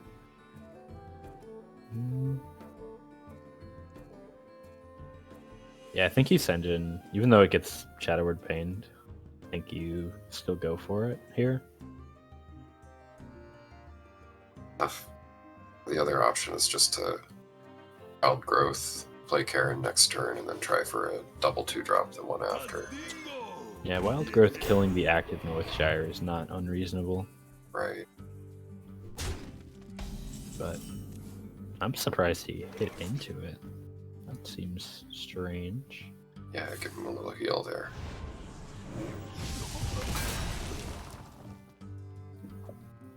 Do we draw a card here? I think we do, right? I think so. Yeah. Should be fine. I don't think you're worried about overdrawing in this matchup.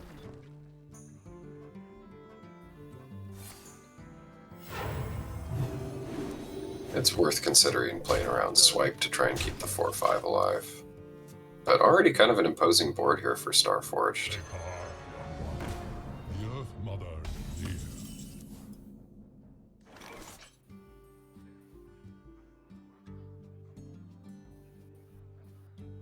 Hmm. You can just play Tinkmaster and turn the 4/5 into a squirrel, right? Yeah, it works every time. Yeah, you mean his 4/5, right? Yeah. That is what I meant, of course. Honestly, it's not the most unreasonable play to just drop Tankmaster there, I think. Obviously, it can, if it hits exactly your 4/5 and hits exactly Squirrel, you are very sad, but you didn't really have a lot of good plays. I don't think it was terrible to go for the YOLO Tankmaster. No. Okay, so wow, a lot of choices here. Mm-hmm. Sylvanas definitely coming to mind as something that might be played. Uh, you know, if you're Starforged tier 2, you're thinking, I got a lot of stuff, right? Got a lot of stuff we can play, way more cards than the opponent. So, you know, might want to dump a couple of those cards and just really try and hold on to the board here. But Sylvanas also is going to be pretty tricky to deal with. Okay, just going to death the opponent's Sylvanas. Might even clear the second Karen here. Seems good. And do we get swipe off the top? No, we don't. Well, that's still a full clear. Although it involves using the Keeper, which feels pretty bad. Yeah. But I don't know what else you do. I guess you don't need to Keeper here. No, but I think if you're going to not play the Ancient, you probably have to keep her here. Just get something on the board. It is kind of scary also after turn 6 playing a Keeper when you think about, oh, there's maybe a Shadow Priest coming down as well. I think Karen's going to be a good response here. No question. At least now you can really start catching back up in card draw with these Ancient of Lores. Honestly, I don't even think this is that bad of a situation for the Druid, all things considered.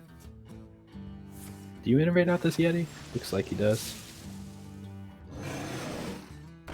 Yeah, I Turn mean, 4 attack, it goes on the board. oh, that too. But yeah, something else here. Like we see there's no combo in Dallin's hand right now. But as these minions go down and they're getting tougher and tougher to deal with, that's got to be on Starforge's mind constantly, which is why it feels like he's got no ability to close out the game. Yeah, fortunately though at 30 HP, so it has a little bit of time, but of course, you know, that can diminish pretty quickly as well. Once the combos start coming out, these big 5/5s are hitting the board. Might just Wrath and try and clear Karen completely. Might just Wild Growth go face. Got a lot of damage from hand with the combo. Yeah.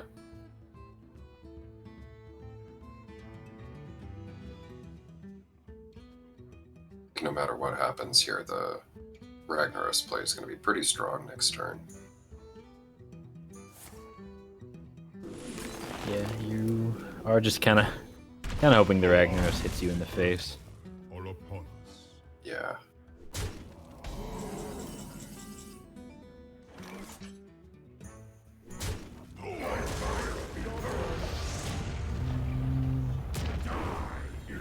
Let's see.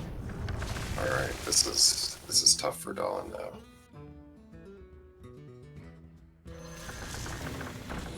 Legion of War's pretty good response, but it's not going to do too well against the Black Knight. Yeah. None shall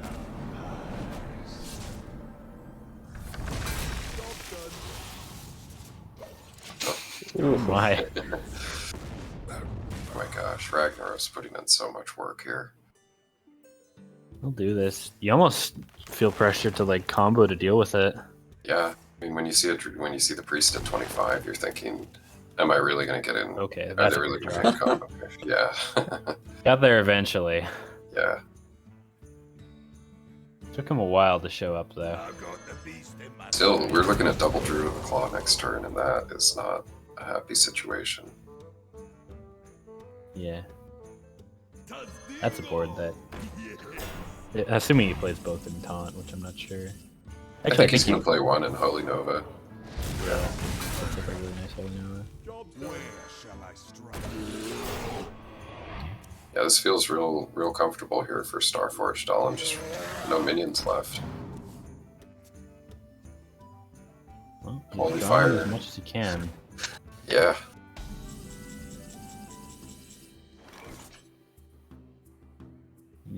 Get some more Druid of the Claws. With Looks Thought good Steal. to me. Yeah, Holy Fire here seems like a pretty good play.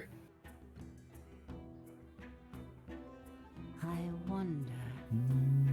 Looks like he's considering not. Ysera's not too bad. Just throwing it down. It's not really a minion that druids can ever deal with. Yeah, exactly. Well, that would be good if the priest wasn't at 30 health. Yeah, 22 damage on a hand, but not sure that's going to make a difference here. Stalin here, you got to be frustrated with this. You maybe Force of Nature Savage Roar here and go for 8 to face, but then you're just looking at a priest with 22 HP.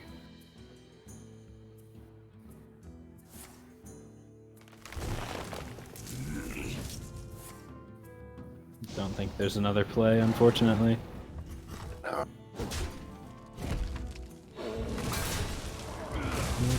That's the priest here. You can Ysera, you can double 5-drop. You can Sylvanas. Yeah, Well, well, plays, there's a- and none of them are losing. Yeah, I would think that you'd probably be thinking, well, Druid of the Claw plus Savage Roar is going to be, might be lethal soon. But yeah, may as well just protect the face. Alright, Lifeline coming off the top.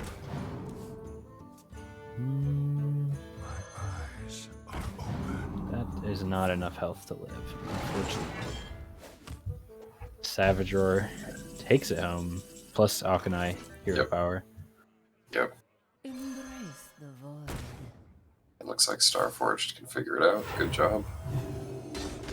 Well, Starforge plays plenty of Druid. Yeah. Got the Savage Roar lethals down. Yeah. Yeah, you just play Control Priest and play your opponent's deck. Yeah, playing Druid. Usually a good strategy, as it turns out. Yeah, nice job. So that Congratulations. leaves. Oh, whoops. That leaves just the Warlock that Starforged brought. Has he played Pit Lord yet? I think he played it once. He did, yeah. Single Pit Lord, I believe. Well, he's got this deck into Druid, which is quite good. And then he's got it into the Zoo Mirror, which, with all the AoE he has, also pretty good. Yeah, I would think it's pretty good in the Zoo Mirror. So, definitely looks good for Starforged. I think picked up 2 unlikely wins, got the Druid into the more standard Zoo list of Dahlin, and then the Priest beating the Druid. Yeah. Neither of those are things you expect to happen, and I think both of them happening has really turned this series on its head. Yeah, completely agree. There's no feeling greater in a tournament than getting counterpicked and winning with the deck you got counterpicked with. So Starforge got to be happy with this at this point.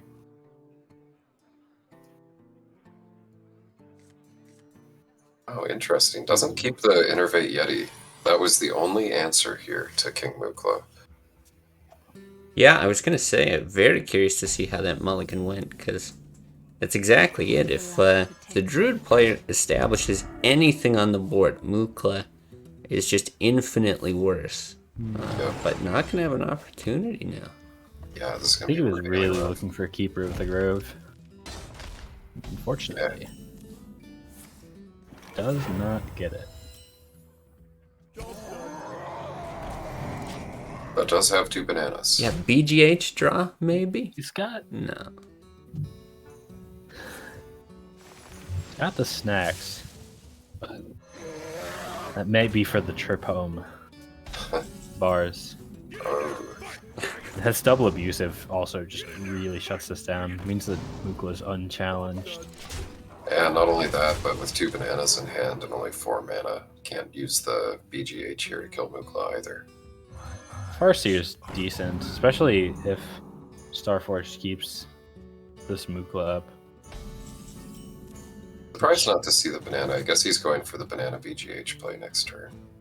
Yeah. And I think as Starforge, you know, like, you're okay just trading the Mukla into 3-3, keeping this big board. If he had swipe, he most likely would have swiped last turn. But no, actually, Yeah, gonna trade it got off. Mukla on the mind. Big banana plays here. Actually, this isn't terrible for Dahlin.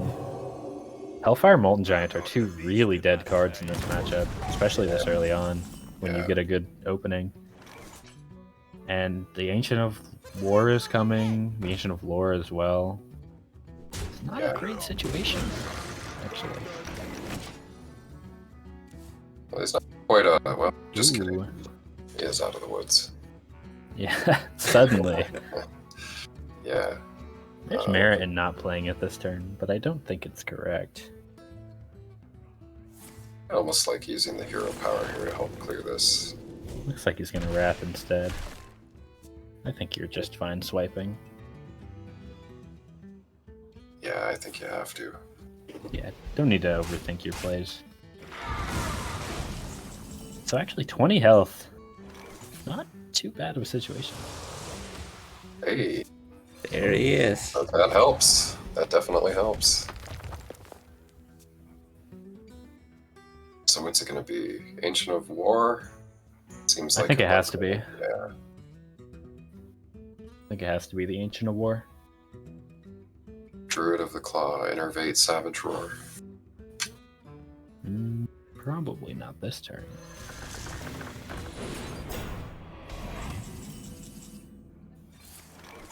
Oh, jeez. Well.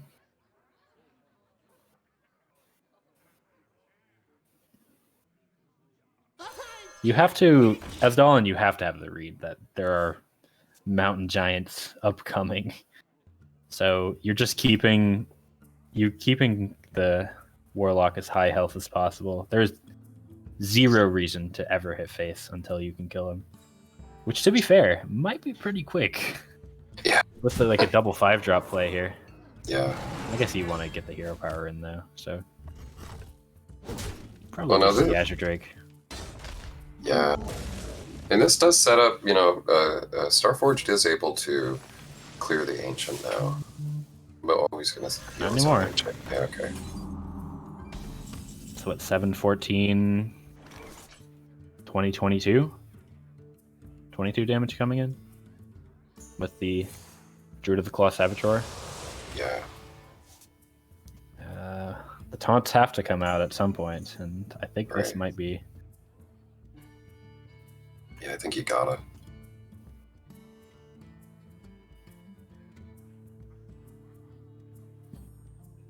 Good news is, even one taunt does keep you alive for at least a turn.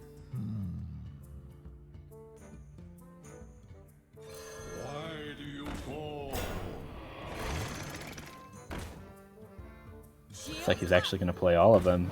And now you're actually fine to just... Well, I guess there's another Sun Fury, so you still don't full commit face, but... You were in a very good situation. Yeah, I think so too. You can play really safe. You can clear the board. Yeah, I still think there's no need to swing face. You just clear as much as you can. You're not going to die from this position.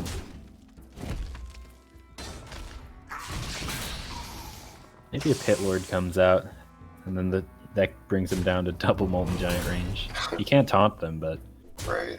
you know. Well, Pit Lord tap. Does that work? Pit Lord tap. Sun Fury. Not quite. Does Hellfire? No. I don't think it really I helps. mean, you can Hellfire into a Molten Giant, but that's not enough. No. Once again, Druid beating the Zoo. Although this is a little bit less of a standard Zoo. I do think the play not trading the Mukla into the Farseer instead of the double abusive was a little bit silly. I think, yeah, I mean, you're worried about stuff like Keeper of the Grove coming down and doing 2 damage to the Mukla, and then instead of swinging face, it just, traded itself for a minion, kind of 1-for-1. I suppose. Okay. Oh, this actually does it. Yeah, he does it, yeah. The Flame Imp off the top. Wow. Okay. Awesome, nice job. Boy, that is wild. Okay. How much damage is this? So a silence.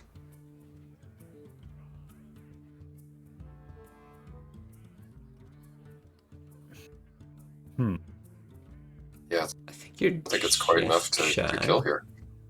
Yeah, I was thinking Silence plus Force Innate or plus Savage Roar plus Hero Power. But that dies. Yeah. Yeah, I mean, you can also, like, charge the 2 Druids of the Claw to take out a Giant, but that doesn't really That's help. what I was thinking, but it's not great.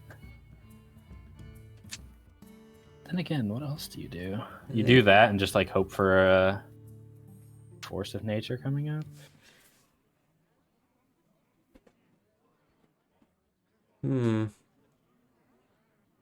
Yeah, just so awkward here because Savage Roar brings these 5 attack minions to 7, but not no swipe or anything to do that last point of damage. I think we're gonna see the double Druid of the Claw. We might actually see double taunt Druid of the Claw. That's what I was going to ask. Yeah, is it better to just stall it out a little bit longer? Yeah, just trade into one of the giants, and then. Oh wow, that's not what I would have expected. Yeah, because there's still Hellfire, there's still Shadow Flame. Yeah, I too. think you really should have killed the other giant. Yeah, I think tap into Shadow Flame here seems like the play. Let's see. 12 cards in deck. So many possibilities. Just hit. That's easy. Enough. Oh, That's geez. lethal, right? Exactly. I think it's. Oh yeah, it is. It is. It's just so easy, I guess. This is crazy. That's 13 plus the wolf makes 15. Oh All my right. god. what a matchup! Wow, that was so close. Yeah. Yeah, I really thought Starforge was done for. But the Flame Imp draw just at the perfect time. Apparently, I'll eat my words, Pit Lord is the greatest card ever printed in the history of Hearthstone, alright? It wasn't even the Pit Lord that brought him that low, it was the Flame Imp that Yeah. did it. I mean, it was kind of all of it. Pit Lord into Hellfire and the Flame Imp. Yeah, just crazy. Well, this is what our bracket's going to look like. So, Quatach and Dallin going to duke it out for 3rd place before we jump into the finals with Thunder and Starforged. But I'm happy we get to see more Pit Lord here in the future. It's not such a bad card. I can understand why people don't like it, but when it's part of a more global strategy of getting yourself into Molten range, I mean, as the Zoo player, do you care what the difference is between you being at 20 or 10 health? A lot of times, I feel like there are a lot of matchups where you'd rather just win early than, play it out. I'll be honest, I still think it's absolutely dreadful. I think it's terrible, but so far it's been good. Card, it's been fine. Yeah, I like the strategy at least, and it did work out. I'm a fan. I'm definitely a fan. Yeah, for better or for worse, I'm a fan that it's in Yeah. the deck. Yeah, you don't have to like it to respect it. You need not follow, but must witness.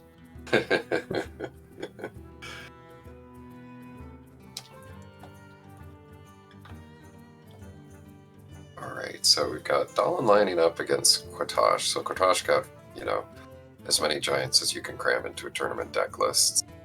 And Dahlin, we were just watching, has the Miracle Rogue, the Combo Druid, a standard Zulok, and that Miracle Hunter as well.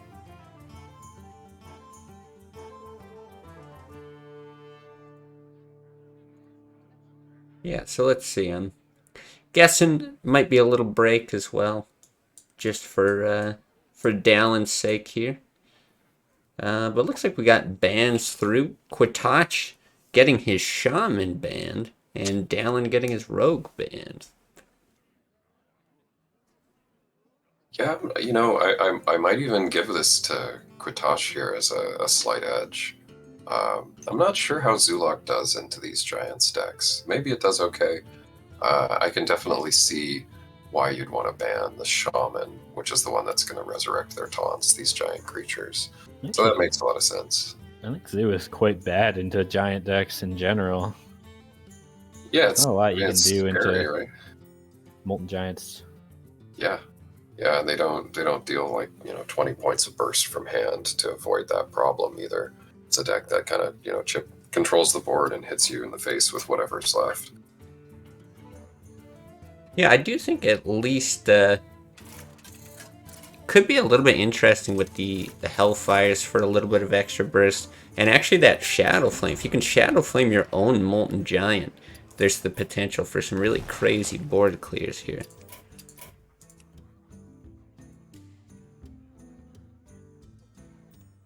Well, good hand for Kotachi. Not a good matchup.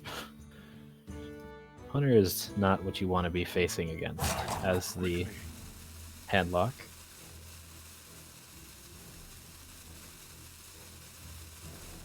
But at least you have Twilight Drake into Mountain Giant, or the other way around, either or. Yeah, not absolutely the worst hand here from Quatosh. So I think especially now drawing the Soulfire and having an answer to this animal companion that might get coined out.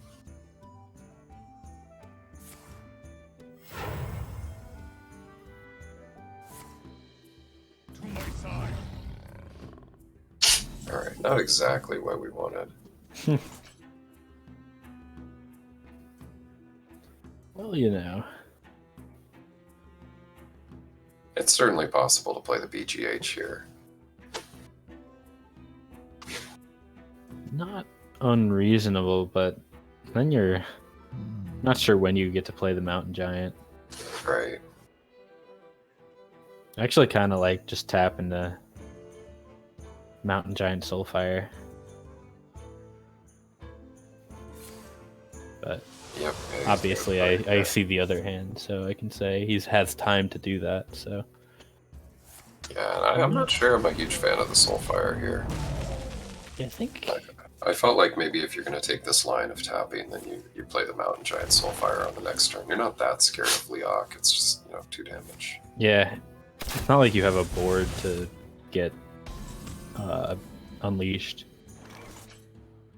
And now you're back to the same problem where when are you playing this Mountain Giant? Yeah. Dallin's tracking did discard one of his high mains. I think it was like double high main and a freezing trap or something. Yeah. Turns out you kind of want all 3 of those cards. Yeah, it's definitely something I've come to understand is that if you're playing like mid-range hunter and you could track on the first turn, sometimes it's actually better not to, because you don't want to lose out on some of those cards that, in certain matchups can be really strong. And losing a second high main here, high main's one of the really tough cards for handlock to deal with unless they have the exact answer of like Iron Beak Owl Siphon.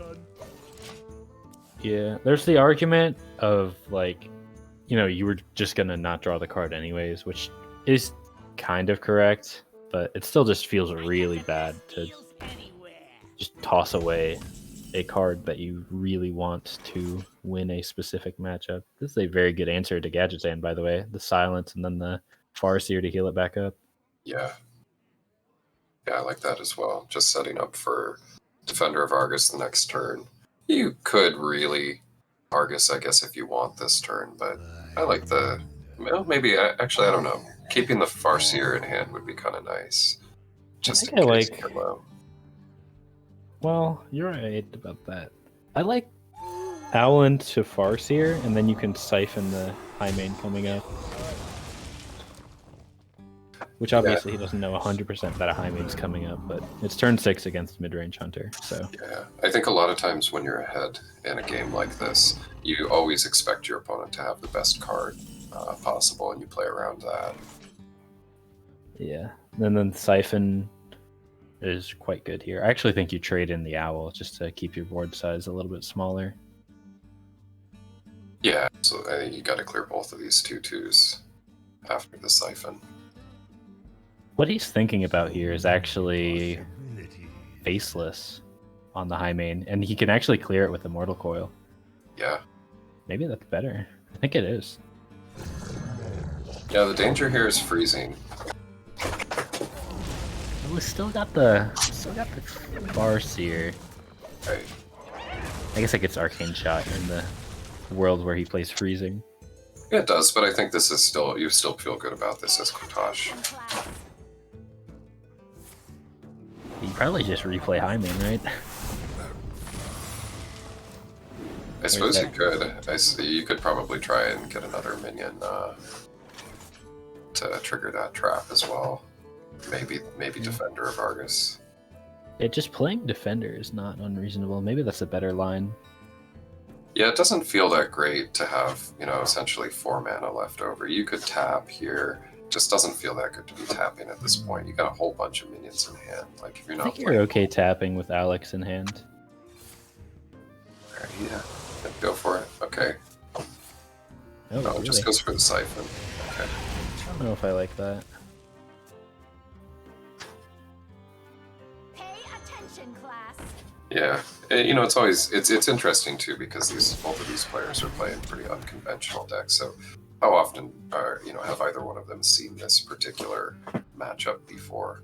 Probably not very much. So yeah, it's kind of hard to figure out. Like, is this a matchup where you want to be casting Siphon Soul, removing the teacher? Do you care about a teacher? A lot of interesting choices and kind of thinking on the fly that they've got to do here. Yeah, this did end up being a pretty smart play. It sets up for the Mountain Giant Defender. Yeah. Get 2 big taunts up, although there's a lot of tools to deal with that for Dahlin. Got the Hunter's Mark. He's got Kill Command to deal with the other one.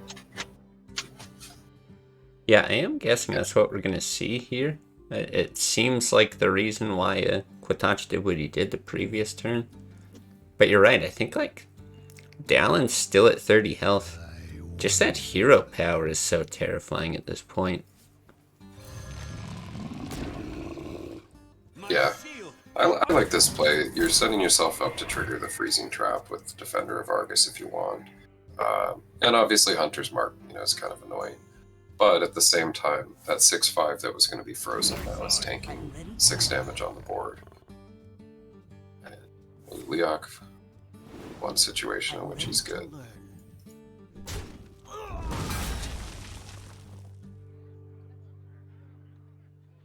It's a little bit awkward. Actually, yeah, I think I like using the bow. You're not worried about taking 7 damage here.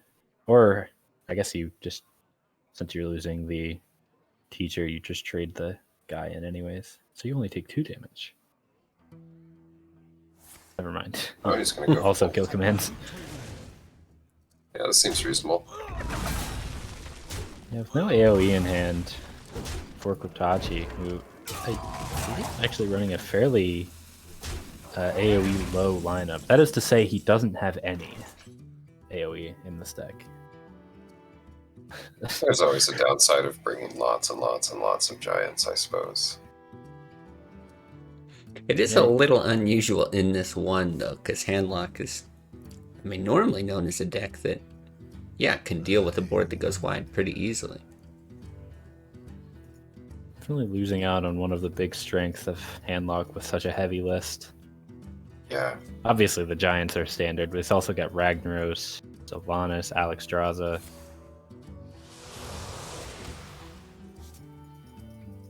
Not quite a conventional Handlock, even if it's just another... even if it's the deck you'd expect to run Giants in. Right. Tachi's still with the tech.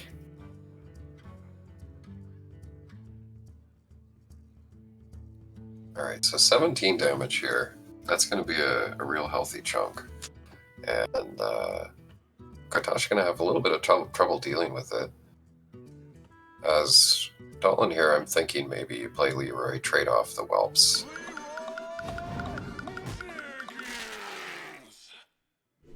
This seems right. Still has the freezing trap active, right? That's what that is. That's right.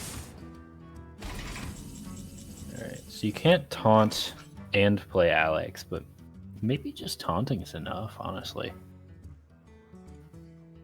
Yeah, might be. I was going to ask about the choice to not swing there.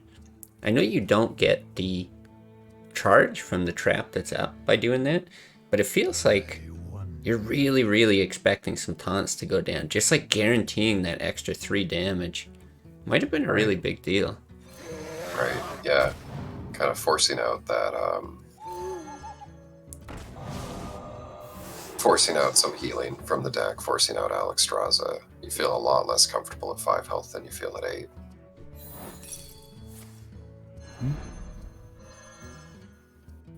Alright, triggers the trap. Gives up a charge.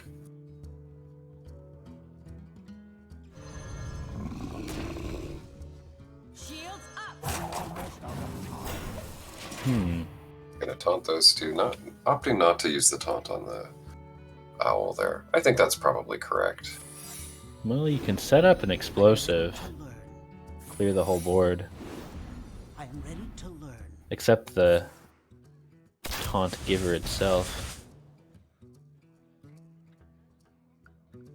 Freezing not actually perfectly useful here.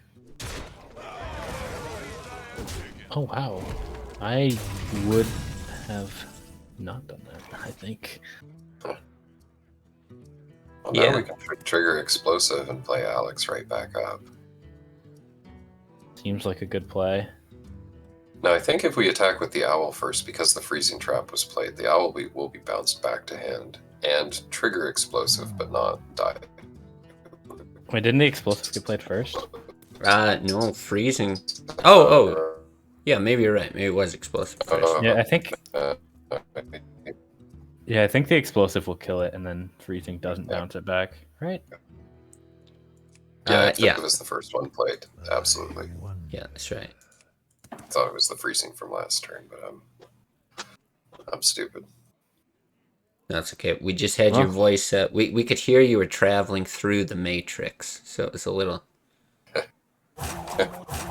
I'm plugged in.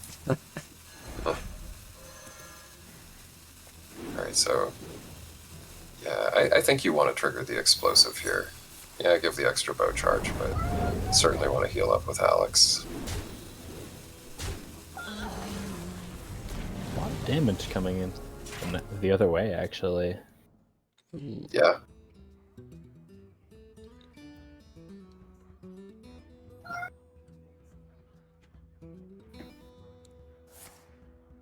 I think that's a reasonable line. Yeah, I'll have to keep all these up, but no, that's 2 freezing traps out. Not a good way to stop this Alex, and yeah, with Ancient Watcher, Sun Fury, that could be pretty strong. Yeah, Mortal Coil for good measure. He probably just soul-fired the other one, honestly. Yeah, at this point, what do you care about a Black Knight?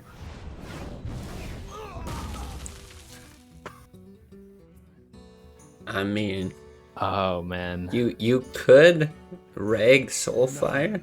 No. It's funny, but it's also the only way you lose is going for a play like that. Although I think that Dolan doesn't have his Leroy anymore. There's no way to deal lethal there, right?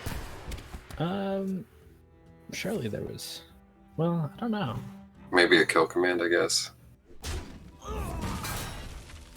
No, I think he used both kill commands as well. Maybe he didn't have any think so. damage. Yeah, Well- probably still smarter to just go with this play, but it definitely popped into my head.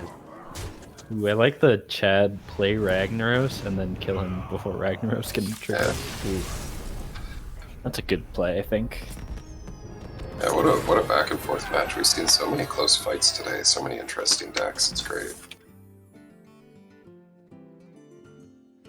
Yeah, I really like the deck variety that we've been seeing. It's actually crazy how evolving the whole tournament meta has been over the time we've done it. We see a difference between NA and EU.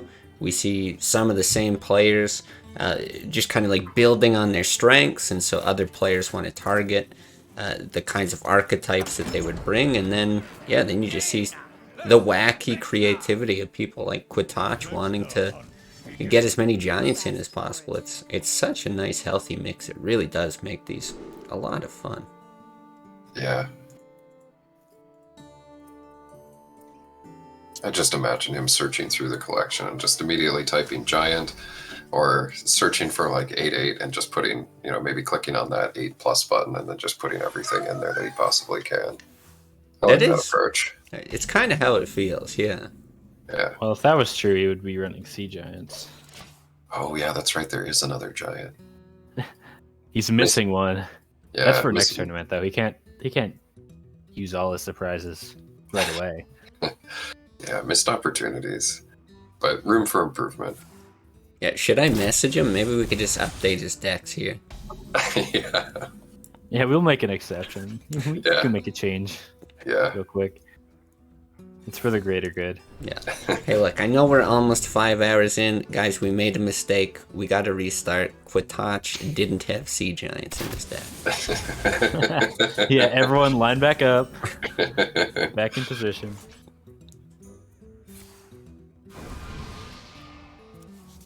Well, unfortunately, this Hunter's Mark going to do a lot to the upcoming Mountain Giant. Yeah. Oh, it's a little Doesn't even scary. get 2 bananas. That's rough. Yeah. Yeah. Kind of funny too, because you got the big game hunter in hand. Well, at least you've got a healthy snack. Only one, though. Yeah. I wonder. So is it? I assume you're playing the mountain giant no matter what. Do you coin the Sun Fury on it? I guess not. Yeah, and I think with only the giant on board, I honestly don't know if I would have played the pyro. Yeah, that's a little surprising to me. Hero power is really, really valuable. And with Hunter's Mark in hand, I mean, I guess you have the second one, but Yeah, you still. have the second one, but still, like, just hero powering is so good. It's turn 5 against the mage. You could Frost Nova Doomsayer you. It feels really risky to play a minion for no reason. I feel. What to do? Hero power is so good. That's okay.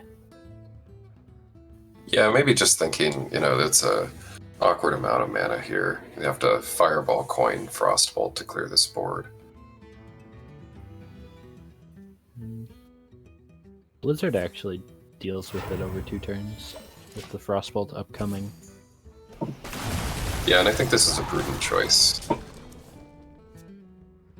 This Hunter deck plays, generally speaking, fewer minions, so you're not super concerned with getting massive value out of the Blizzard anyway. I don't hate playing Leroy here. What do you think? I do hate that. It was a little bit tougher to use that Hunter's Mark effectively now, but at the same time, I don't mind this too much. Keeping 2 minions up on the board makes it a little awkward for the mage to deal with. They don't get to do their own stuff on their turn. Yeah, I don't know. Still not a fan of the pyro play. I guess holding back on Leroy, though, makes sense if your opponent's running Molten Giants.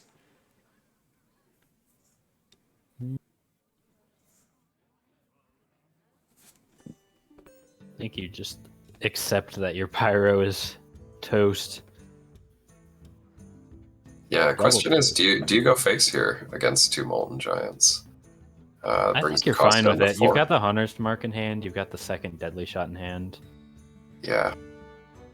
Actually, maybe set him to 17 so he can't play Molten Sun Fury. Yeah, I was thinking 16's okay. I'm not sure about 14 here. Honestly, I might have been inclined to like Arcane Shot so he plays both. But I guess, can you guarantee the Deadly Shot hitting one of them? Maybe you can't. Yeah, I can see trying to bait here, but you've got like 10 damage from hand already, plus a hero power, so only 2 turns left until Quatosh doesn't have any HP left. So maybe that's the consideration, is just keeping that arcane shot to try and get lethal. Job's done.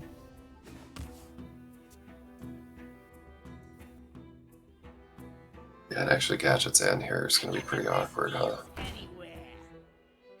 I would have just gone all face there. Just Leroy double Arcane Shot hero power that sets him to 2. What does he do from there? Yeah. That's... Like, am I wrong? That seems like the play every time. Yeah, I like the idea of just flipping the switch there too. Don't really care, you know, a mage at 2 health, what are they going to do? They don't have Alex the next turn. Now, if you try and go face with a whole bunch of stuff, it's a little bit more difficult because there's always the chance that they have Alex on 9 and get Molten Giant, Alex. That's not a board you necessarily want to deal with.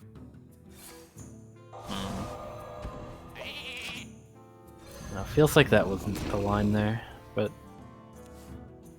this Deadly Shot does a lot. Now there's no Molten Giants, and you're actually against the no burn spell mage in a very good spot. Yeah. So I guess it works out.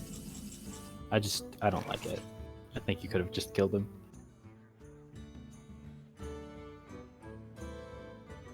Yeah, not a lot of answers here. 3 of the Giants are dead. You know what I do like? Archmage Antonidas getting his daily dose of potassium. Yeah, feed this guy some bananas. Yeah, finally the strategy's working out. Yeah, he may be dead next turn, but It might have still been prudent to play Black Knight and Sun Fury there.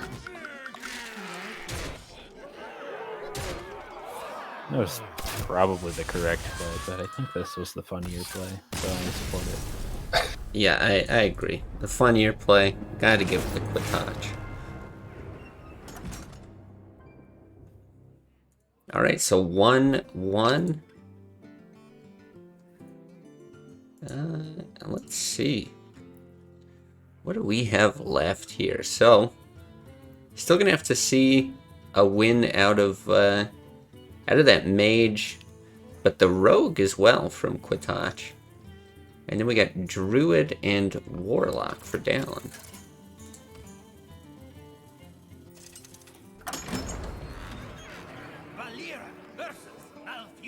Alright, Giants Rogue with Assassinate. Is this good? Assassinate? Surely not. Wouldn't know. Dallin running a pretty conventional combo druid, although it doesn't have Ragnaros. Running 2 Senjins and 2 Yetis in the 4 slot. So probably hoping for a wild growth off the bat. Honestly, I think Ragnaros is a card that, like, for a while, I don't think it was very standard in Druid. I think it really came back into popularity.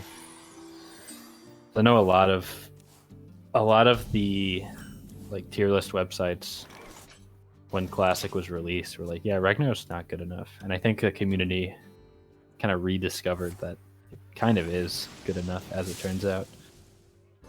Yeah. I mean, I can see where you would not want to give any BGH targets to your opponent. That makes some sense.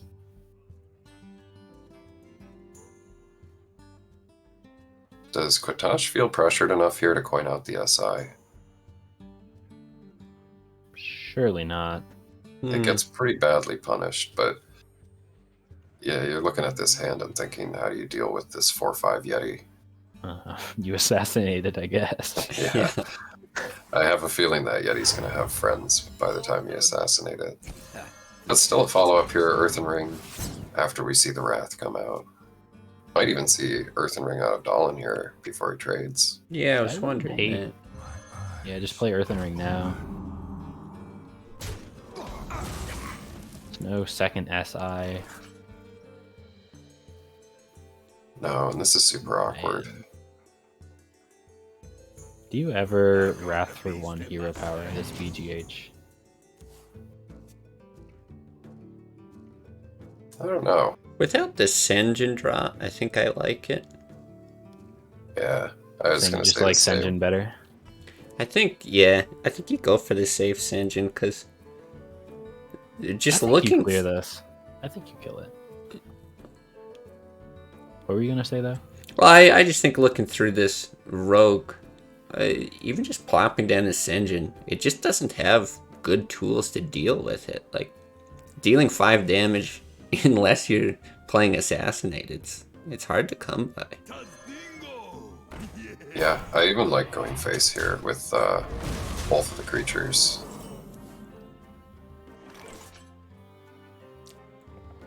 Yeah, and it just doesn't feel good to play Earthen Ring here. No, what's really unfortunate here, this is the matchup where you really want those patient assassin draws. Like we're seeing Quatoch struggle so much in the early game here. Really doesn't have a lot for the early game, but that's what you have your fingers crossed for.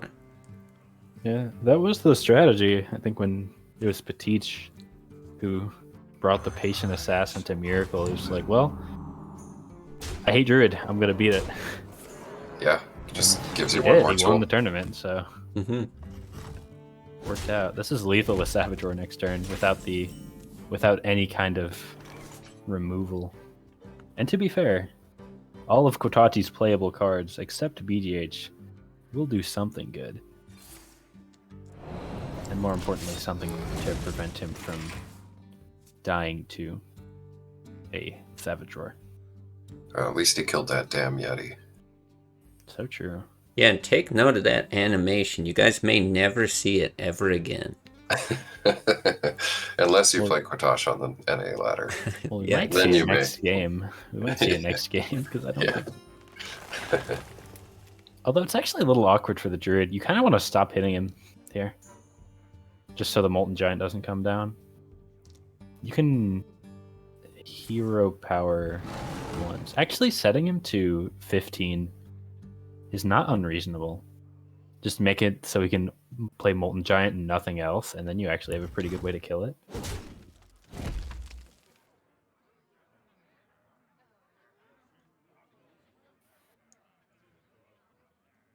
Well, yeah, with holding Force of Nature Savage Roar in hand, you're thinking, all I have to do is survive one more turn, right? Yeah. I will say something very interesting with this whole tournament. Obviously, Quatoch bringing tons of Molten Giants, but also Starforged as well. It's really cool to see the power of Molten Giants in an open decklist tournament, because so many times we've seen value like this. I mean, it's good and bad in that you're not taking damage because they're scared of your Molten Giants, but, you know, bad in the sense that they're properly playing around them. But, yeah, they're having an effect without ever seeing the board a lot of the time. Yeah. Absolutely. I think you play the second Shield Master here. Yeah. I think the Giants, you know, there's a lot of value there in playing them. And yeah, in an open deck list, somebody's probably going to, you know, be able to play around them. But at the same time, you know, there are lots of ways to deal with an aggressive meta like the NA ladder has, or the NA tournaments have. And one of those ways is to pack more stuff in there, pack more removal. And one of those ways is just to play Molten Giants. Big play from Dahlin pushing the damage, and there are no taunt givers. Punish. No, just faceless. It's got a fan into a Sun Fury or something. Yeah, I think you're right. Oof. Well, he can set up a very scary board and then die. Yeah.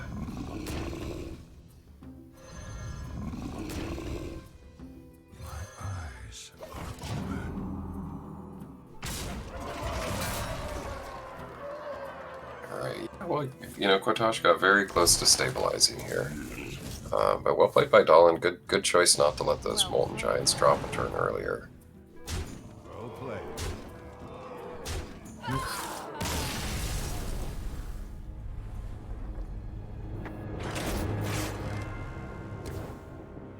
Alright, that looks like it leaves Dolan's Zulok. Yeah, that's right. A pretty standard zoo. I think no real surprises here. Opting for Elven Archer on the low end, which is sometimes maybe one of those cards you'd flex out for an Amani or Mortal Coil or something, but yeah, Actually, you still run not the that Elven Archer with atypical. the Mortal Coil, I think. Or Elven Archer with the Berserker, rather. You asked for it. Yeah, they can Because you can combo ping really yourself. well. That's true. Yeah, I kind of like Elven like- Archer better than Mortal Coil. Sorry, I'm talking over y'all. No, you're fine. Yeah, I feel like maybe Starforge should have brought Elven Archers in that deck just to get the real zoo feel. Ooh, you might be right.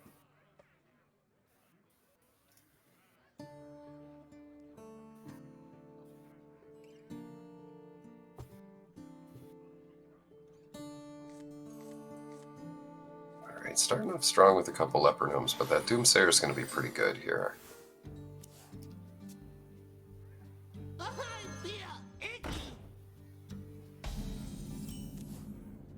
Question is, do you coin the Doomsayer here? Coin Ping and then Doomsayer next turn seems reasonable too. Playing Doomsayer early against Zoo is always scary, because then you don't have Doomsayer.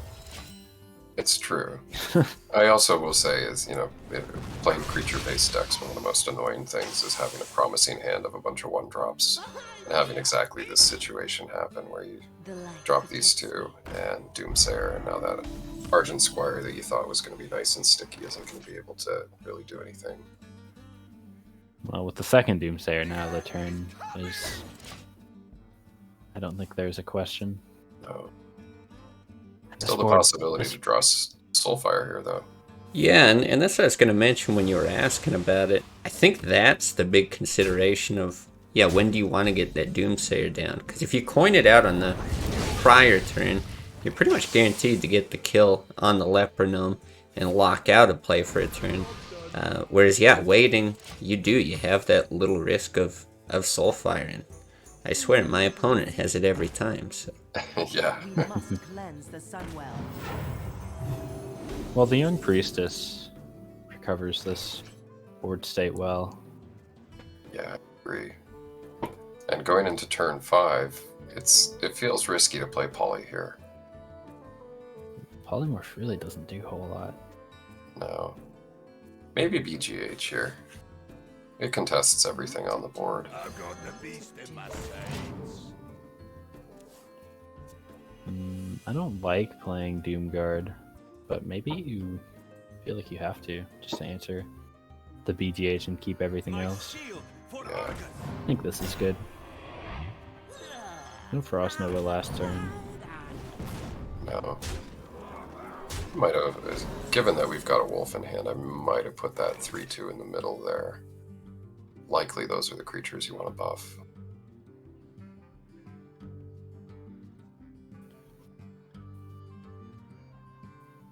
It's still one turn away from getting that blizzard off.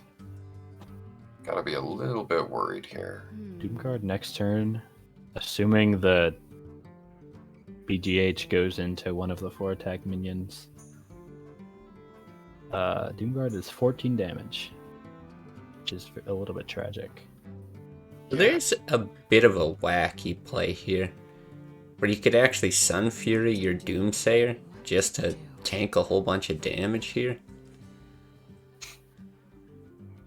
Yeah, I could see that. Certainly wacky. Yeah. Ice Block like- Doomsayer is probably correct. Although, and you're out of Doomsayers, so Right. your ability to clear the board is suddenly not so good. Right. But it does protect your face for a couple turns. You really don't want to just Doomguard and not kill him and then lose your whole board to Doomsayer. Right. I think I like this though. Just kill the Doomsayer, set him to 8. Blizzard Molten Giant is a little bit of a punish, but it's still not a full clear. And then it doesn't really get much better from there. No.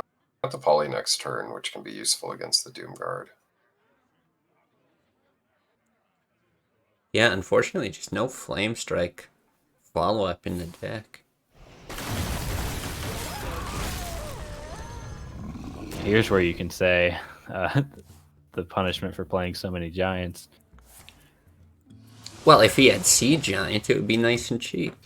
Yeah, where's the Sea Giant? This is the matchup for it. Man.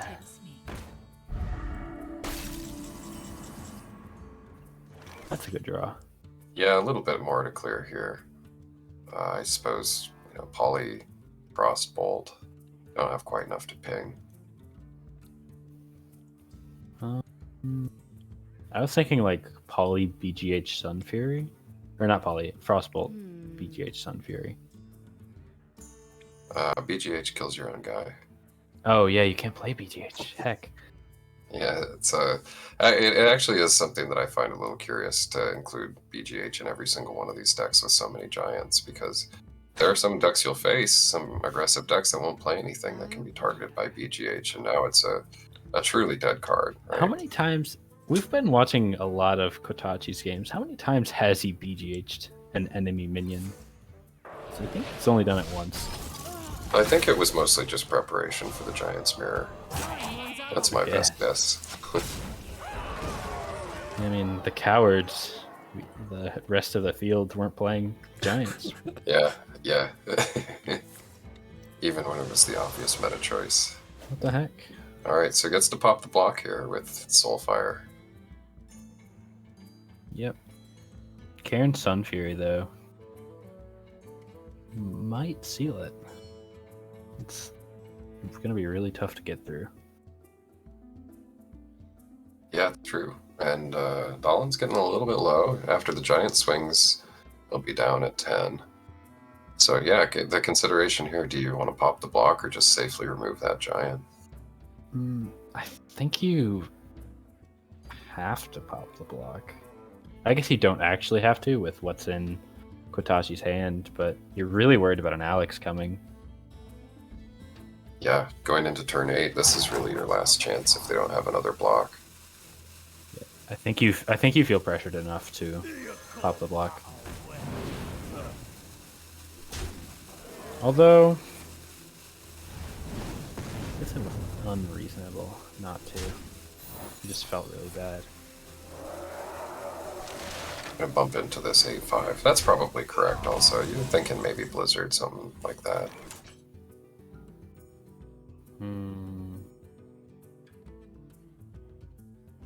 Now it could be Twilight Drake, Sun Fury, and a ping. Seems good. There's no silence in Dahlon's deck, right?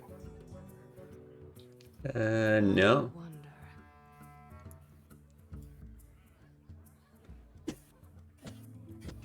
But I will say, those Elven Archers looking pretty juicy right now. Ooh.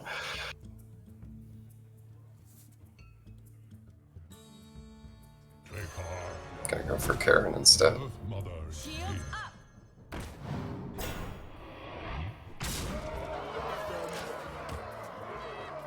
Well, that's really good, but still not.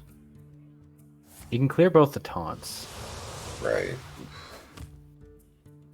Does that do it? Wait, hold on. Yeah, it does. Okay. You can abusive the Yeah. and the sheep. Okay, he's not gonna kill him with the sheep. Doesn't want to No, kill with the no sheep. lethal Okay. sheep. gonna say he actually got punished for not pinging. Yeah. Turned out that was Yeah, I suppose. the play. All right. Well, Dallin gonna take it. 3-1.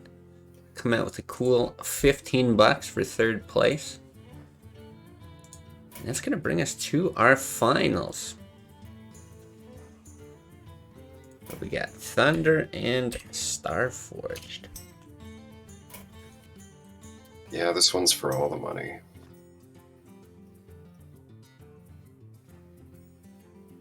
$100 hairs. So Thunder bringing Malagos Druid, got a Miracle Rogue with an Ooze in it. Just a regular old Miracle Rogue with an Ooze. Freeze Mage with a Vaporize, and Trap Hunter as well. And for Starforge, we're looking at Onyxia Druid. Also got a Control Priest with a pretty heavy top end. Aggro Rogue and Sulak. That's what that crazy Sulak. Yeah, just Sulak, nothing else. Yeah, we'll have to dub it Starforged Sulak. Kotachi would be proud of this lineup. Let's just say that. Yeah. Give me 2 minutes as I run to the bathroom. All right. Oh. Let me know Go when ahead. you start running. Yeah, I got my stopwatch ready here. ready to disqualify after exactly 120 seconds. That's right. Am I taking this too literally, guys? I just like the choice of the word "as" there. As I run to the bathroom. Mm-hmm. Although I think Starforged is German, so I shouldn't be making fun of him Yeah, not speaking perfect English. I would reckon that Starforge speaks better English than I do most of the time. I assume most European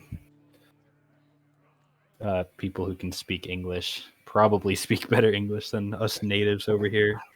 Have you ever tried to like teach somebody English and they're like they come from another country and they want to know all these things like, oh, I learned in my English as a second language class that like adjective should be used in this way, and you know this always comes after a noun and whatever, and you're like, oh, I just smush words together and it kind of works. What's an indefinite article?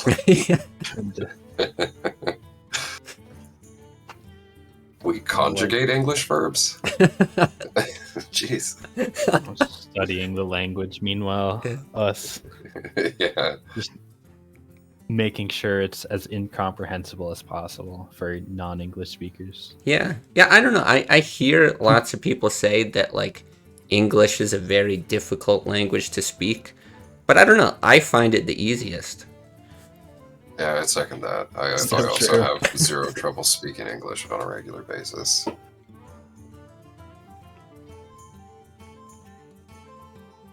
We do have some fun mannerisms as English speakers as well. I notice when I talk to folks that English is not their first language, they don't use the word like in between like every other word. I mean, I can't stop saying like all the time. Yeah, I should. Yeah. I also do that a lot. Like and Yeah, is more common, I'm a big guy. more ubiquitous, Yeah. Yeah, if you will. or dumb. Crazy. I mean, the other thing about English is it takes all the best parts of all the other languages. So we just have a bunch of different things from like French, German. We're like, all right, this is our language now. Thank you. Yeah.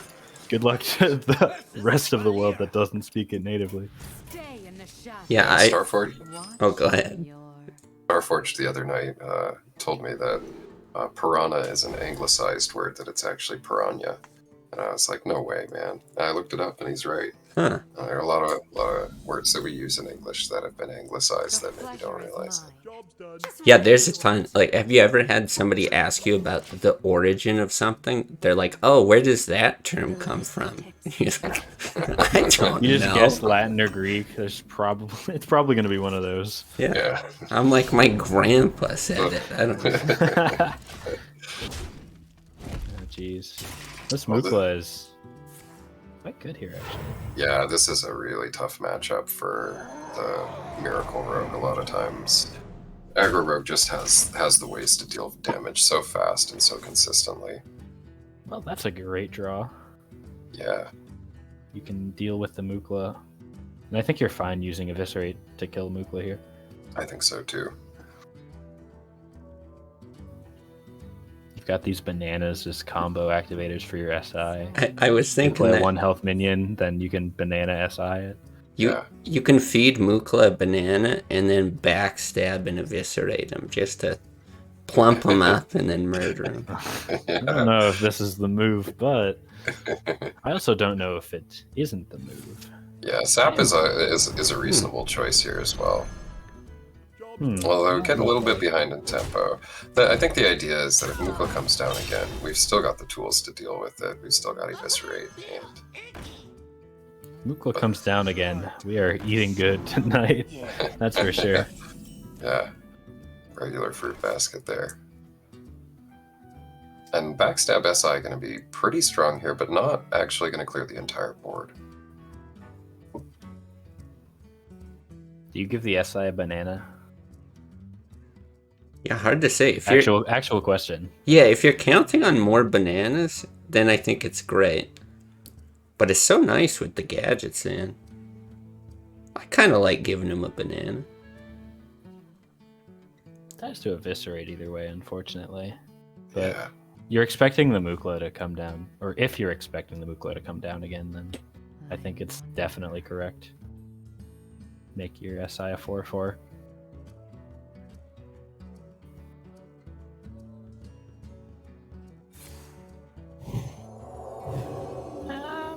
Gonna hold on to the backstab, thinking maybe play He wants to backstab with eviscerate the Mukla.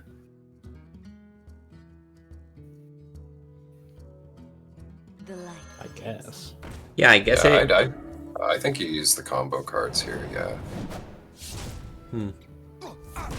The thing is, that when you're sitting on that many combo cards, you really are kind of scared to, keep playing other stuff like Argent Squire without them, because you might just run out of combo activators. Pretty good Gadget's End turn here. Gadget's End backstab. You aren't drawing a ton of cards, but you know one of the 2 cards in Starforged hands is a Mukla. Right, When Mukla does not actively kill Gadget's End. right. Yeah, and Earthen Ring always going to be good here too. I was gonna say gonna have to commit the Assassin's Blade. Now we can South Sea Deckhand. That's the card name. Yeah, I mean, of course you have to play Assassin's Blade here, I think. Unless you really want to give somebody a lot of bananas. I think Assassin's Blade is better than like Dagger Deckhand. Yeah, you could even play like Dagger Mukla. I think this is good. Leave up the threats on the board. This is a big Leroy incoming eventually. If Thunder can make it that far. Yeah, 14 in hand, 15 with the banana. Yeah, 15 with the banana. Another 4 with Eviscerate is 9. It's a lot of damage. Yeah, it's a lot of damage. I just don't know if he's actually going to be able to use it all. Job done.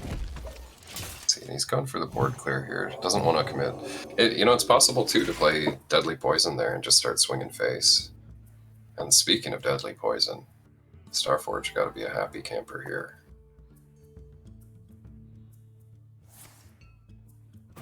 Yeah, but if you use the dagger to swing in, that's a lot of damage that you're taking. It is, and it's really one of the things that makes it so difficult to play against Rogue as well. As when you see this Farseer on the board, you want to ignore it and go face, right?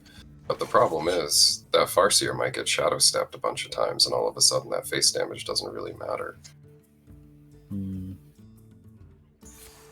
So probably looking for a Shadow Step here if you can find it. I like this. Just push as much damage as possible the other way. Just Yeah. hope that there's no Leroy, because I think Leroy's the only singular card that can kill you in Starforged deck. No, Blade Flurry. He has Blade Flurry. So there's 2 cards. Are there any arcane? I think a banana. Yeah. You still have lethal next turn, So many even if it dies, right? I don't see why not Cold Blood. Yeah, I'm not sure. I feel like you just push the damage. It's, Well, he doesn't want it to die to Arcane Golem, I think. I guess so. Is what he's considering. But Cold Blood's probably just better. Yeah. Swing with the dagger as well, even though it doesn't really change much. Well, actually, there are a couple of options. Cold Light is another winner here. Oh, and that's not it. And Cold Light could be a winner. It's just the Yeah. same thing. You draw into one of your two cards that win, the Blade Flurry or the Leroy. Yeah, absolutely. But that's still a lot of chances. You've got Leroy and Blade Flurry as options, then you've got 2 Cold Lights as well that can be outs. Thunder survives the onslaught from the aggro rogue. Yeah, Kind of surprised Miracle wasn't banned. Starforged banned the Trap Hunter from Thunder for keeping track. Thunder, meanwhile, banned the Druid, the Onyxia Druid. yeah. I mean, Aggro Rogue is supposed to be a very favorable matchup against Miracle, so I can understand why he would keep the Rogue deck in there, thinking, well, you know, Aggro Rogue has a good chance against it. But Miracle Rogue does miracle things. Very true. All right. Was so Starforged using N'Zoth the whole time? Did you switch heroes? you can have a couple of them favorited and just randomly cycles through. Oh, you can do that now? They implemented it? Yeah, I have all kinds of the many faces of Hunter. I'm a true classic player. I wouldn't use the stock heroes. Yeah. Is it going to be Priestess? Yeah, it's going to be Priestess. Alright, pretty strong start here for Starforged. Able to deal with the Doomsayer. Swipe, Keeper, and Wrath, all good cards. Yeah, unfortunately, I don't think you want to be committing the Doomsayer with the risk of having an answer. There's so many cards in Zoo that do 2 damage. I like this play here. Just killing off the Priestess. You've got the Wrath next turn for the 3/3. You've got Swipe for what comes next, hopefully. Except what comes next is going to be a Mukla, so Yeah, the one thing you can't really kill is Swipe. no one's less good, yeah. But you can beef up a Doomsayer. Give it the bananas. That's true. A 2/9 Doomsayer. You could play Doomsayer and then silence it, and then you could give it bananas. If you try Innervate, I guess. Yeah. I do think you Wrath the 3/3 though. Can I go for Doomsayer, maybe? That could get punished pretty hard. I really don't like it. I would think that if you weren't going to play Doomsayer last turn, you would want to play Wrath this turn, if you're going to go with the hero power line. Yeah, I mean, I guess it's slightly different in that Starforged only needed 2 damage to kill the Doomsayer last time, whereas now, yeah, requiring something a bit more with Soulfire. Ooh, that's a big draw. You Yeah, can kill the Mukla, and I think you probably do. yeah, I think you really want to here. Also sets up for Keeper on the next turn.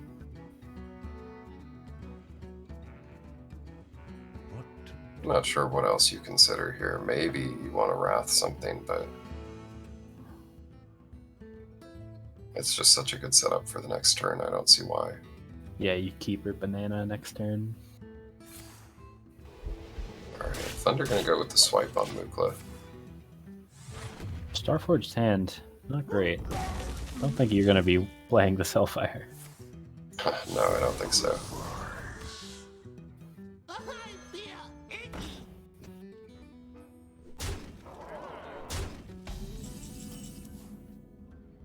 Alright, Keeper follow-up is pretty strong. Probably give it a banana too. Yeah, no reason not to, right? I would think so. Unless you're planning on using bananas on a taunt later on. That's fair. I think you would rather just have as big a board as you can right now. Now, Nourish is another idea here. Nourish into Wrath. That is actually reasonable, isn't it? If I know Thunder. I know this guy likes Nourish. He really does. Always seems to have it after He's got so much growth. nourishment in his hand with the bananas too. Yeah. He's so healthy. Yeah, maybe a full healthy turn, just Nourish double banana. Maybe not that one. Give back to the community. But yeah, lined up for a lot of good stuff. Even just Keeper double banana hero power next turn could be strong. Honestly, that's probably what we see if Starforge doesn't draw into something big. Yeah. Well, even if he does draw into something big, it's going to be an 8/8 that costs 14 mana. Going for the cycle. I'm surprised he used it on that one. So Well, there's the something big I was referring to. That's a good card to have, yeah. Boy, does that force you to just take a risk with Rag then? You're definitely considering it. Yeah. I'm actually potentially looking at an Ancient of Lore heal face, banana up. I was thinking the same thing. Then you got 9 damage coming face. That's still a lot. That leaves you at 6. I mean, you don't have a good play here. Right. This at least sets up a mostly clear next turn. Then again, maybe mostly clearing isn't even enough. Let's see what we got. We got 9 plus 4 is 13 here, so gonna leave Thunder at 2.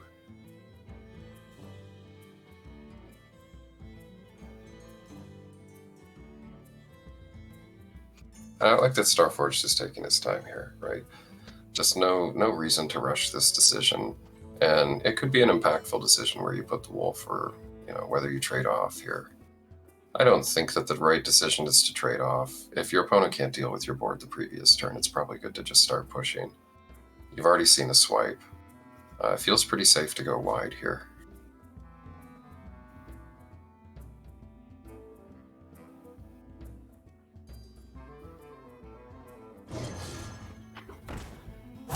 Well, we've seen it before.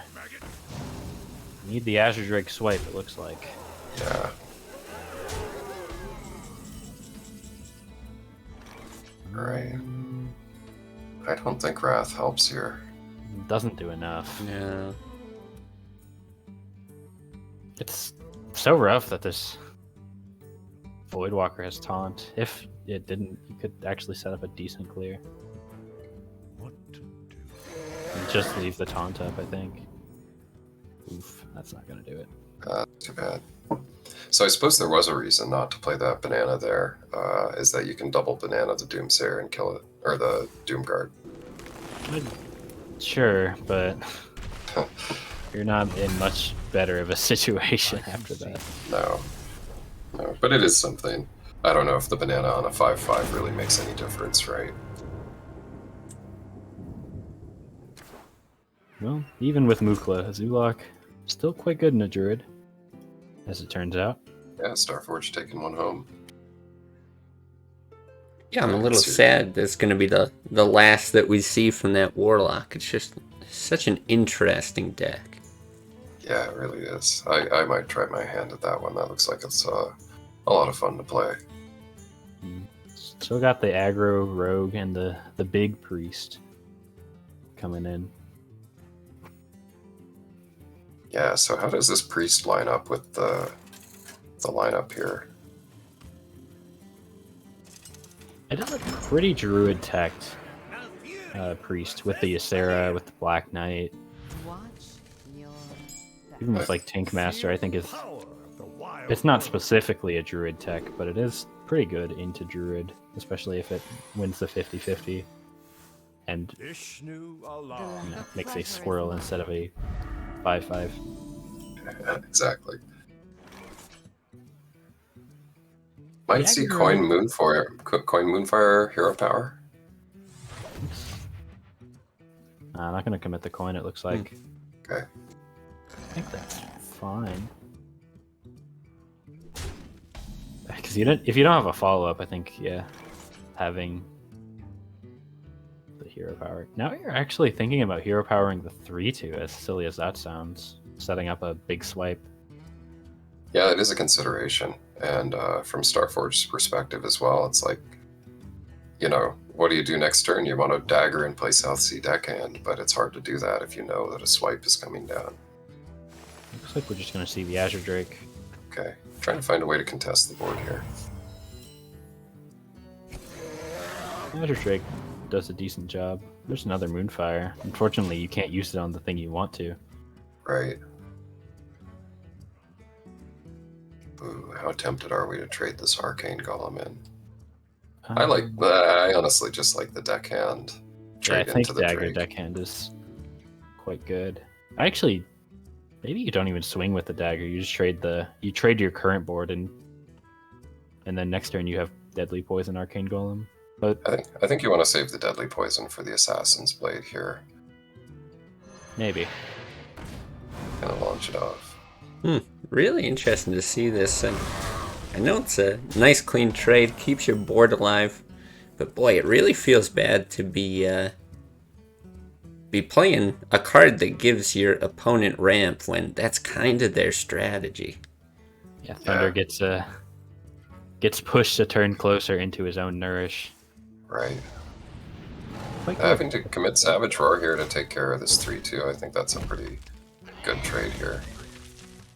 Ooh, and another Well, Arcane Golem. I think this one might be worth holding back for now, at least. It You is wanna nice save to it get for that. first. Yeah, it is nice to get that face damage in, and you're looking at an opponent that's got 4 mana now. What are they going to do with 6 that's really so special? Unfortunately, it's a turn off, like a Nourish into Swipe. Yeah, 6 is a little bit awkward I here. think you're fine. Just swipe hero power here. Yeah, could even save the Moonfire for... or could even use the Moonfire there. Push 4 damage. Just use it. Yeah, push 4 damage to face, you know, get something rolling. But Assassin's Blade gonna be wow with the flurry. Alright, so Starforge in a good position here. Yeah, the Ancient of Lore brings some healing at least. Yeah. Feels bad to use it for healing with... Actually, you've got the Nourish, but it's another card you don't really have time to play. So do you just Blade Flurry this turn? I don't think so. I think you try and get the max value here. You may be a little worried about, you know, some drawing into Harrison, but if Harrison wasn't there last turn, you're in good shape. And kind of a shame that that Shadow Step shows up here.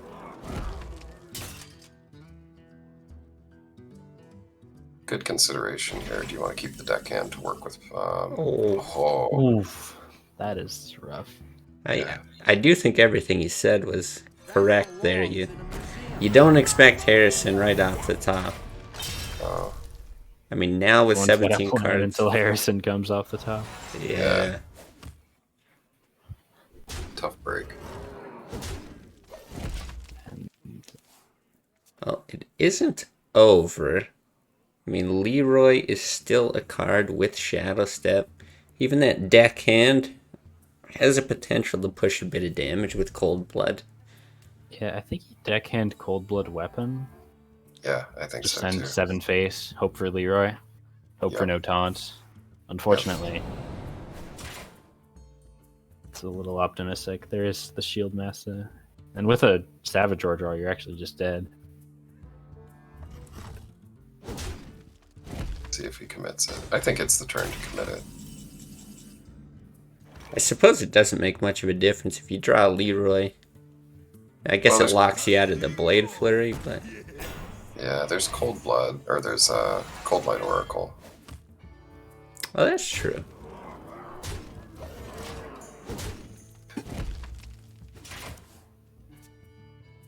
And Evis, I don't think is going to be able to do it here. You can do a decent amount of damage, but not enough.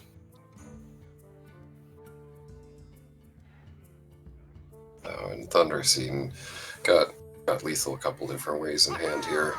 I think he goes with the Malygos Moonfire personally. It's a cute way to do it. I mean, he's put Malygos in the deck. You know, you might as well. I think you have to. It's golden too. Show off the bling. Yeah.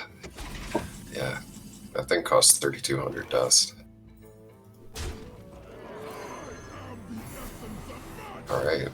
Well, Thunder navigating that pretty well. Harrison off the top there must have felt pretty good. I think without that Harrison, we could have seen probably, you know, Starforge, I think with all that damage was probably able to finish it off. Yeah, the Cold Blood draw would have been lethal. Yeah. Unless something else came out. Would have had to nourish draw into something. Maybe an Innervate Harrison. Yeah, right. Alright, so what does that leave Thunder with? Freeze Mage? Freeze Mage. Not the best matchups for Freeze Mage. I think it's quite good into Priest. Don't know how good it is into this Rogue. Well, we're seeing the Priest first. Yeah, I think it's going to do pretty well against Priest. They just don't have a good way to pop the block. And Thunder even keeping Antonidas here. There's not that much face healing in Priest. You know, you got your Holy Fire, but that's about the burst heal that you can provide in one turn. I don't think you coin Frostbolt, but you probably Frostbolts next turn. One of these, right? Yeah, I don't know. Maybe you don't even worry about it. I think it's a little risky not to worry about it, though. To turn 3, you just don't want a Blade Master Circle to hit the board. Well, Priest is not going to be doing anything for the next few turns, it looks like. Yeah, definitely a frustrating matchup here. Mage might not be either, as it turns out. This is what Hearthstone is really all about. That's right. Swing for 1, pass the turn. All I'm saying is this Flame Strike is about to ruin this North-South Cleric today in a couple turns.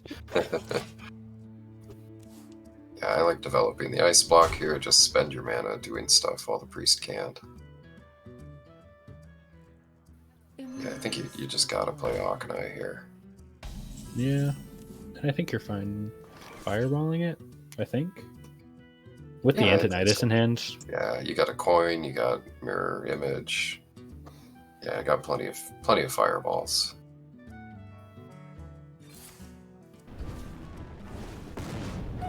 Would love to see like Karen or somebody here. That's not quite it. You got the Black Knight. He's like half of Karen. Yeah, it's a Golden Chillwind Yeti there.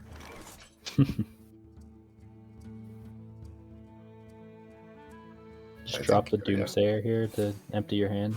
Sure. It's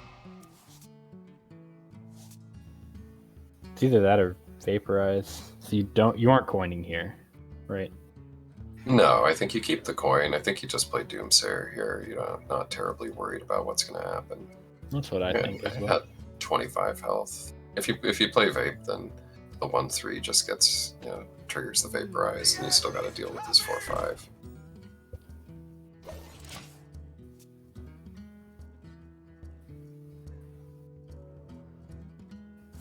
Not a bad answer. The Shadow Wind Pain. Yeah. I guess the better question is, do you Antonidas this turn? Like Antonidas, coin, mirror, image, or is that not enough yet? Not sure. You might want to get a little bit more mileage out of that Antonidas if possible. I wonder. Alright. Well then, follow-up question. Yeah, what do you do this what turn? do you play? Well, Cone of Cold plus, Loot Hoarder is not the worst. It does give your opponent some chance to draw, but, you're at the point where Starforged wants to be playing stuff onto the board, not drawing cards anymore. Yeah, it's hard to say. I don't hate the Antonidas thing here either. Because you're expecting the Alex, you can't play 3 fireballs in a turn, but they're gonna die pretty quickly afterwards. And there's no guarantee that you'll get another card for Antonidas before he's useful. Not that I think this is bad at all, but I wouldn't have minded it. Yeah. Ragnaros is trouble, though. As always. Yeah.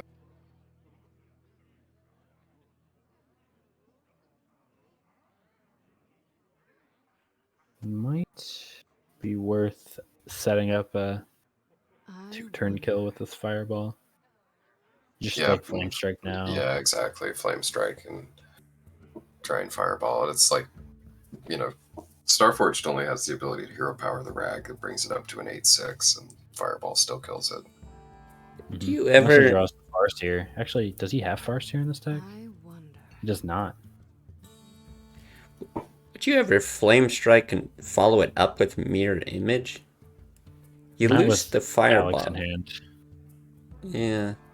Time runs out on me. Especially if you're planning on fireballing the rag, excuse me.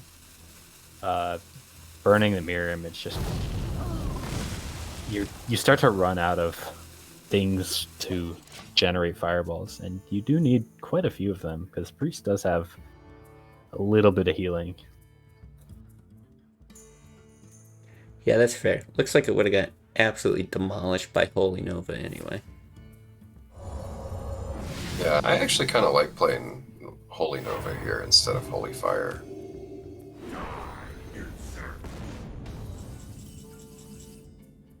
And no more holy fire for the heal Yeah, after exactly. Alex comes down. Exactly. That's sort of my concern is the Ragnaros will win the game eventually on his own. Just keep him healthy. And Holy Fire, yeah, use it after Alex. Wonder if Starforged is tempted to use the holy fire to actually pop the block over the next couple turns. Should Yeah. end up being a little bit tragic, but it might actually work out if he's got damage to back it up. Yeah, where's the Just last play- damage come from? That's the question. You got Holy Nova that brings down to 5. Just get another Holy Nova. Yeah. Yes. Yeah, I mean, that's got to be it, right? You probably, if you're going to take this line as Starforged, I think you have to Holy Fire next turn and just go for the race. Although with enough fireballs, you might just be able to Alex himself. Yeah, true. Well, that's not the card you want to see at this situation. No.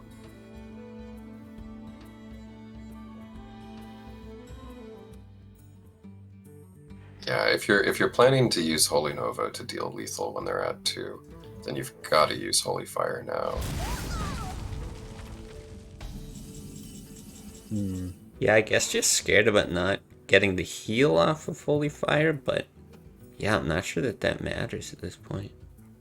Well, you're going to get a few fireballs here, and there is the Shadow Word Death to answer, but I think having 3 extra fireballs is probably enough. Yeah, I think so. With only 1 Holy Fire left, it's just not enough healing.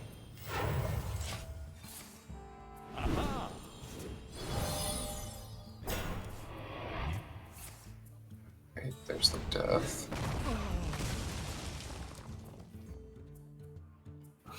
This Holy Fire would be so tragic. I guess, actually, there isn't a lethal... Well, no, he can't actually answer the Alex, can he? No. No. Answer for the Alex. And I think that you had to kill Tony last turn, but Ysera getting Ysera Awakens would be another way to deal lethal, but just don't have the ability to play the card this turn. Yeah. It feels awful. I think you just have to pass. Maybe you play the Owl. Maybe. I don't know what else it does. Yeah, I don't think it has another purpose. You know, you don't really care about stopping your opponent from drawing cards there. So actually, now there's the question of do you Alex here. I guess you I can't think heal so. out of it. Yeah.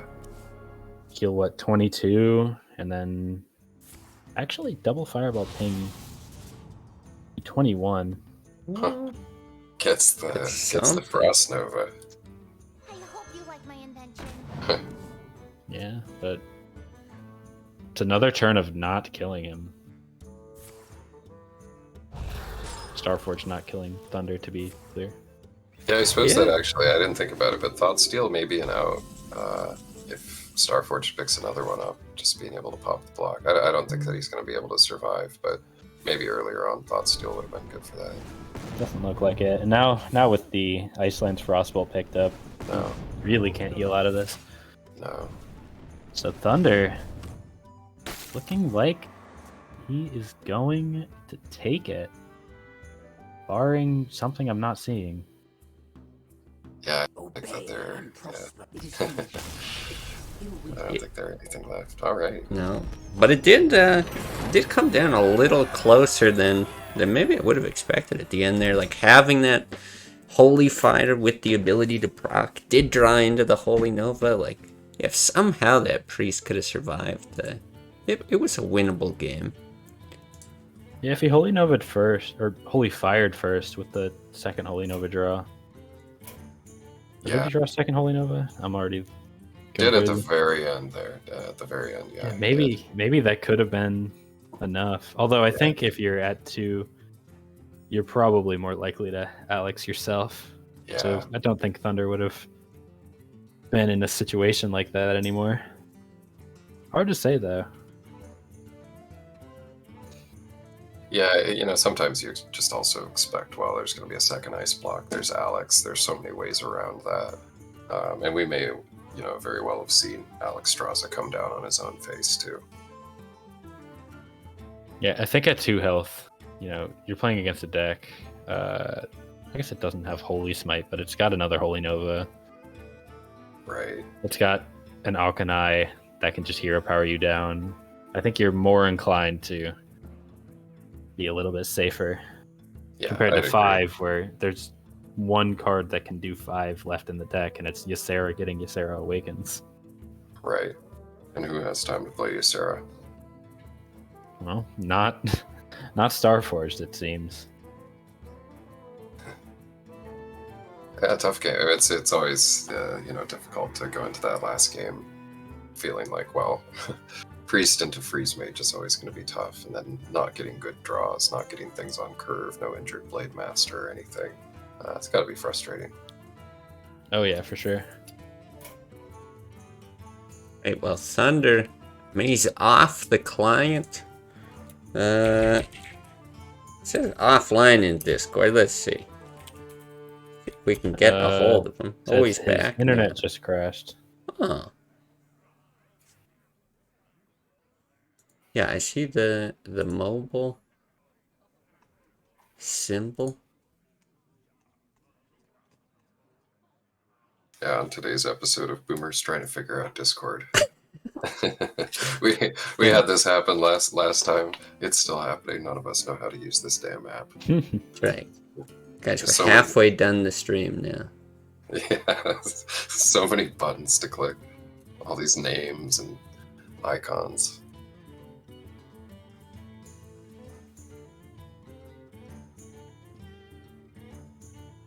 Alright, he says yes. Let's invite him.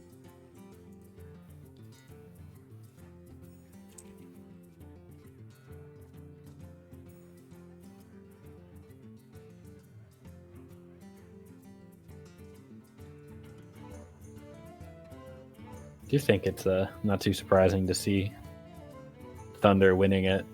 You know, one of the strongest players on ladder, and went for a more standard list, which I think he had a very strong strategy as well, having a lot of anti-rogue and leaving the rogue open to beat it a few different times. Yeah, bringing that double deadly shot on the hunter, bringing a vaporize on mage, bringing swamp ooze in hunter and in rogue. Definitely had some plans for rogue there. It's really just the druid that's not so good, Yeah. but a 3 of 4 decks beating rogue is a pretty good strategy, I would say. Yeah. Yeah. Absolutely. I think that a lot of times we're seeing the tournament victors here that are targeting either rogue or druid. It's nothing too new, but there are lots of ways to do that. And so Swamp Ooze, is definitely one of those ways to do it. Harrison, any kind of weapon destruction. Yeah, but even aside from deck choices, I do think Thunder really showcased just super solid play the whole way through. I'm always so blown away.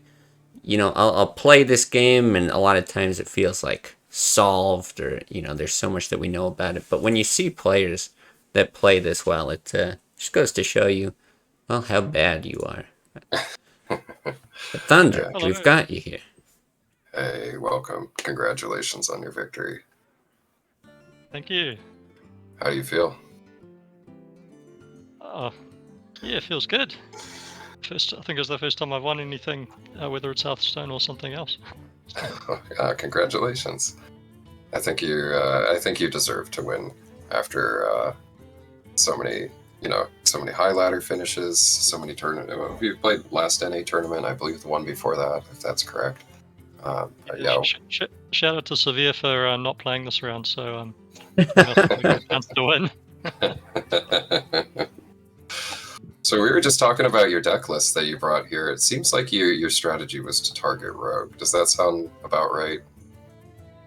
Yeah, that's right. I think I banned rogue and banned druid in all of my matches, and if they didn't run druid, I banned warrior. Yeah, that makes sense. Running a freeze mage, of course, you'd be a little afraid of giving up a free win to a warrior. But a lot of ooze. You got Harrison in decks. You got a vaporize in the freeze mage, really targeted toward beating rogue players, and it paid off. Yeah, if you ban druid, most of the other good classes run weapons, so it makes more sense that it won't be a wasted card, the ooze or the Harrison. Yeah, and looking at some of the players that showed up here today as well, you've got a lot of aggressive players, and those aggressive players inevitably are going to be running a lot of weapons, like you say. So, smart tech choice there. I like that. Especially when you top deck the Harrisons. I'm curious. How did that feel when you top decked Harrison? Because it seemed like that was kind of a scary position you were in before that. But the Harrison came in your hand. How did that feel when that happened? Yeah, the game got a lot easier after that. I was considering drawing with the Nourish, but then didn't need to. So yeah, it's nice when that happens. Actually, there were a lot of my opponents had really unlucky moments. Like definitely, you need a bit of luck to win any tournament. But I think he bricked like all of his rogue games. It's pretty unfortunate. Yeah, it's tough. I think there was a situation. You got the 4/4 Farseer on the board, and Starforged has the ability to clear it with the weapon. In retrospect, you got to play those 2 Cold Bloods on it, and that it's kind of game. What do you think that it's usually a good idea to clear all of the minions off the board when you're playing against Miracle Rogue? Definitely. Yeah, I've played a lot, particularly Eligos Druid against Miracle Road. And you want to save all your wraths and swipes for clearing minions, unless you're behind and then you want to just go face with everything. Yeah. Because once you're behind against Miracle Rogue, it's pretty hard to come back again. Yeah, and just so many resources the deck has also, with Shadow Step or with Cold Blood, with Conceals, just ways to really push a lot of damage with those minions, or bounce them and get a lot of those powerful effects back as well. But also tough. You had to face aggro rogue with Miracle, which is a tough matchup. Yeah, I didn't mind because I figured if people were not banning my rogue, then they'd be playing aggressive decks. So I ticked it slightly against aggro with the 2 Farseers and the ooze. So I generally feel pretty confident playing against aggro as Miracle anyway. Yeah, that was an interesting choice to put in ooze into Miracle Rogue. I don't think we've seen anybody else go so far as to tech that. Was that hard to pull the trigger on that choice, or did you feel pretty confident doing that? I felt all right about it. Yeah, I just swapped it for one Shiv, which didn't feel like it was detrimenting to any other matchups too much. Yeah, maybe a little bit worse into Zoo, but we don't see too many Zoo players in these tournaments here either. So probably a smart choice considering that you're more likely to face like hunters, paladins, things like that that are using the weapons. Hmm. Hmm. Yep. Of all the players today that we had, which one were you most afraid to play? Which one did you look at and think, I don't want to play that person? Definitely Kotachichi. You didn't want to you didn't want to have the giants stomp you? Yeah, man. I've never played against any of those decks before. I didn't even know what to ban. Like every deck had the same cards in it. I know, right? Yeah, one way or another, giants are coming out. Yeah, that was an interesting list that he brought today, or the four interesting lists that he brought today. We saw a lot of actually, a lot more diversity than we've seen before in these NA tournaments. A lot more control, a lot more interesting mid-range decks, and a lot more tech cards as well. Not so many standard lists. A lot of people like you bringing ooze index and things like that. Now your signature deck is kind of Malagos Druid, right? That's sort of your big shtick. Yeah, you probably run into me on later playing the Melee Druid. Unfortunately, yeah. It's a fun deck because it doesn't have any weak matchups, so you feel like you have a shot in every game you play. Yeah, Very so well-rounded deck. yeah, you're such an expert on the deck. I'm kind of curious. There's obviously a choice to play Malagos or something else, Ancient of War, things like that. But I guess what inspired you in the first place to decide to play Malagos Druid rather than just a more conventional combo Druid? It's better against Rogue than a conventional combo. It's slightly favoured against Rogue. Any deck can lose to Rogue, but whereas I really struggle with the regular combo Druid against Rogue, and with my lineup choice of banning the Druid and keeping the Rogue, and I thought I needed the Melee Druid to have a better shot. And explain to us what is it exactly that makes Malagos Druid so much better than just a regular combo Druid against the Rogue? It's a bit like Crush's Hunter, so you don't really play for board, and a lot of rogues spells and things, they're trying to interact with the board. So if you don't play on the board and they don't play on the board the first few turns, you can just ramp ahead. You can get quite ahead of them in mana and then just go for the finishes.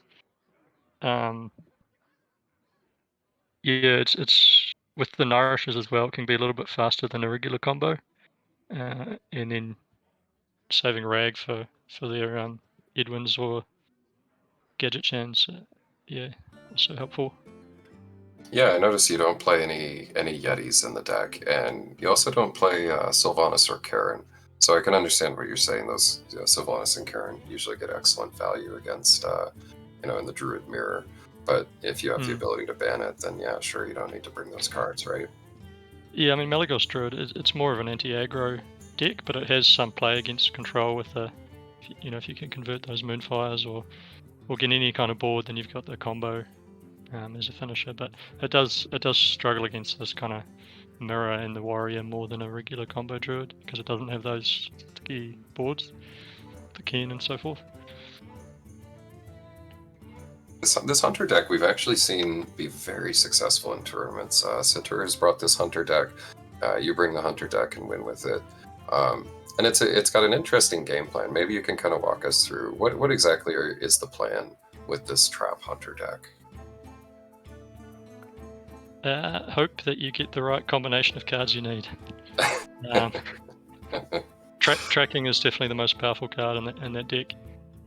Gives you the flexibility to get your answers against the different decks. Like against Rogue, you often want the Deadly Shot or something like that, and if against the more aggro decks, you need that Unleash the Hounds. So those are the kind of other key cards, and then the bow. That's kind of your source of damage if you can keep getting secrets triggered, but it's sometimes it does just flop, but it's remarkably consistent. I'm still not quite sure why, but kudos to Crusher for devising that one. I think my experience with that deck has mostly been a lot of flops, where I think it obviously takes a lot of experience to play that deck, because there are just, like you say, there's so many combinations of cards and it's so flexible. It can be deceiving, to look at a hand, when you're about to mulligan and try and figure out exactly what am I supposed to keep against certain decks. Have you practiced a lot on that deck? Maybe about 100 games. Not enough to master it, but I got a feel for it. I played a pretty crazy game against No Time for Cry's Paladin, our first game. You might have caught the end of that. Yep. But it got down to my last card in the deck, and he'd played, I think, every source of healing. It was. I think I was on 2 HP as well. It was pretty nail biting game. Yeah, that shows the power. You can play like 15 turns in and still take it against a healer. Yeah, I noticed also even against like Warrior, it doesn't hold up too badly a lot of times. You're not. I think one of the things that's important about the deck is you're not playing a lot of minions on the board, so decks with a lot of removal, backstabs, things like that, aren't going to get as much value as they normally would, because you're just kind of waiting back, your hero powering every turn, removing anything that they have, playing a bunch of secrets. You kind of slowly develop a board presence, but not even through putting creatures on the board, just by like developing secrets and stuff. So a really cool game plan. Yeah, so I guess all 4 decks I brought don't really play for the board. The Freeze Mage, the Malagos Druid, and the Hunter as well. They're kind of a different game plan, so it can throw the other the opponent off sometimes. Now, the original list for this Hunter deck included Gladiator's Longbow. Was there a reason that you decided to take that out in favor of something else? Yeah, because I banned Druid. When I tested that deck, it's useful against Druid and Warrior. But with the ban of the Druid, I wanted to target the other classes more. That's why I added in the Ooze. I think in the previous tournament I ran Harrison, but I decided that Ooze and Hero Power is better than a Harrison at 4 or 5 mana. Yeah, the deck already has a decent amount of, well, not necessarily draw, but you've got things like Buzzard Unleash that can draw you a whole lot of cards. You've got tracking to kind of sift through your deck, discard some stuff. So yeah, maybe Harrison, maybe that was a smart tech not to put Harrison in there. Yeah, that seemed to work out. Well, you did say you'd never really won anything before, but you chose a pretty good time to win. When we finally put a prize pool in here, you're like, all right, I'll step up, take first place. So yeah, gonna get $100 for that. I gotta ask, where are you gonna spend those big bucks? Actually, I was thinking I might give $50 back to prize pool the next tournament. I think it's awesome what you guys are doing with the classic community and getting people interested. Like, we had a bigger turnout today. Really big shout out to Carlotto behind the scenes and the casters. So yeah, I might keep 50 for a Christmas present for myself, but I'll return the rest of the prize pool if that's It's a very humble gesture. It's not often that we get paid by the tournament winners, so yeah, hey everybody else, take note. This is how you do it. To be fair, also the first time we're paying the tournament winners. So. Well, that's a very, very noble gesture. I'd love to see more of these tournaments. We had a big turnout in the NA tournament today, bigger than we've had before, so it'd be great to see those grow as well. Get like a full 32-person bracket in some of these. Any shout outs that you've got? Anybody you want to say hi to? Or I'm sure you already got a lot of fans. I've been your fan for a long time, but anybody you want to say hi to? Maybe just a shout out to all the players in Oceania. Touch Saw with the streaming. It's really good to more people would stream. That would be really cool. But I think that's about it. And awesome. Just again, everyone who played. You can't have a tournament without players. So yeah, yeah, a lot of people giving up their. Well, it depends. There are a lot of people from the EU that are playing these tournaments. A lot of people from the Oceania region. So, what time is it even for you right now? Must be in the morning, right? No, it's 7 p.m. So it's a really favourable time for me just to play on the afternoon. I think Cool. Starforged was like playing at 7 a.m. So it's pretty tough if you're European, but Yeah. yeah. Awesome. Well, it was fantastic to watch you today. Very well deserved win. You've been competing for a long time, and love to see more of you in future tournaments. I think we might see some people picking up Druid and giving it a shot after your success today. I know you've had a lot of success with it in the past, but definitely a little bit underappreciated deck. I'm glad that you're bringing that out into the limelight, something a little different. Yeah, thanks everyone. Yeah, thanks a lot. And Yeah. congrats once again. Yeah, No great problem. job. All right. Well, I suppose that wraps things up for NA tournament number 5. Again, I'll echo all that. As always, big thanks to all the players, everyone who's been watching, everyone behind the scenes who does admin stuff, contributing to the prize pool, the casting here, all the stuff. Great community, great bunch of people who work on this. Can't say thanks enough.